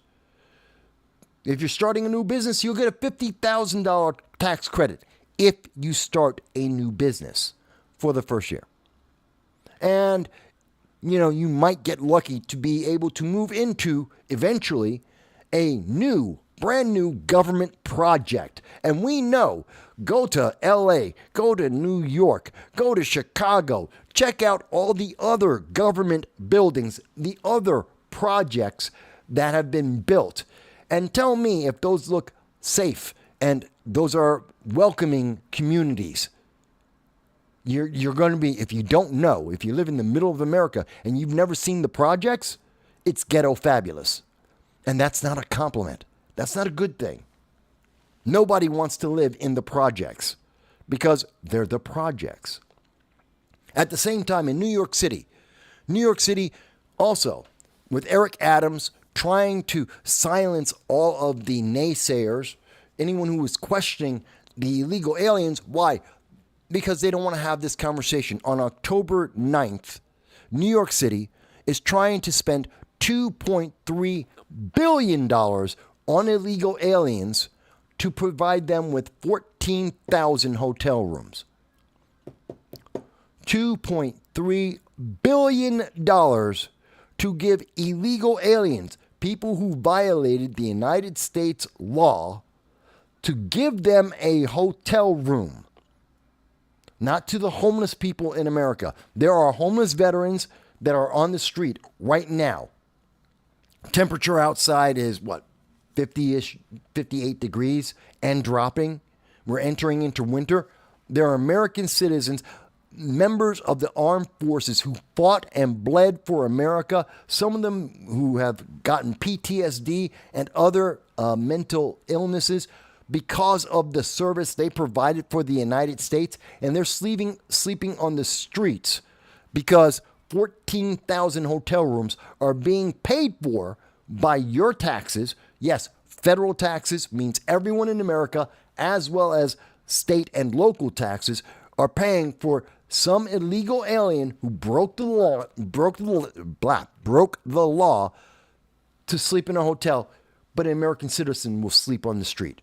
There is a mom and her children who are sleeping on the street right now because in New York City, there are no hotel rooms available. Because 14,000 hotel rooms in 3-star hotels were bought up and given to an illegal alien that broke the law to come into this country, who got rewarded. And then they called up their brother, their sister, their mom, their dad, their girlfriend, and everyone else they knew, their entire class in school, if they ever went to school, and told them, come to New York, because they're going to put you in a 3-star hotel. They're going to give you a credit card with $13,000 to buy food. Don't worry, leave the shack that they have been living in all their lives. Leave that little metal shack and come to New York and live in a hotel, a 3-star hotel with maid service. Meanwhile, there's an American mom with her kids walking around in Manhattan or Queens or Brooklyn or the Bronx or Staten Island. They're walking around and they have nowhere to sleep tonight. Because the $2.3 billion isn't being spent on them. And you aren't supposed to think about it. You aren't supposed to remember that this is Democrat policy that made this policy. This is Democrat policy making it possible under the Biden-Harris administration, the open border policy that they will not change because they want to take all those illegal aliens, according to Kamala Harris in her interview with ABC News in Philadelphia, and they're going to give them a path to citizenship. They're going to make them citizens as long as they vote Democrat, because they can't afford not to vote Democrat, because Republicans say, you're a criminal. You lost the right. You have the least priority. We don't need to spend $2.3 billion on someone who broke the law, who doesn't respect America or the American people. Get out the country, try again. Maybe we let you try again. Go out and get on the line like everyone else. Follow the rules like everyone else. You don't get a reward. You don't get a bonus. So that's what the Republicans and conservatives are offering.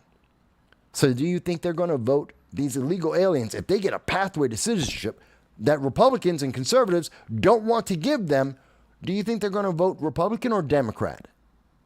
Now you know why Democrats want a pathway to citizenship and why they want open borders. 8 million extra votes. 8 million votes that absolutely are enslaved to the Democratic Party and must say yes. Yeah, there's a lot of power behind that. That takes care of every single state. Every close race in the nation is now a landslide victory for Democrats. That's what 8 million votes are. You're talking about, what was it, Michigan? What was that? Less than 200,000 votes? How many states? How many swing states were less than 10,000 votes?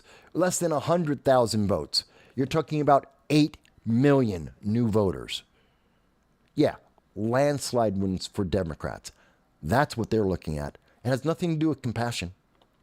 It has nothing to do with, everybody's a human being and there are no such thing as illegal aliens. They don't care about any of that. They care about they have to vote Democrat. Otherwise, they get deported. So they're going to vote Democrat. That's it. They're buying the votes. Let me move on. Hey, Jess. Jess joined us. Thank you for your comment, Jess. I know I was ranting a little bit, folks. So, let's see.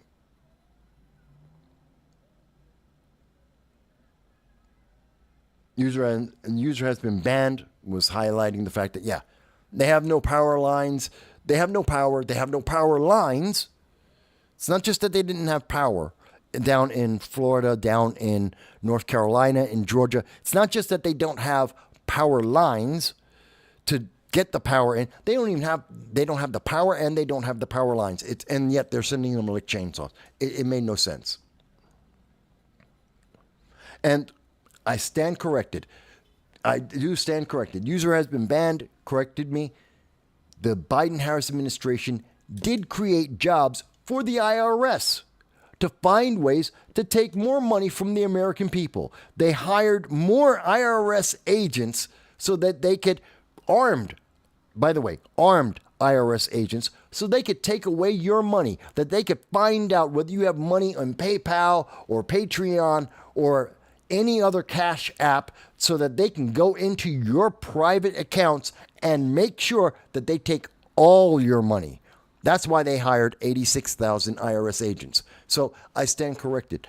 There's a positive, depending on which way you look at that. That might be a positive. That's job creation. That is absolutely just under the Biden administration. Only the Biden administration hired IRS agents to take more of your money from everywhere you have it, regardless of how you report it. Let me see. And Jess goes on to say, was the possible third assassination attempt today covered earlier? Yes, it was. I covered it after the break, and I did cover that in some detail. The Vem Miller, who was arrested yesterday, and a lot of people think it's news that happened today. It's 24 hours old. It happened yesterday. The reason why it took 24 hours is they're telling people on Sunday during football, so they don't pay attention, so they don't know about the news story, so that it's not going to help Donald Trump. They're hiding the news. That's essentially it. They could have reported it last night. They didn't want to because they didn't want to see this help the election. So yes, I did see that. Thank you, Jess, for bringing that up. I appreciate it. Other news that you may not have known happened. On October 8th, Colorado Supreme Court dismissed the case. Basically the baker, Colorado baker, who says, I don't want to make cakes for trans or gay people, is now a target. He is being abused. We are seeing, and this is a violation of the Eighth Amendment. He is being charged over and over again. People are trying to entrap him over and over again. It's not that he doesn't have a right to turn them down. He does. And we know this. It's gone to the Supreme Court already. So every time they go in trying to entrap him, it's not that he's breaking any laws. It's not that he's violating his rights or anyone else's. It's just to frustrate him. They are just trying to punish him. We need to highlight that. So we're almost done. But perhaps the last thing, two last things. So two last things. One, I wanted to bring up. I recently sent a letter to the New York Police Department, to the office of Eric Adams, and to the news department, the news media relations of the Adams administration, the Eric Adams New York Mayor administration. And I understand he's under pressure now because he's been arrested, and he may be thrown in jail. But I reached out to, in particular, Deputy Commissioner Michael Gerber. I called his office. I tried to get in touch with the legal team and the media team for Eric Adams. I sent out emails. And to be very clear, the email I sent out is, as you can see on this screen right now, where, ladies and gentlemen, good afternoon. I am contacting you as a member of the independent press for the last 18 years for your comment on news in regard to concealed carry permits in New York City. We are continuing to investigate the further details, but currently it appears that a number, an entire desk full of concealed carry permits have been approved by New York City and are being denied to applicants, resulting in restricting their Second Amendment rights. This denial is being justified by the New York Police Department because they claim they lack the materials, the very same printed materials that we use for New York City IDs, that they don't have the materials, that they can't print these concealed carry cards, even though New York City is awash with New York IDs, that we're making IDs for people who have no other ID. We have New York City IDs, and they will not provide this to the New York Police Department for people who paid all of the money, went through all of the loopholes, jumped through all of the hoops, and actually got a concealed carry, are approved after spending over $800 and God knows how much time. They've been approved, and they have a time limit, 2 years. Once you get approved, you have 2 years before your concealed carry expires, and you have to try and renew it. And they're letting it burn away. They're letting that time die in the New York Police Department, Police Plaza 1, a desk full of these applications. They're just burning away. Now, we asked on the record a response from the New York Police Department, from Eric Adams and his departments, and a couple of other departments in New York City. I asked them, what are the exact number of concealed carry permits that have been approved and not provided to the applicants? I asked, how long have these approved permits been denied? How long have they been waiting? I know for a fact at least one individual who applied for the concealed carry who has been waiting for his approved documentation since January. So it has been at least 10 months that he has been waiting for his approved documents, and New York City will not give it to him. And I am looking to try and find out more, but I do have one confirmed case. What materials are needed to print the permits that New York City is incapable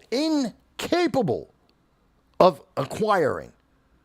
Mind you, they're spending $2.3 billion to buy 14,000 hotel rooms for illegal aliens. $2.3 billion. We already have IDs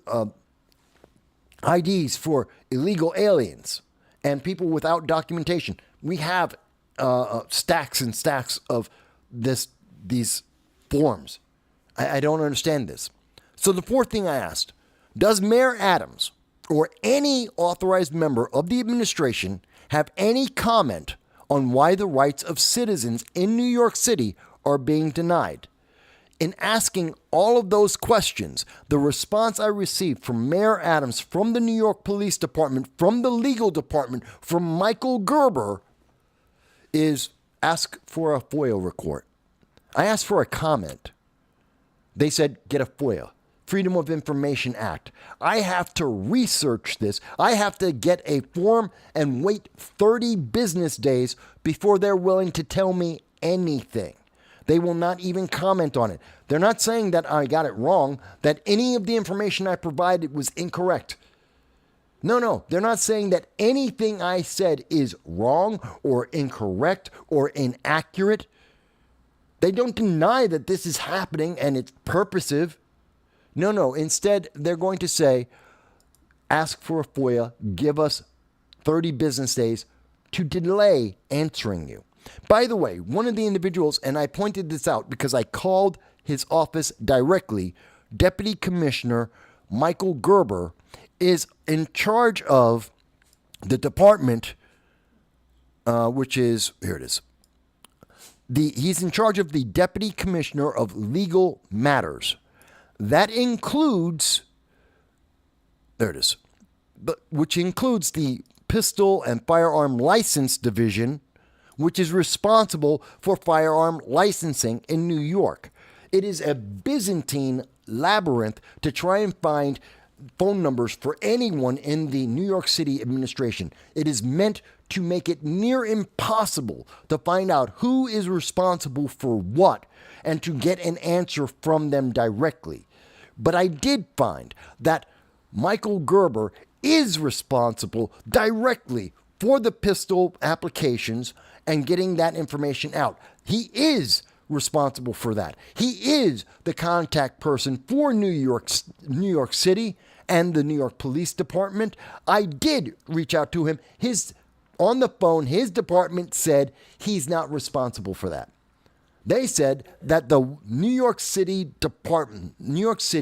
website and the New York Police Department website is providing false information. I recorded the phone call because I am a member of the press.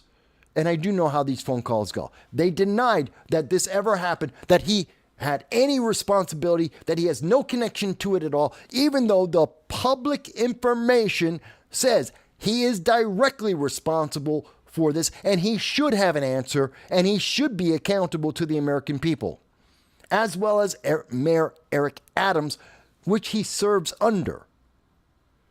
But instead of responding to you, the American people, instead of responding to the people, the citizens of New York City, rather than responding to the people who went through all the loopholes, all the hoops, spent the money, and are now being actively denied their rights, rather than responding to any of them, saying that I either got something wrong or that there is a reason, legal or otherwise, they instead say, delay, delay, delay. I did say, if you cannot respond to this request for information and comment due to a legal restriction, please cite the legislation. If there's a different department or agency that can provide greater detail, name the individual and the department and their contact. They provided none of that. Instead, they dodged. They're hiding because they don't want to answer. Because the answer is they just don't want you to have your rights. They don't believe in the Second Amendment. And they don't believe you should have the Second Amendment.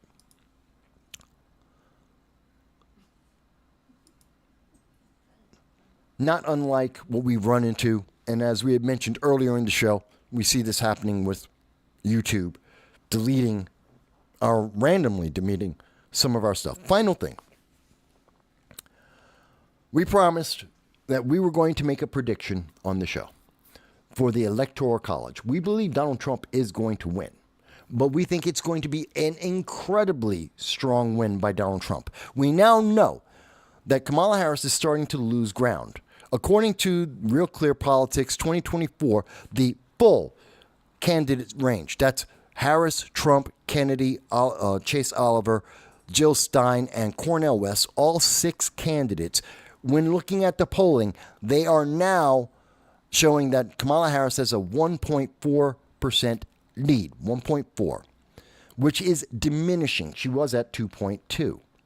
If we look at the history, the trend overall, Trump is increasing. He has steadily been increasing his support, and he has been growing nonstop going back to 2023. And currently, he is leading in every single battleground state except Wisconsin. Mind you, all of them are within the margin of error.